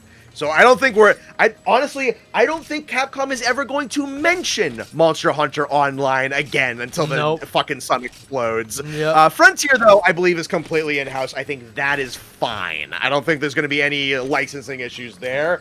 Unless someone knows something I don't. Frontier, I think, is still completely within their rights. Online is the one where those monsters are in basically forever jail. Yeah, though they're never going to leave. There is the whole thing of, like, Outlanders, because that, I think, is also Tencent. Well, I don't even know if I'm even going to fucking touch that game. I don't have plans to cover it at the very least. I don't, and I've seen people play it, and they say that it's fun. I'm going to open up with the fact that I'm not a mobile gamer. I have my PC. Like, here's what gaming looks like for me. Either I am playing single-player games, or playing games by myself, or I'm streaming them, or I am playing on my Steam Deck, like the wife is watching something on TV that I cannot be bothered to watch, and she's doing like some sewing or some knitting. I'm sat there on my Steam Deck playing something. Yep. I don't do mobile games, because a lot of the times mobile games are insanely predatory, and just because I don't like playing a game on my phone, when I have all of these insanely, like, you know, my computer is not top of the line, but it's pretty damn expensive, and it is something that I built this computer. This is my first computer that I've ever built with my own 2 hands. And so, I'm like, if I spent all this money and all this effort in getting this incredible, you know, gaming machine, I'm just not in the mood to play on my phone. I'm just not. Especially because, like, I could not care less about phone. My phone's is over, I think this current phone is 8 years old. So I don't care. And, like, this phone glitches out a lot, but I just don't give a shit. I don't use it for much. I really don't. And, yeah, like, Monster Hunter being on mobile already is something like, how are we going to adapt the controls? And I've heard nothing but good things about Outlanders. And even Rurikon told me, like, oh, but you can just play it on PC via this this Google thing that allows you to essentially stream the game onto your computer, and then you can use it that way. But then I'm like, how's that going to adapt to the control scheme? And, you know, visually speaking, I'm not going to complain. I think Outlanders for a mobile game looks incredible. That's not even in the question. There has been talks about it being gacha as well, which you guys know how I feel about gacha games. I don't support gacha. Like a lot of people, I had a comment the other day, dude. Hold on. I don't know if I can pull it. I'm going to paraphrase this comment in as much good faith as I can. It was a video where I basically talked about the Ardean weapon system and it basically turning into gacha. And this guy goes, you don't really know much about gacha, which is correct. I don't play many gacha games at all. In fact, I don't play any at the moment, and I haven't for many years. And he's like, but gacha games have a system where after hundreds of pulls, you will get something guaranteed. And I'm like, listen, that's great, but let's talk about the monetization behind those pulls, right? That's where I get a problem, because a lot of gacha games are just gambling. Flat out gambling. And I don't promote that stuff. Sorry, go ahead, Connor. I didn't really have a point. I was just listening. It's just, I don't know, man. I don't know. Maybe I'm an old timer that's out of touch with this kind of stuff. Not completely out of the question. But I just cannot deal with gacha. Like, that's one of the biggest things that I feel about Wilds is I would much rather have systems that encourage me to play the game and grind endlessly for good weapons than have the audience system. I fucking hate the audience system. I really don't like it. I made an entire video dedicated to the problems that I see with it, as well as an entire system that I think would be a very suitable solution. So, yeah. Again, if you play gachas, that's fine. I just ask that if you're gambling on anything with money, please be extremely responsible. It's not something that you see yourself getting addicted to. And before you know it, you are basically throwing your money away on things that, you know. Like, I have a coworker, and he's addicted to gambling. And his gambling addiction has proved to be a problem sometimes. So, you know. Like, he's the kind of guy who's been like, yeah, I made an extra $1,500 this week. And then the very next day, I'm $3,000 in debt.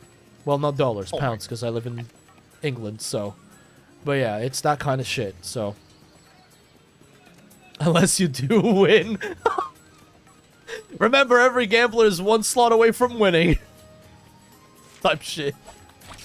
Yep. Nah, I don't know. I don't have too many strong feelings about Outlanders, just like I didn't with Now, you know? Just can't be bothered. I play Now a little bit because it just keeps me outside a little bit longer. It's something neat to do. Yeah, I mean, I'm not saying that the game's bad. I'm just saying it's not my taste. I can't deal with phone games too much. Like, whenever I get a sponsor for a mobile game, I'll maybe play it for like a month. And then after I've had my fill, I'll drop it until maybe there's an update or something. Yeah. Yeah, no, But I just not interested in Outlanders. Like, I could have covered it, but I'm like, I don't care. I don't care. It's just like, oh, but there's these new characters. I was like, it's whatever. People have told me, like, oh, Ark, just do a waifu video on it. You know, it could be good content. And I was like, but can I really be bothered, though? Like, can I really be bothered to do all of that on a phone and stuff? There's a quest up, by the way, for an Inagami. Alright.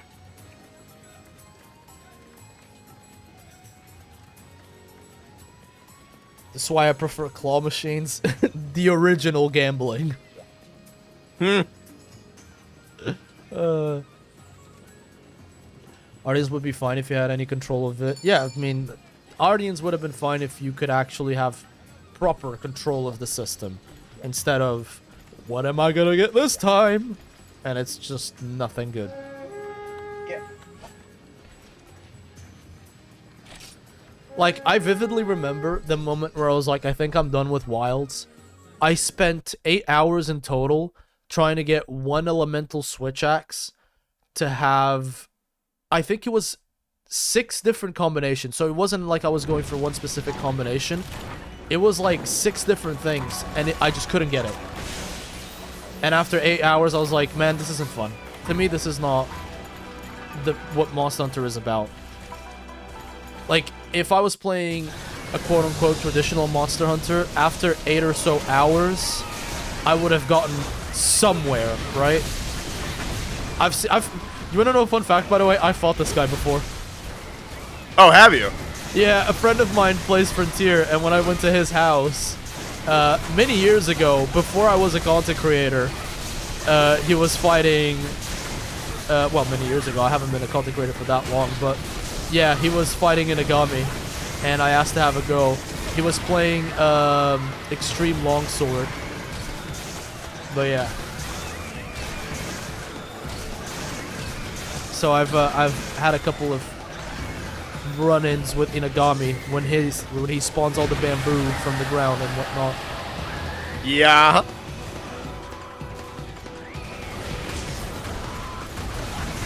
This is an Elder Dragon, right? He is, yeah.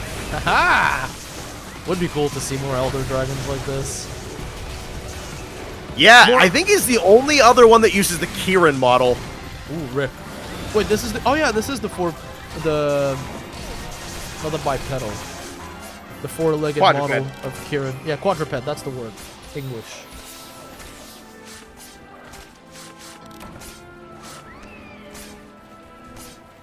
Look at Connor Aura farming in the background. Yeah, I don't know if you've noticed, but like, just so I don't crush everything so you can enjoy the monsters, I've just been sitting and watching you fight. I wanted to tell people, but then like, what the fuck am I looking at? Okay, just casual stuff that you see in Frontier. But yeah, I've kind of given up. People can do whatever. I will solo stuff every now and then, but yeah. Yeah, I mean, I'm for the not too grind. bothered. Yeah, for grinding things, it is nice to have a party. But every once in a while, like, I just kind of want to actually like the fight instead of watching the monster jerk around violently until it dies. Yeah, I mean, that's what I did through all the way until HR4. And even in HR5, I grinded quite a few things by myself. But, you know, I'm not going to hold people back on a leash anymore. I know that when I get to Extreme and G rank, I'm going to do... things are going to escalate and I'm going to have to get ready and all that stuff. And to be fair, it does help because... Oh my shit, my item box is full. Oh no, I need to buy more spaces for it. I forgot how to do it.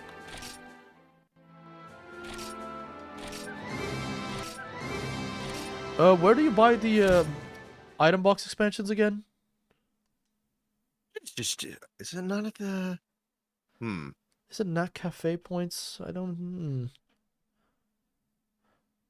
It's been so roughly long, remember. Hold on, let's have a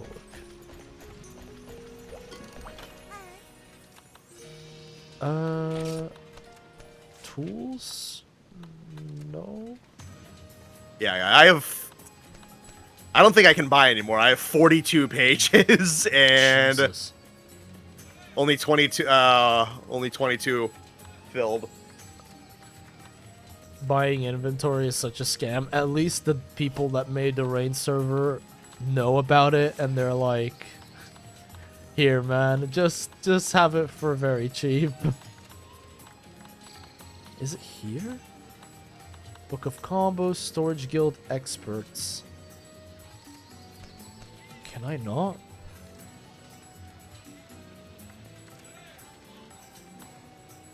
Don't think I can buy it.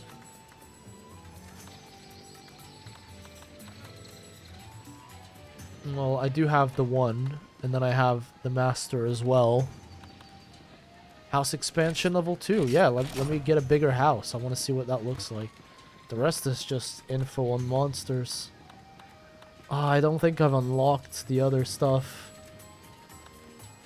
That'd be weird, because I have never run out of item box space. It's full. I don't know what the hell I did, but it's full.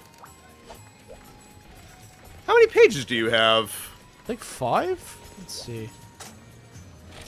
Yeah, this definitely fucked it. No, My now problem I is have that 21. What the fuck?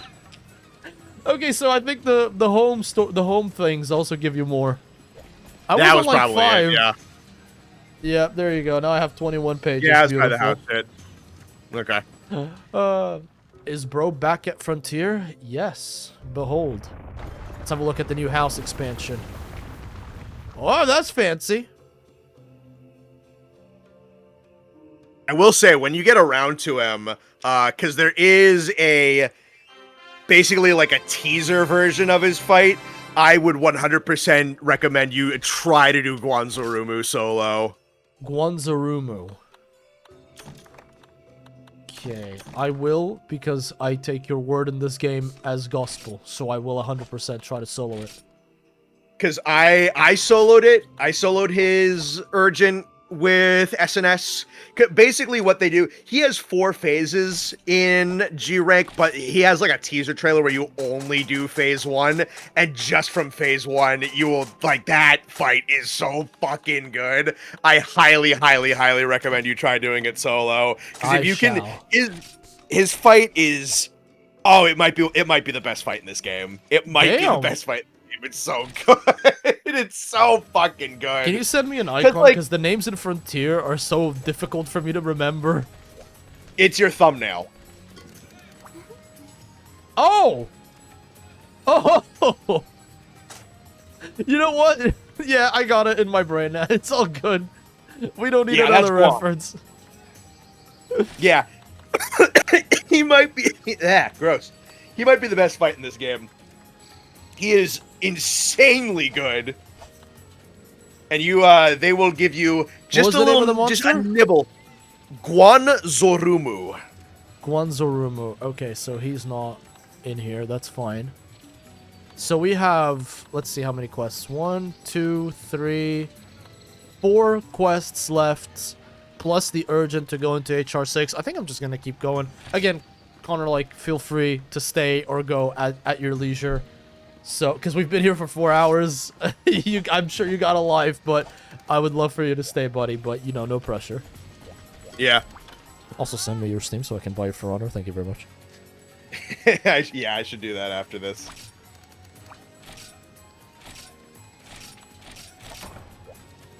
Alright. You know what? I'll keep hanging out, but I might order myself some food because I am hungry. Oh, what do you think you're gonna get? Yeah, you're welcome to eat on stream. Nobody. This is a very much people see me eat on stream all the time. In fact, it's 7 o'clock. Yeah, I'm probably gonna need dinner soon. I'll keep grinding, see if I can finish HR 5, and then have dinner.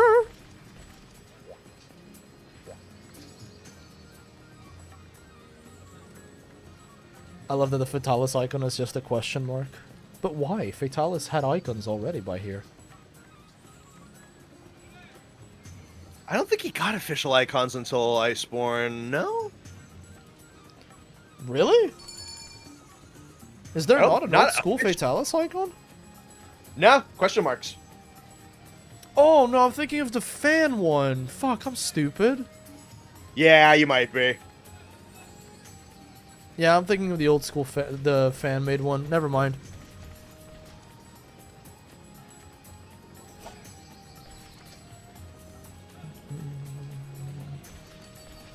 Food review stream? Oh, hell no. If there's one thing that I don't do is mukbang.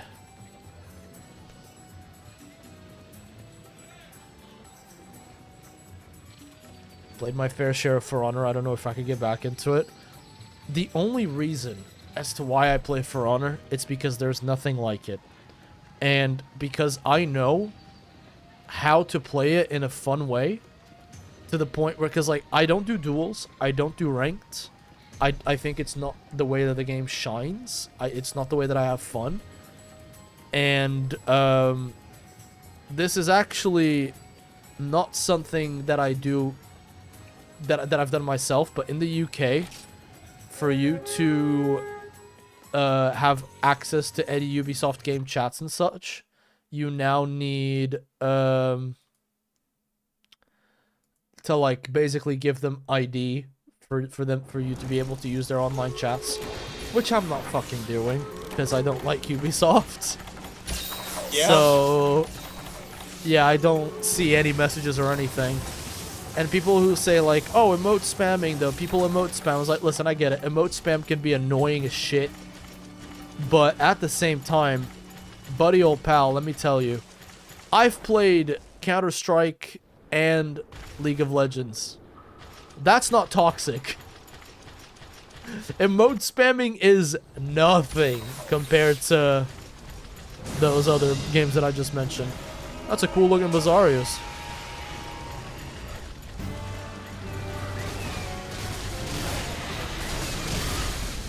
Oh, you're fighting the random boss right now, huh?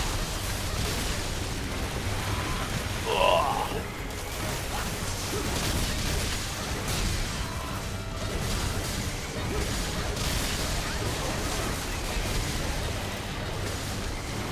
Yeah, this guy's a funny one.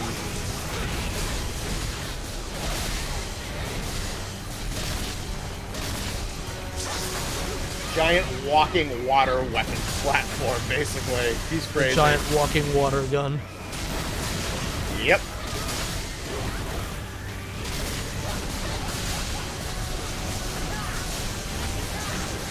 You know what? I still haven't gotten my exotic weapon. cool. True, yeah. Maybe I'll do that after this, instead of trying to finish HR5 as fast as possible. Because in theory, with Honestly, those things, I should be able to do the rest of HR5. Yeah, for a good bit. I think definitely like get a good grip on the gear going like into 6 and over the course of 6. I think is when you would probably want to like ask a couple of questions about like deco slots and stuff like that. Again, the server that you are in with me and a couple of my other friends that they invited you into, if you just go into like the Monster Hunter section and it's like, hey, can I get a like some recommendations for like armor pieces and decos? There's like they all have different names in like the server nicknames, but like, and again, I don't want to just like pawn you off on them, but they have all said that they are willing to help you. So like Kerm, Raditz, Landers, Zevris have all played this game, all know it even a little bit better than I do, and some of them a lot better than I do. And they've all said, like, if he needs help, he can ask. So there's like 5 guys in there who know the game well who would be happy to help you out if you want recommendations for set building. Yeah, I'm actually in a couple of different servers for people that have Frontier experience. Some of my mods have played through the entire thing, and I am really... Like, sometimes I've gotten too much advice. Like, 17 different people telling me to do 17 different things, and it's been super confusing. So I've been a little bit more cautious with how many people I'm asking for help, if that makes sense. That's perfectly fair.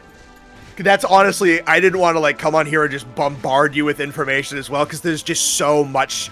There's so much there that you can learn, but if you try to like take all of it in at once, like it's just gonna filter out of the brain. Yeah, like I've had so many things that people have told me about the gear stuff is like, dude, it's in one brain out the other. Well, it's in one ear out the other. That's how bad I am. In one brain out the other. Yeah, I have 2 brains. None of them work. Clearly. 2 brain cells and they're both dead. Yep, one is trying to revive the other, so I can't rely on that one either.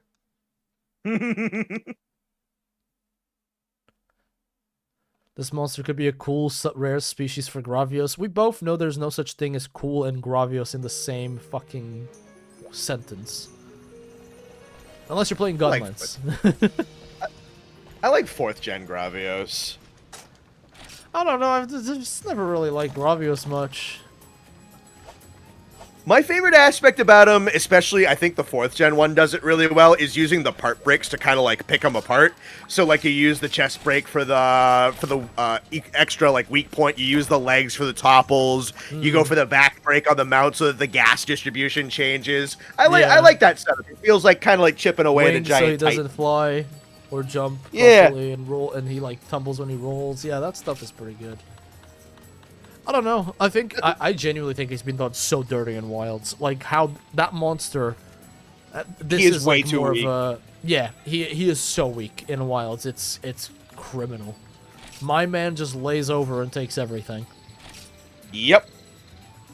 But then that's a problem with the game being too easy. Well, not anymore. Yeah. But when it launched, it was too easy.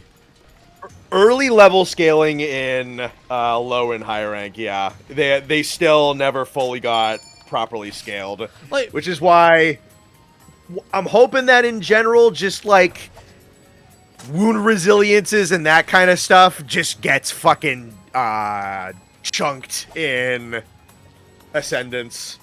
yeah, no, I expect so as well. I think they know what they have to do now. I don't know what the shortcut is that I'm pressing, but it's going like to load item loadout 3, and I don't even press anything for it. It's weird. Oh, your bumpers and triggers are your quick ones for the loadouts. Oh, for real? That sucks. Okay. Let me make an item loadout then. Item sets. Yeah. Because if you make one, it's actually all you do is press like L1 and your item set is all set up. It's so convenient if you take the time to set one up. How do I set it though? Use item set or save item set are the only options that I have. Save item set, and then I just have to save it. I think save item set will just turn whatever you have currently into hang on. Yeah, I think that's the case. I'ma just do that. Item right set. now. Yeah. Yeah, you Makes just do sense. save and whatever you have, it'll yeah. Give me some. Yeah, I have a lot of Mega Demon drugs because of the Navi system. Okay, I'll just do that. Need me some whetstones.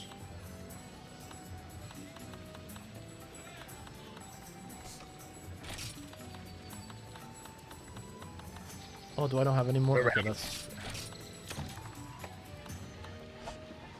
What was that? Remember having a hellish time. I'm just reading your chat currently. Have a hellish time fighting for you, Gravios, for the first time. I very fondly remember the horror that is 4th generation Black Gravios. That motherfucker's fun.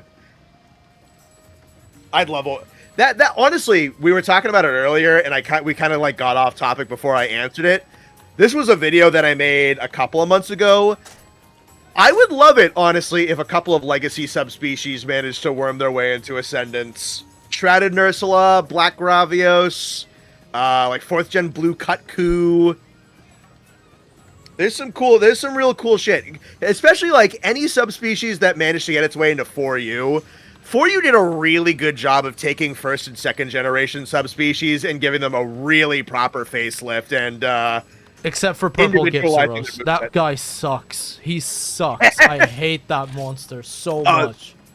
The delayed hold on the flashbang is so funny. Oh, man. It's not even that. For some reason, it seems like the AI for him in 4, or at least in 4U, just makes him, like, dash constantly. And I'm like, dude, sit still. Yeah.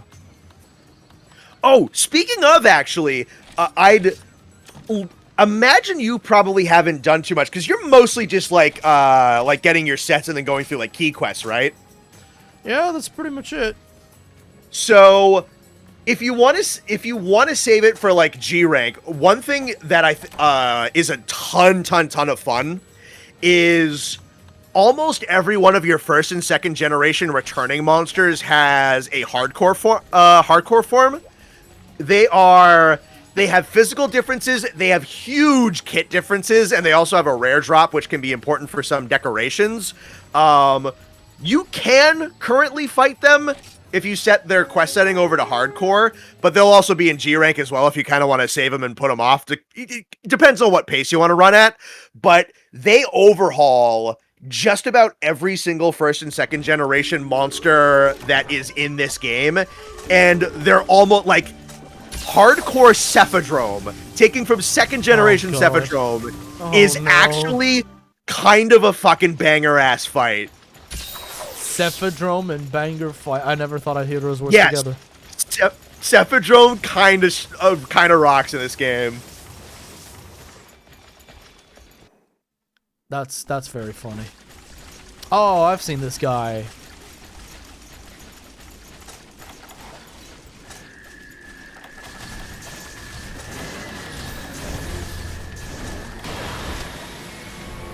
Tiny motherfucker took away my...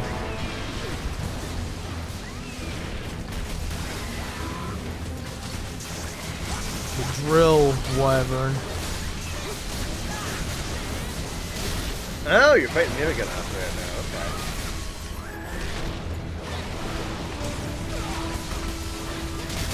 Okay. Espinas with ears. Isn't this guy like mostly blind?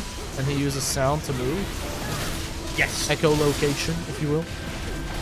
Oh, a little too early.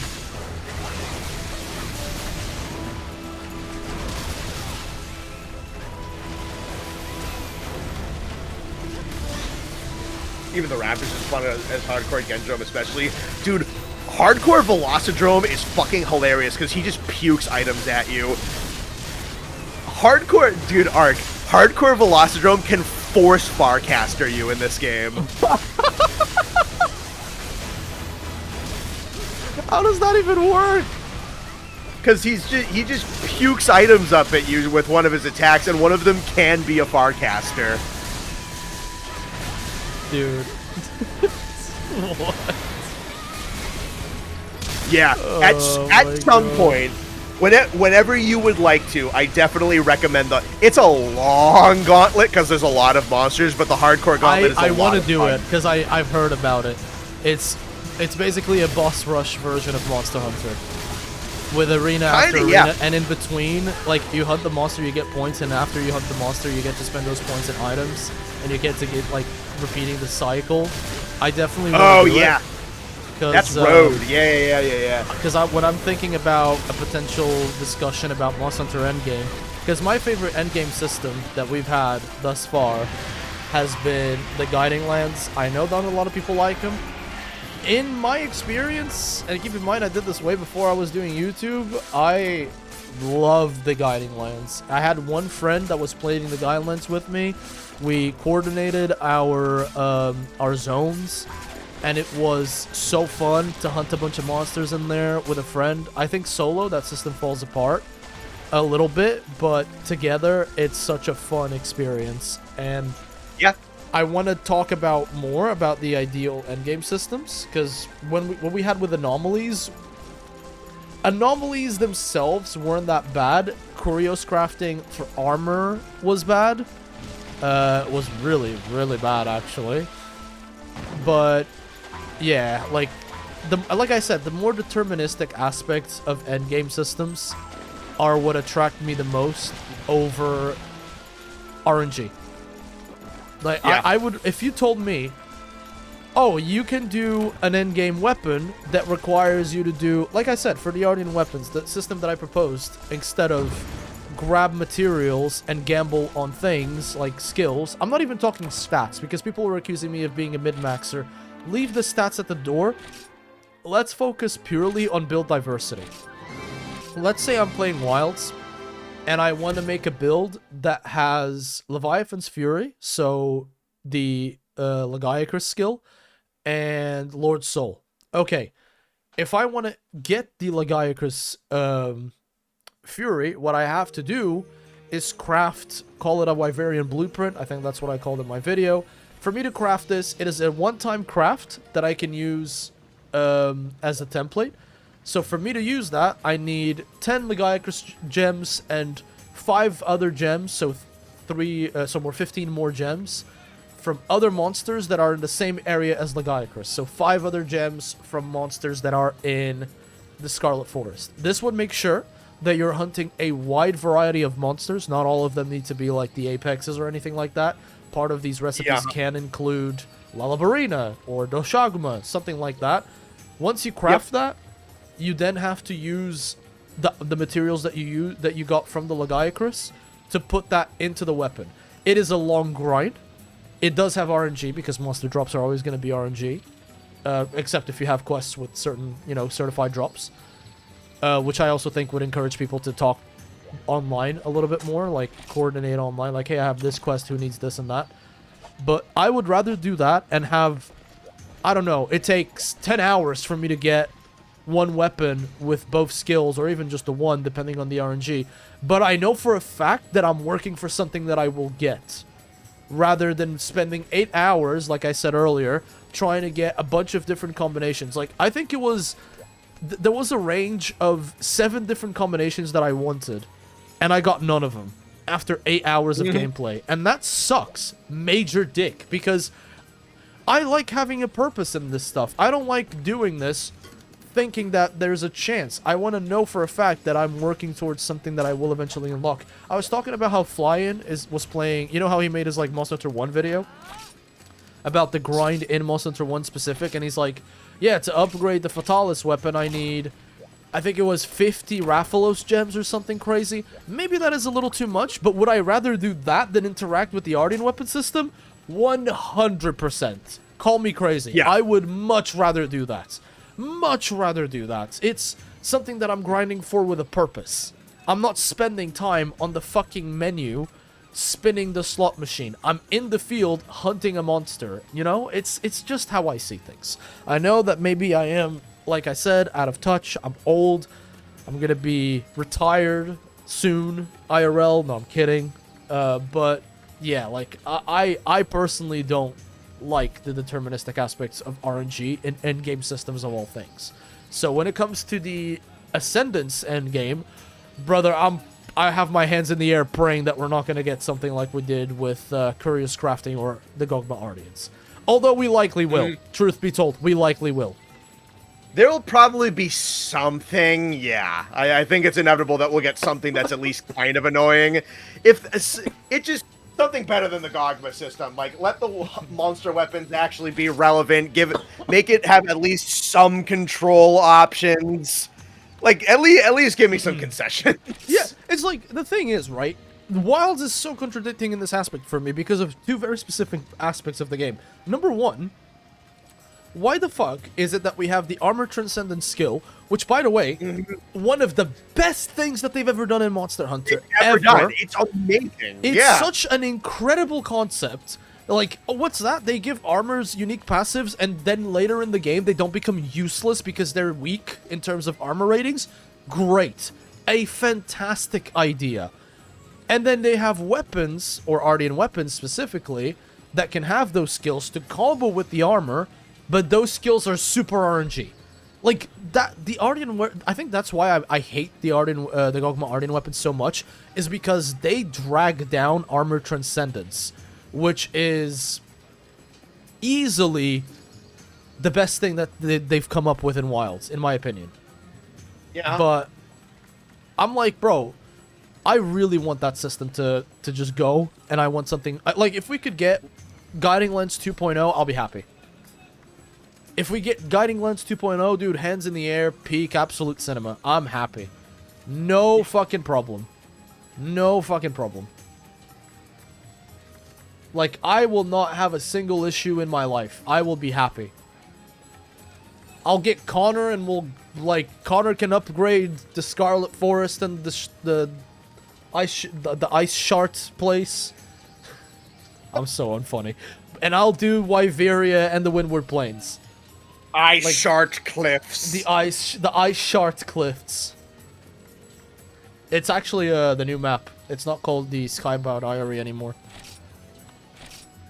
You know, I'm the official Capcom Shield, Connor. I know these things. Yeah. So done with my shit.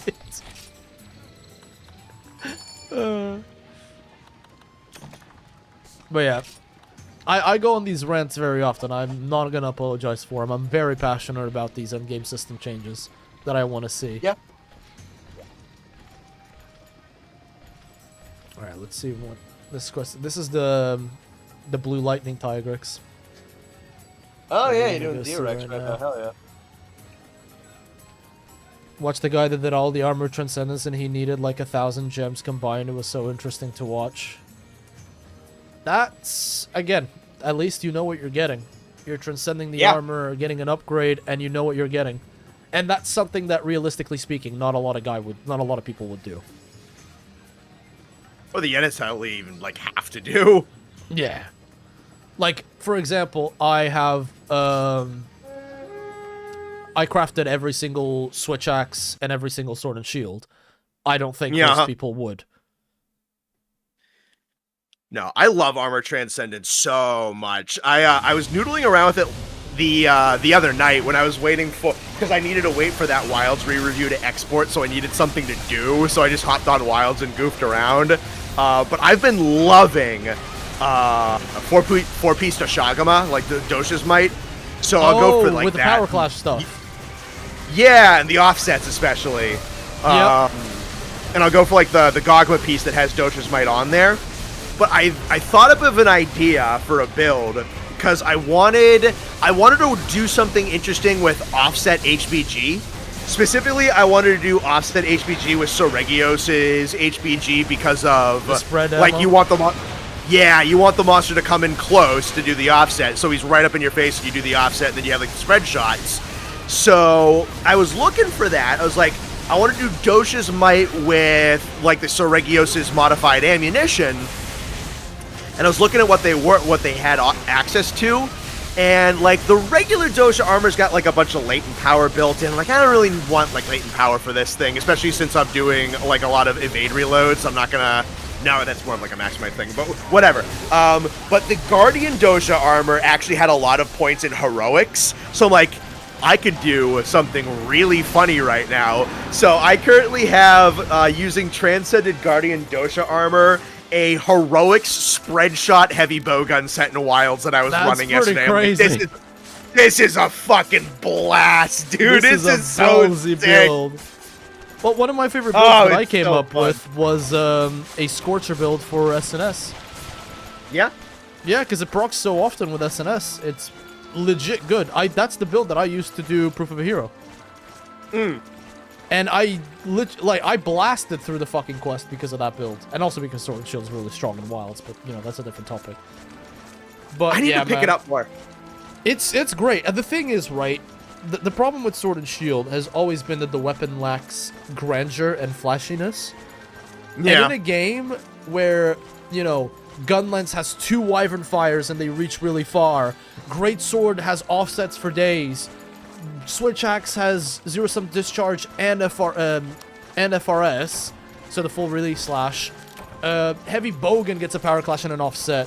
What else? Longsword gets a brand new follow-up to Helm Splitter. Dual Blades get the new counters. Sword and Shield is not looking cool, to put it simply. Because you get your slide, you get your perfect blocks. I think the reason as to why Sword and Shield is so strong is because your shield is finally not just a panic button. Yeah. But that's like, ooh, that's part of the reason as to why I'm like, dude, I'm really struggling really finding my main weapon now. Because, I don't know. I love these 3 weapons so much, but depending on the game that I go to, I just, yeah, the different, I mean, that's completely normal, obviously. Some weapons are going to be better in some games, but I feel like I've been trying to get better with hammer offsets in Wilds as well. I really like Wilds hammer. I need to get better with it. It's an offsetting machine in Wilds, dude. It's so sick, dude. Ever since they patched it, like, damn. Yeah. Ooh. In fact, what do you think about Lance, though, in Wilds? Because I see you play Lance a lot in Wilds. It's not... Sunbreak is still my favorite incarnation of the weapon. Same, I've come around.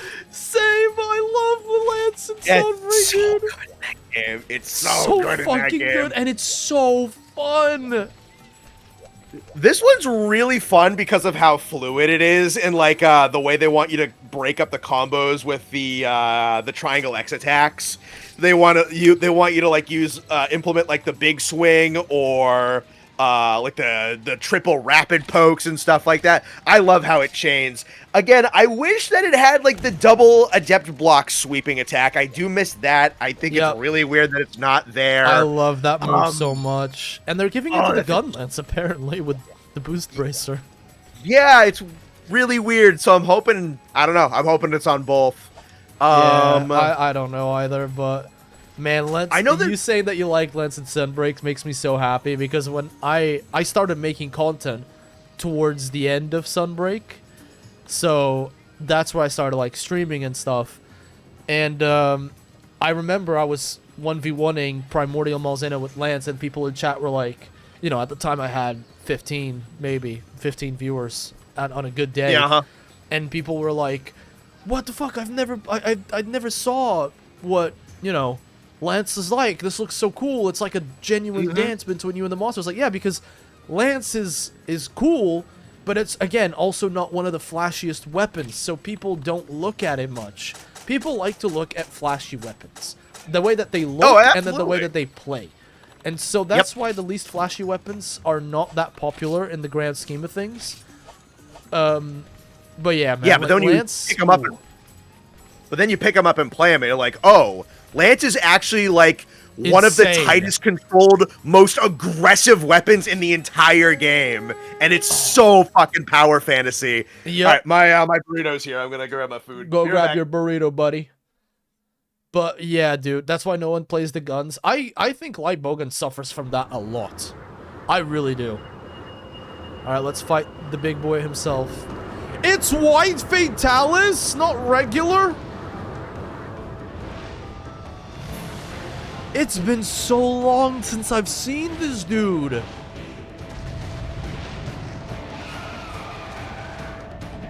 Damn, brother, it's been so long since I've seen White/Old Fatalis. Big Zeno is the Sunbreak equivalent of 18 Arcveld when it comes to Lance matchups. Dude, Primordial Malzeno and Valstrax, my two favorite monsters. I sometimes really struggle defining which one is my favorite, because I think it's probably still Valstrax deep down. You know, the Knight motif behind Primordial is definitely a reason behind why I love him so much, but oh my god. Valstrax being like a falcon, rocket powered and shit, it's just... Whew.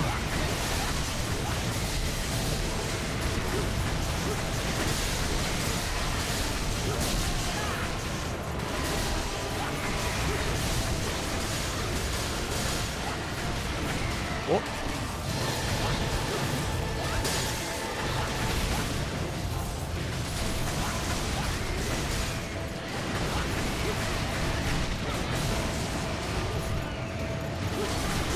Gunlance is my goat. Gunlance is great. I've played so much Gunlance, you have no idea. Gunlance was my main weapon throughout Rise and Sunbreak.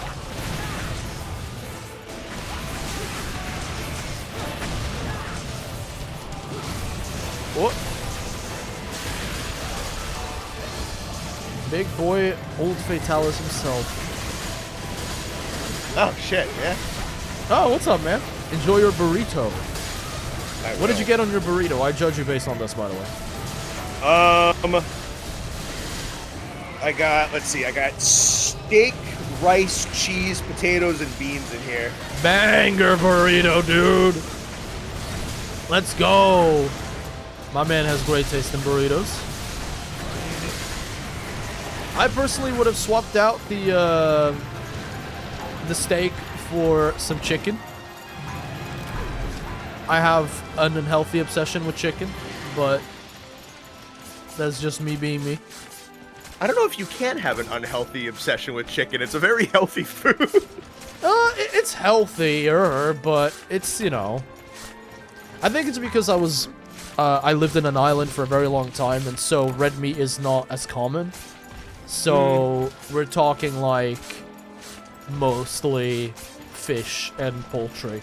Because that's the easiest livestock to raise, right? So I grew up on that a lot. Don't get me wrong, I love me a good steak. And if you catch me like, bro, there was the steakhouse near my old place. It was an Argentinian steakhouse.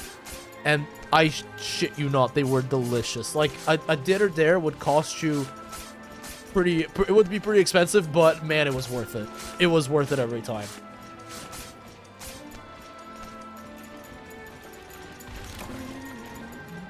Alright, now we're gonna see what the urgent quest is gonna be like.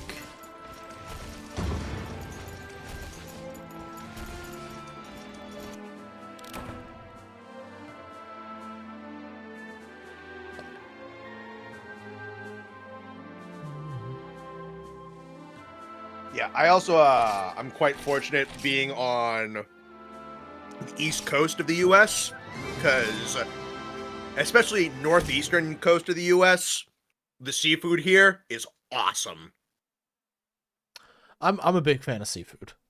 Lobster, love lobster so much. Crab, love crab.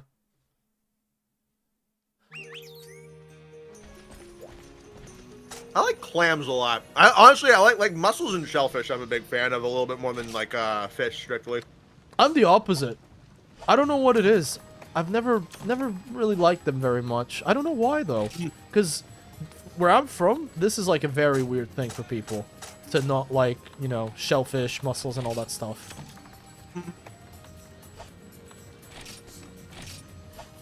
Is that why you had to flee to England? You got excommunicated? Yes, I got expatriated. I'm actually banned from going to Portugal. Yeah. Not allowed anymore. Alright, let's see here.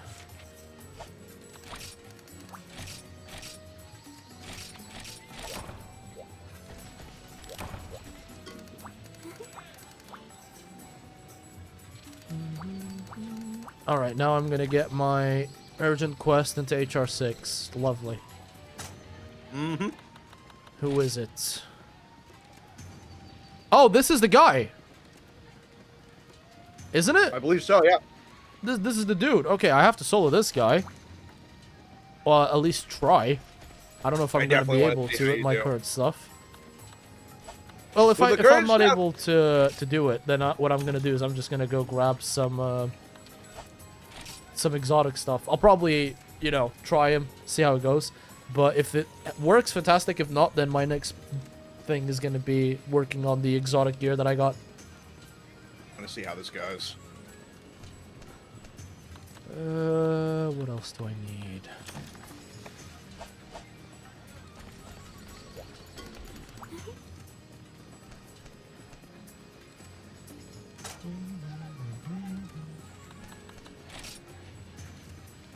Guanzorumu. The dude that I've shamelessly been putting on my thumbnail. I mean, to be fair, that splash art fucks. It's one of the first things that you see when you look for Frontier. And I was struggling to find... Because, like, dude, I used to do this thing where I'm like, oh, I'm making different thumbnails for streams. But like, no one gives a fuck about a thumbnail for a stream. You know what I mean? No, not that much. I make some for fun. I make some for, like, the funny, like, one-offs, like some Jamaica, all that kind of stuff. But if I'm just playing the game, unless I have a very specific target in mind, I don't bother too much. No. That's a cool-looking map. Holy shit. Mm-hmm. Damn, dude. This game is crazy. I'm excited for this. Oh, what an aura-farming monster! Bro's sat on his throne like a king! Yeah, yes. Holy shit! He is massive. He is the size of a Latrion. Yes.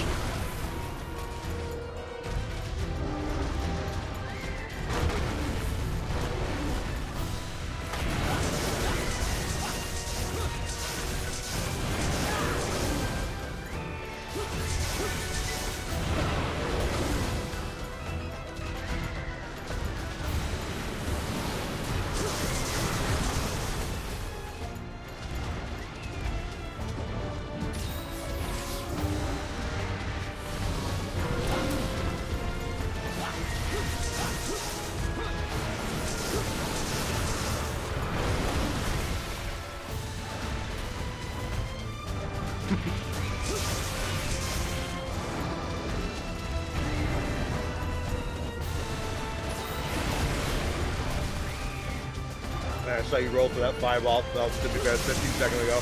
I can't really commentate over it accurately, because all this has happened in the past.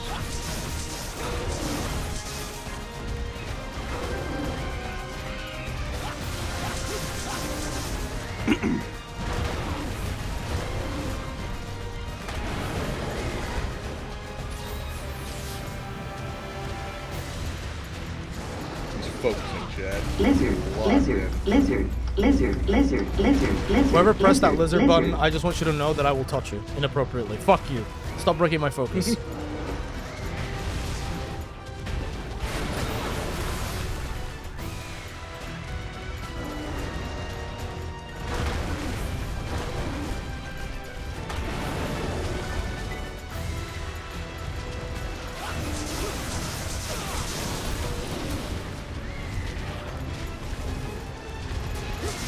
Feel free to talk to chat, by the way, Connor, because I am trying to focus.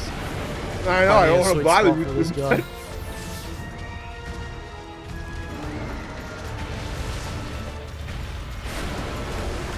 think he's probably King of Dragons, the aura farm as much as Malzeno do. His title's even cooler than that. He is the Emperor Conqueror Dragon.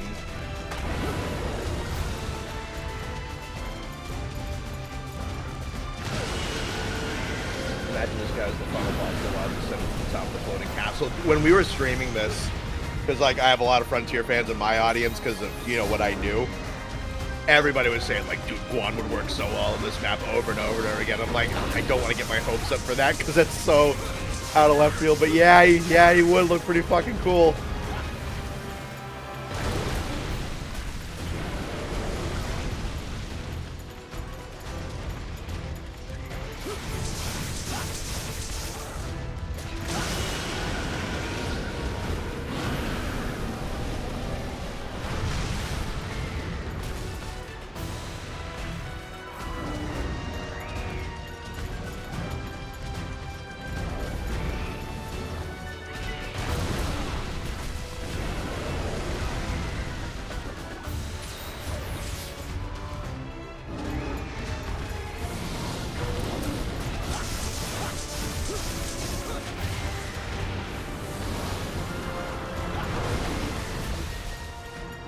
hell, dude? Can't escape a single thing this dude launches at me.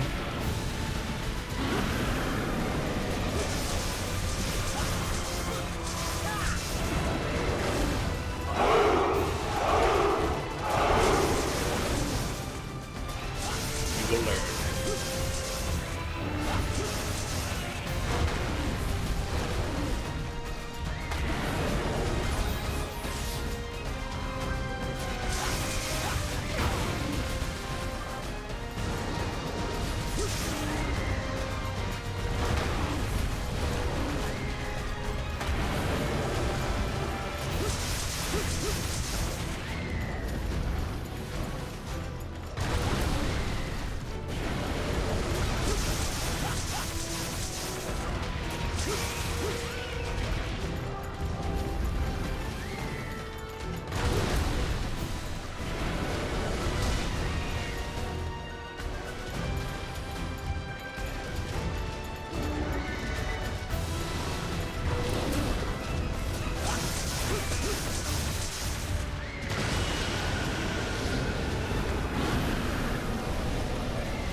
Roar into a giant AoE. Lord Almighty. Oh, fuck.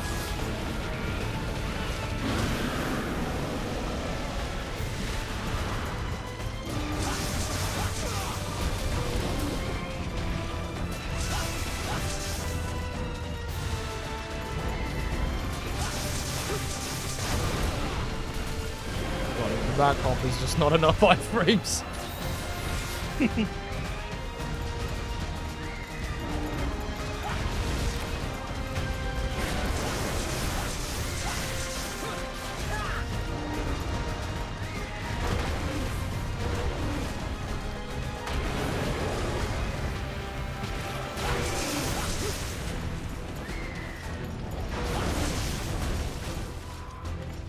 I can't see where most attacks are coming from.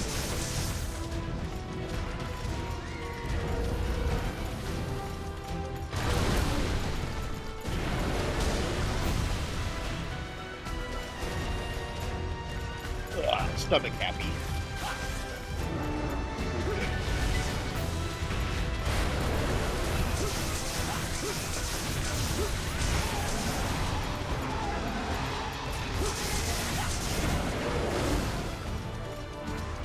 I know it was a couple of seconds ago because of the stream delay.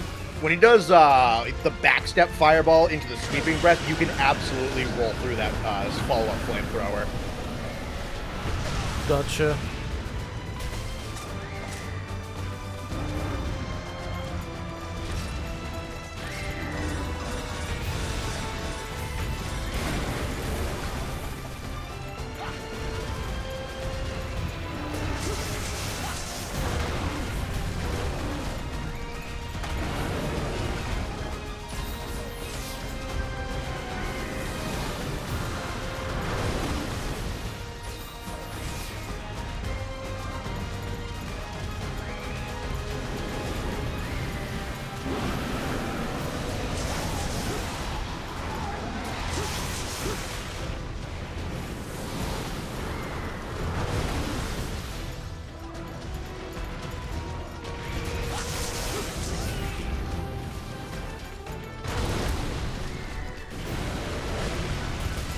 Oh shit.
What? Oh, the little dragons. Oh, fuck. What the fuck is that hitbox? He's attacking in front of him and I'm on his side and it still hits. This roar combo really pisses me off. I hate that shit.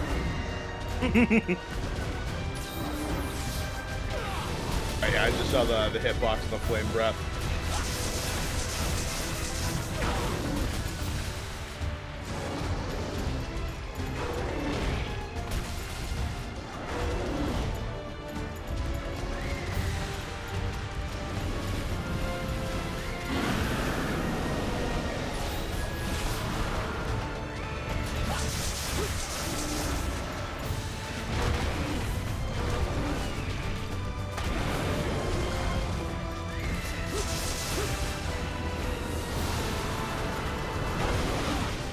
Still not enough iframes. Oh my lord.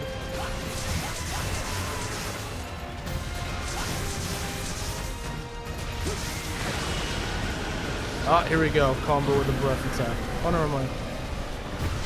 No, I was right. Fuck you and your stupid ass roar combo.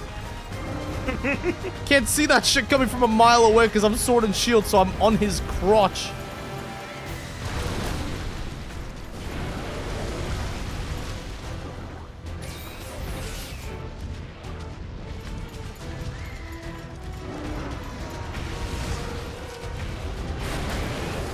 Right.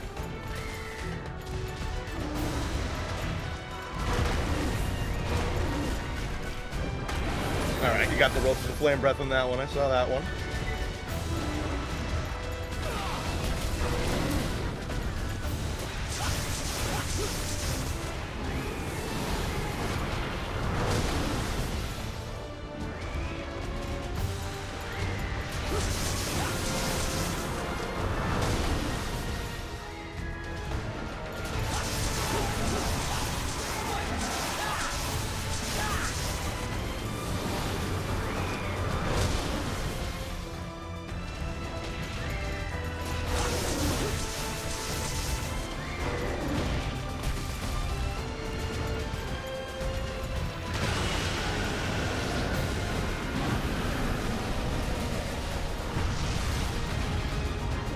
Loving the wind.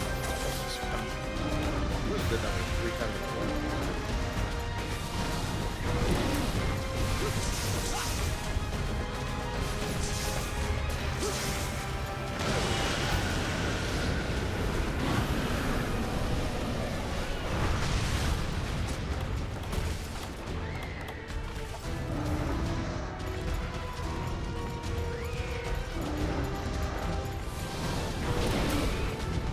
Bruh.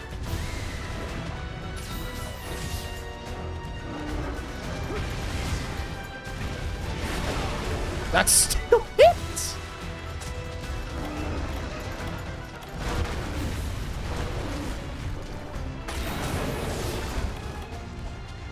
Oh yeah, little tail flicks.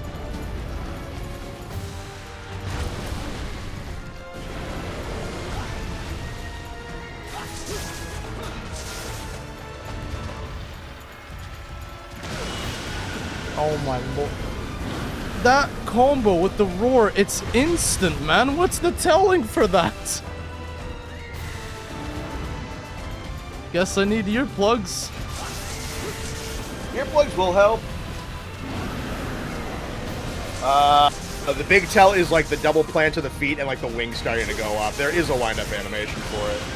Okay, good. I just can't see much of it because I'm biting at his ankles constantly.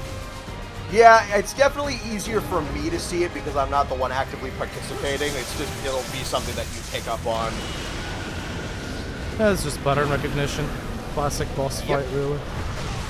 This move does annoy me so much, though. Holy shit.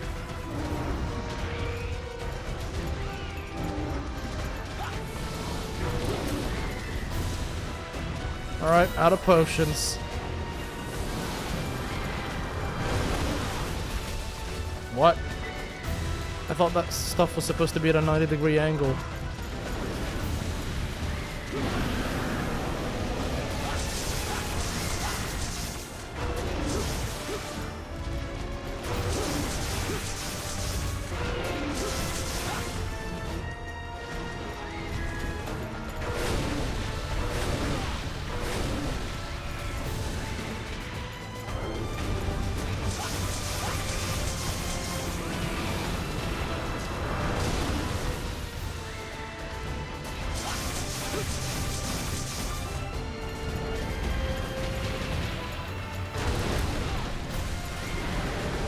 Well, I rolled through some of that, not the rest.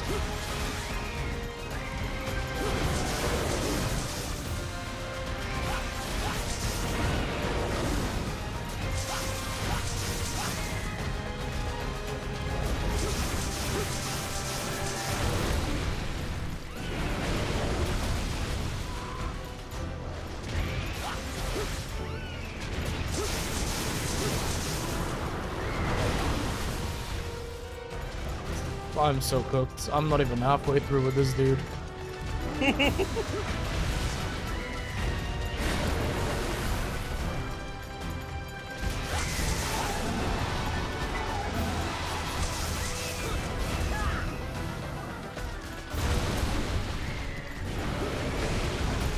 motherfucker. Fat ass head. Jesus Christ.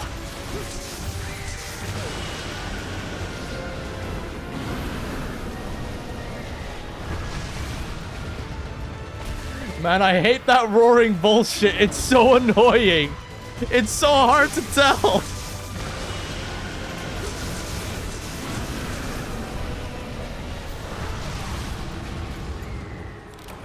Oh.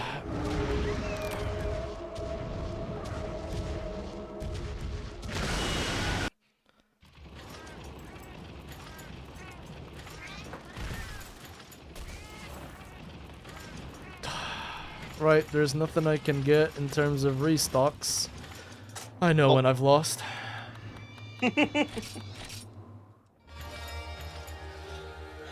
Oh man, that is so fucking hard with the fucking limited moveset that I have.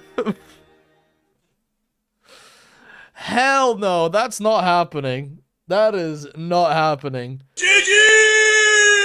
Fuck you mean GG? I got my ass handed to me by Daddy Dragon over there.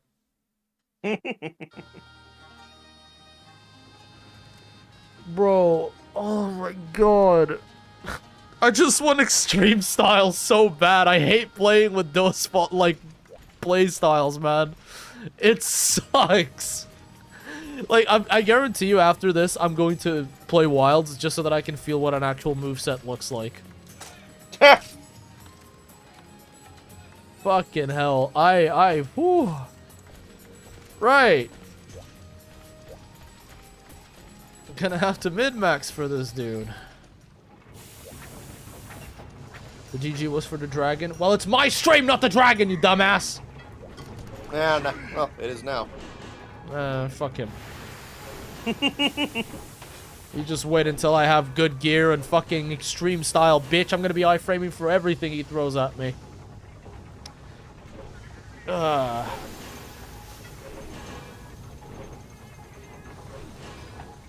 Alright.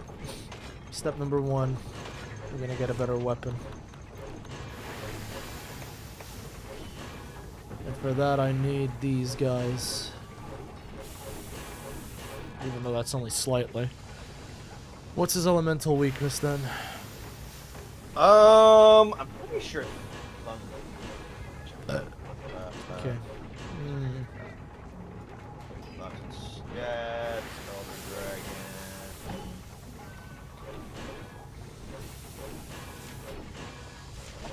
G. This weapon does fire and thunder damage. I'm gonna do another one because I want to get used to his moveset. Honestly, watching you, I'm just gonna go fight him for fun on my end.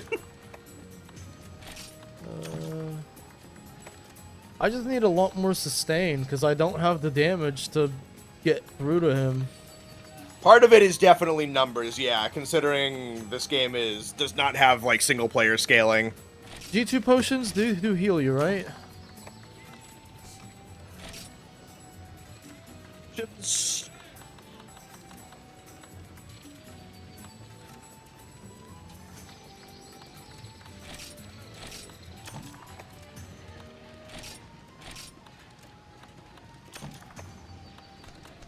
Right, I'm just trying to stack as many healing items as I possibly can. SR settings, SNS, equip style.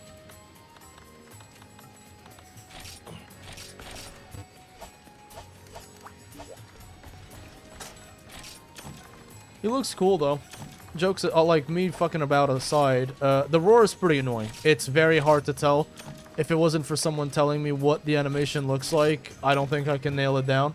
Especially because he's up, like, with SNS you don't see his actual paws or wings go up because you're close to him all the time.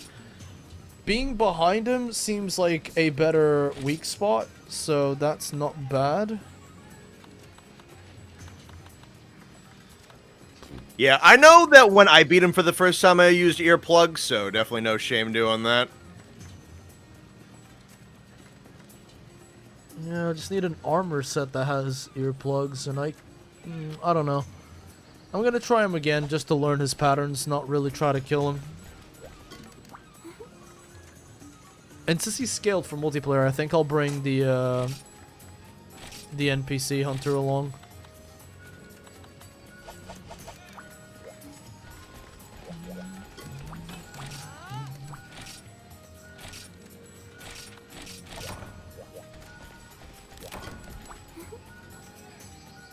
The fact that I look like a circus clown is also pretty distracting. The classic Moss Hunter experience. Alright, let me try this again. Oh, let's see what we can do against this guy. I just want to learn some of his patterns, see if I can dodge through more stuff. Yeah. Ton of Zenith attacks tells are like that. They exist, but they are small movements.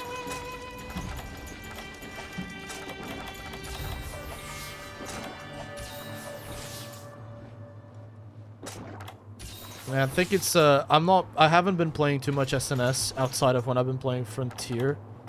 Why do I have cold and hot potions? Nobody knows. But yeah, I'm not used to like not having more view of the monster because I'm so close to him. So when he raises his paws and stuff, I can't really do much to see where he's pulling. It's just a guessing game.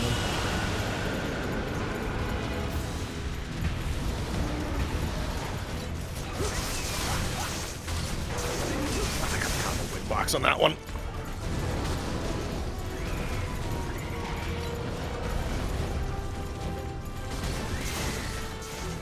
One. Ah, fuck.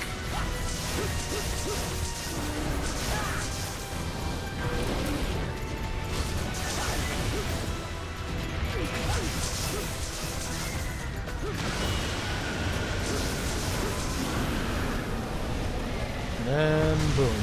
Yeah, now I was able to see it. You can roll through the roar pretty decently, but Yep.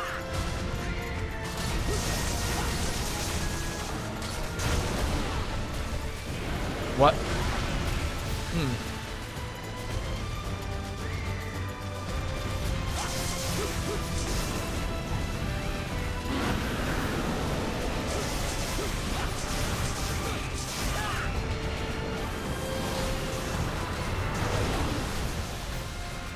I'm reacting too late to that. I want to react to that wing slam that he does.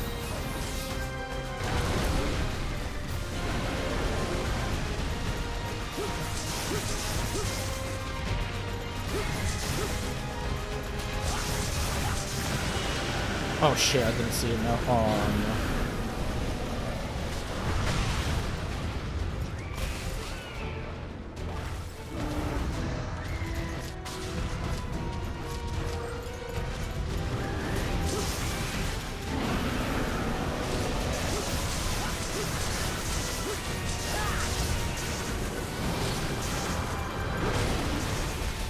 Oh, I don't think I have... Can you roll past that? I thought I timed it For pretty which? well. His wing slam on the ground. Oh, yeah. Oh, okay. It's funny because I rolled through it, but the beginning of the roll started and it still hit me. And there's a big slam over there. That one's easy to tell. No problem. And he does his big fire breath. Oh no, okay.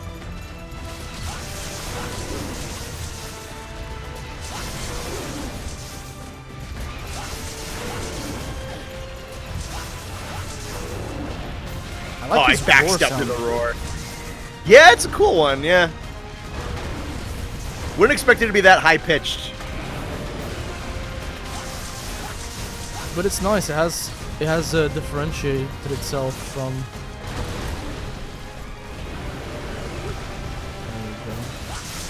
Alright, Ark, I just beat mine. Fuck you.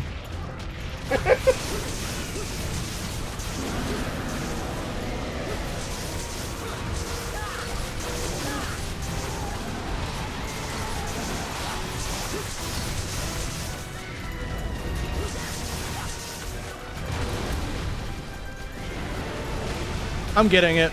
I'm getting it. I'm seeing the vision here. Yeah. Takes a little bit, but you'll get it. It's the wing stuff that is hard to tell. Unless I'm at his, like, in front of him, I can't really tell when he's about to do the roar follow-up. Oh, shit.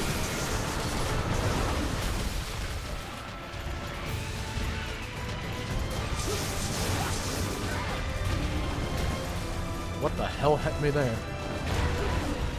I love the concept of him controlling these little wyverns.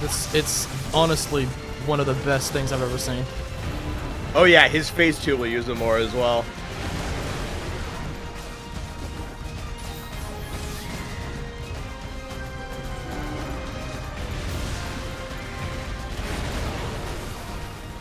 Crazy, I've been streaming for over 5 hours.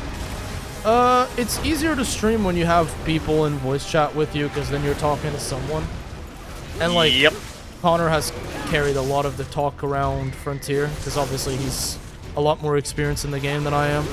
And it's just a lot more relaxing, because when you're talking to chat, yeah, you're talking to a bunch of people and there is an existing conversation, but listening to someone else talk to you is easier. Like, we bounce topics off each other, so that way I basically half the amount of time I spend talking, if that makes sense.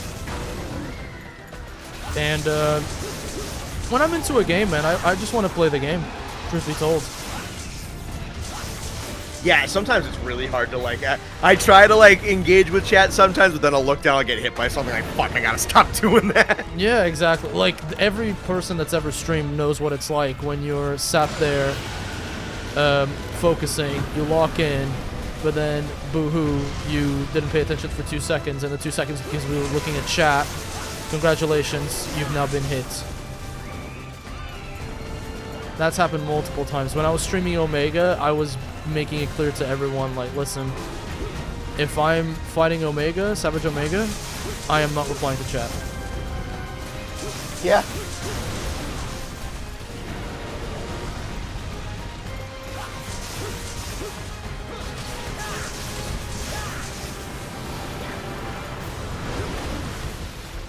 There you go. Good boy.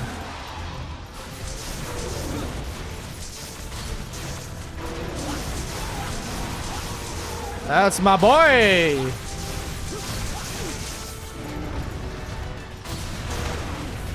Rolls into the next attack.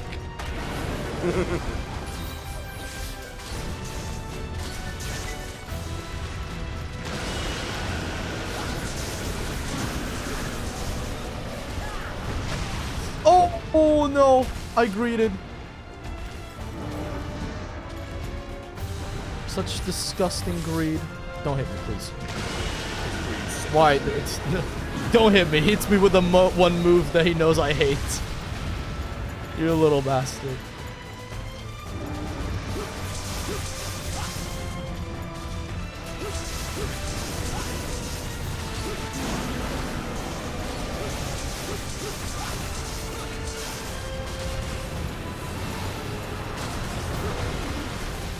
I think I'm rolling. You can roll around his legs, but not into his body.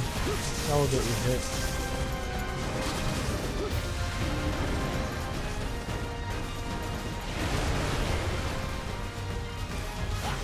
Stop playing. Bro, the real tip is stop playing Frontier like it's Monster Hunter, play it like it's Dark Souls.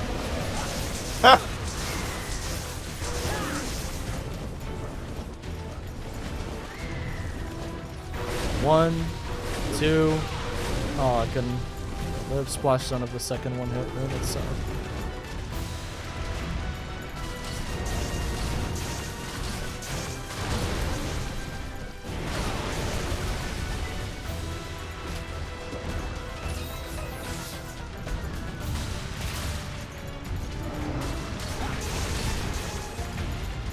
blast. There we go.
Oh shit.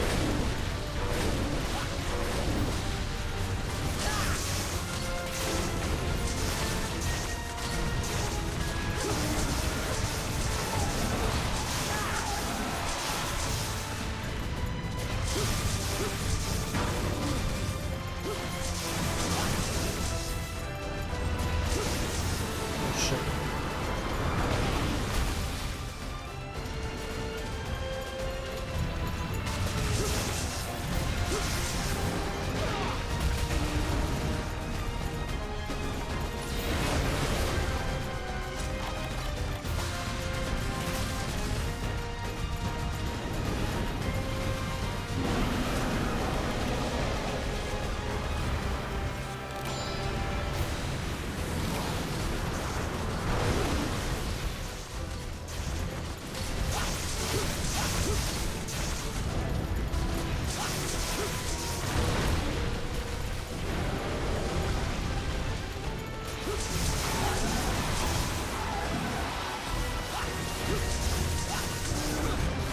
Honestly, I'm just fighting the G rank one right now because watching you play, it's like, damn, I want to fight Guan again.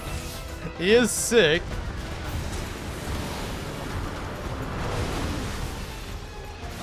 I'm starting to see where the praises come from. This is a very cool fight.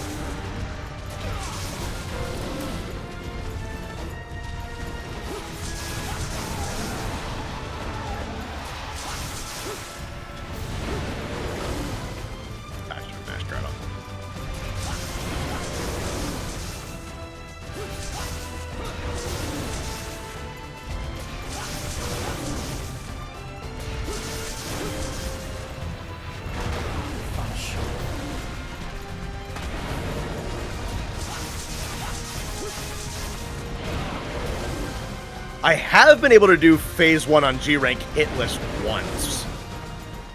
You madman.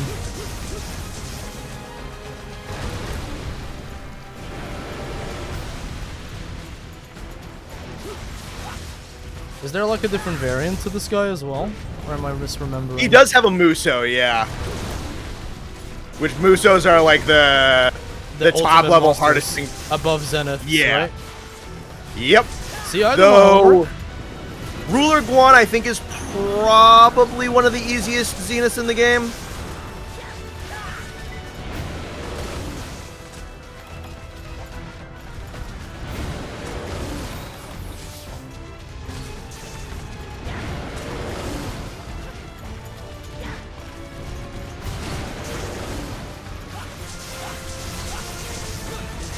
I've been doing anything in Frontier hitless.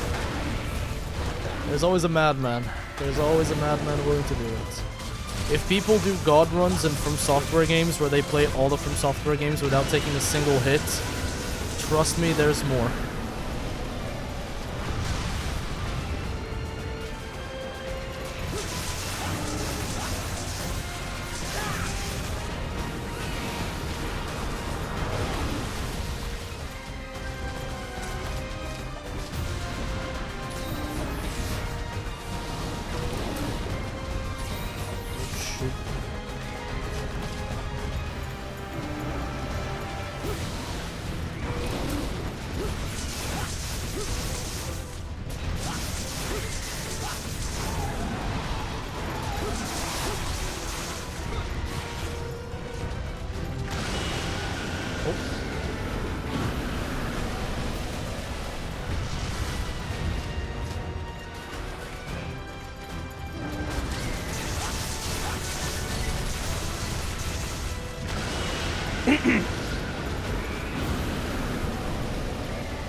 Shit.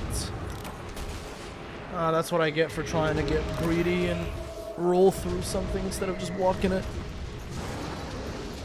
Oh, I'm gonna have less HP now. Shit.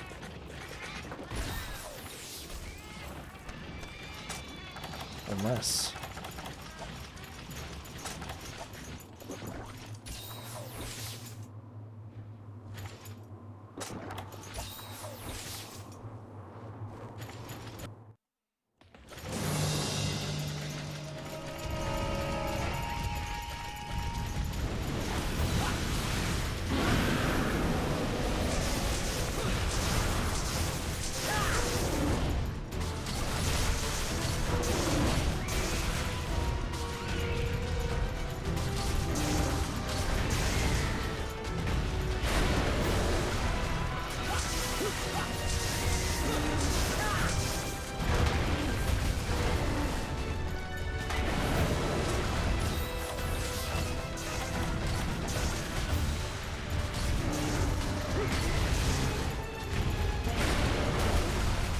Ow.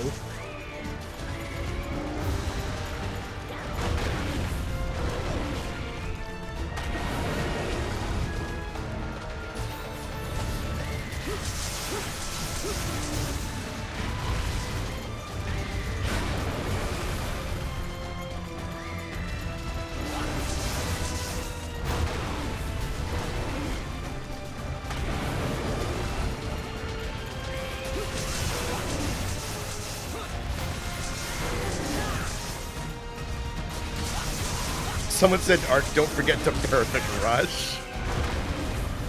Shut up. Don't confuse me like that. You know I'm gonna start trying to input for perfect rush.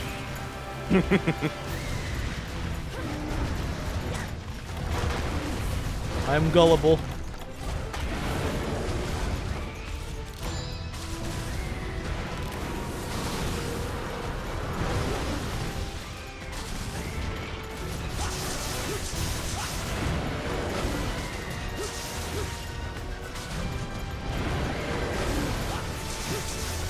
Love his tail swipe.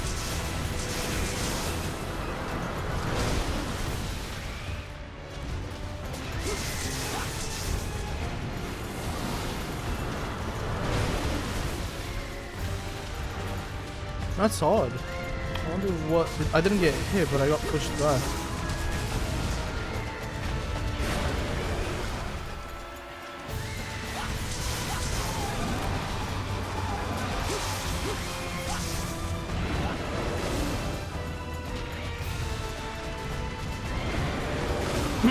Whoa! Damn! I was set on the fact that wasn't gonna hit.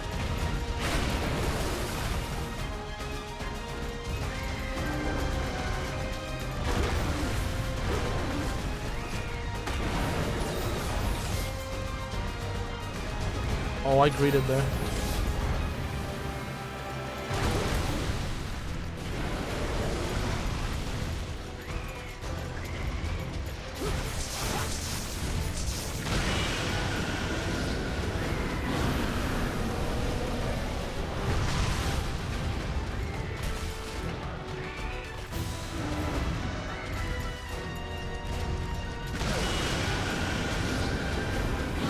Again, he did it twice in a row. Can't do that, that's illegal. The fuck?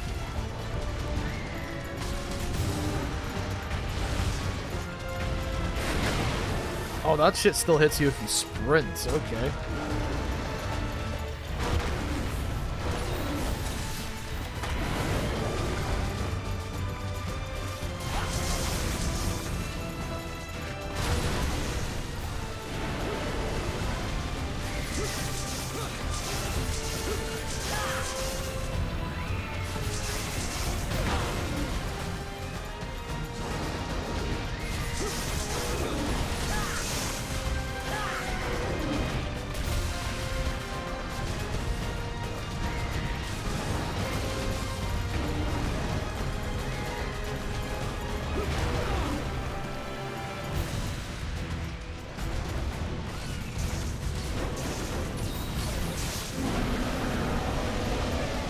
so cool, man. The coordinated attack is so cool. Oh, yeah.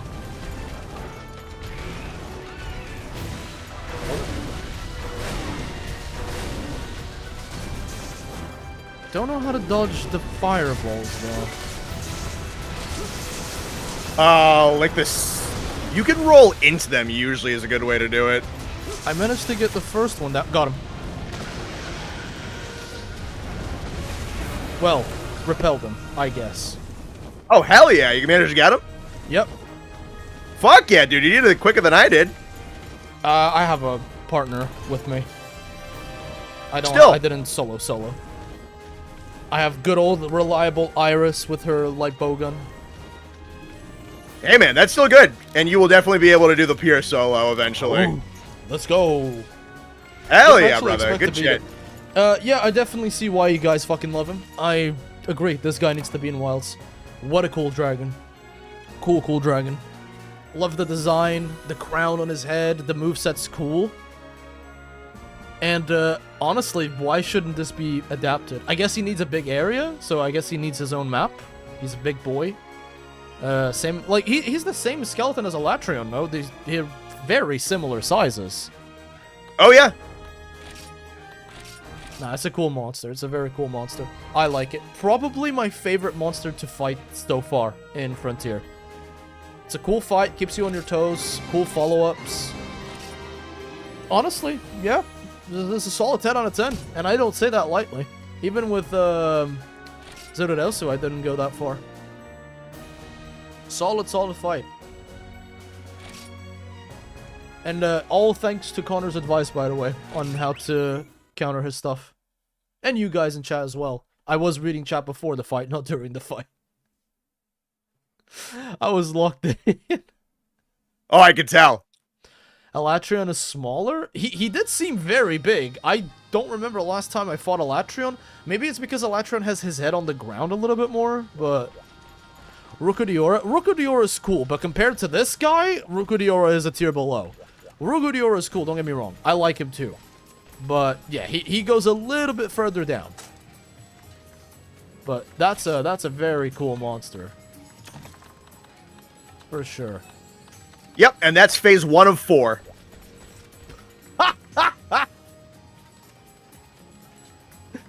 Well then, okay. Fantastic. What's Hunter X 6 got in store for me? A lot.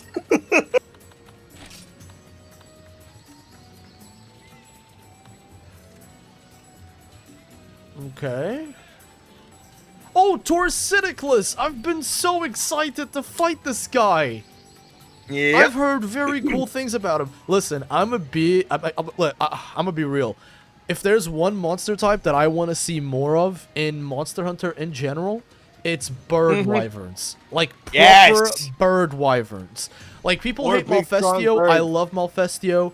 I think maybe the bird wyverns, like, not the raptors. I'm talking proper birds. So, I'm okay with Yankutku and Yangaruga, but I am a little bit tired of them. Because, well, not as much Yankutku, more so Yangaruga.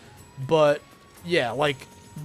Torsidiclus looks really cool. He looks like a falcon a little bit. So, he's sick. Abiru, we fought... Or, sorry, Abirugu, so we fought him already. I know this guy! This is the Demon Diablo's looking ass. Oh, Varu, yeah, Varu's fun. I've heard of this guy, the Silver Controlling Elder Dragon. Dude, I'm... Oh... This is the cool-looking Teostra. Ice Teo, yeah. Voljank, this is the Volcano Rajang, looks a lot cooler. Garuba Daora, people told me that this fight sucks, but he looks awesome. Turtle Dragon, you're gonna want to learn. You're gonna want to learn iframes for Garuba Daora. And then it's the Supremacies. And so through high rank 6, what would people... Oh my god... Oh no, it's Red Kezu. I thought it was Giginox. Fuck Kezu. What would people advise me to prep in terms of gear for 6? Do I just keep the exotic stuff? Exotics will definitely have the skills and the survivability for most of what's going to be thrown at you. If you will likely be perfectly fine sticking with just like a really nice exotic set with some decos. Any way you slice it, the supremacies are going to be a bit of a bitch. They were designed to effectively be the end of Frontier Forward before G. Yeah, so apparently this is like, correct me if I'm wrong, but if I am in HR6, this is the original ending to Frontier, right? Yep, this is the ending of the original Frontier before G rank. Gotcha. Yeah. Honestly, no one will especially if you're doing solos. I imagine you might bring people along with you. Doing the supremacy I don't have monsters, anyone that plays this game. I don't know people. I don't know. I know a few people in chat, but I don't know anyone else that plays this game. So, no one will blame you if you use Hulks for the supremacy fights. Those are meant to be annoying. They Hulks? Oh, Hawks. Hawkpot. Hawks. Okay. Yeah. Hawkpot, yeah. Okay, so now I guess I really need to come up with a strong... yeah. Okay. So I need a strong set for a strong mix set out of exotic monsters. I think that's gonna be my #1 priority before I do anything else. Okay, I got it. Sick. That is exciting. That was a very fun stream. Man, I am gonna end it though because I've been streaming for almost 6 hours and it is almost 9 p.m. for me and I need to eat dinner. I'm starving. Yeah, go eat. But, dude, I mean, I'll talk to you in a second, Corner, because I'm not gonna just fucking hang up on you. That'd be evil. Yeah. But if you guys don't know Connor, aka CR Volcanic, his name is in the title. All you gotta do is click on him and you'll be brought over to his YouTube where he does a lot of Monster Hunter stuff. He just dropped a very good video on the Monster Hunter Wilds re-review that he did after all the title updates. An idea that I might steal, by the way. No, I'm kidding. I've already done this kind of stuff, so I can't steal it even if I wanted. But, yeah, I very much like this guy. I met him through content.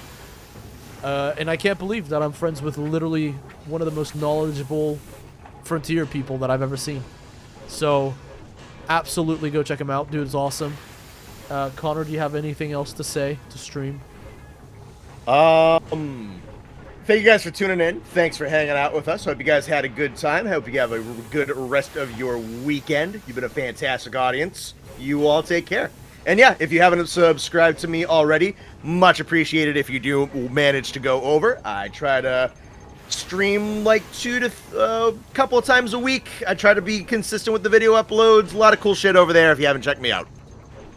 There you go. You heard it first here. Let's see. I don't have... Well, my Twitch list isn't updating, so I don't think I'm going to raid anyone.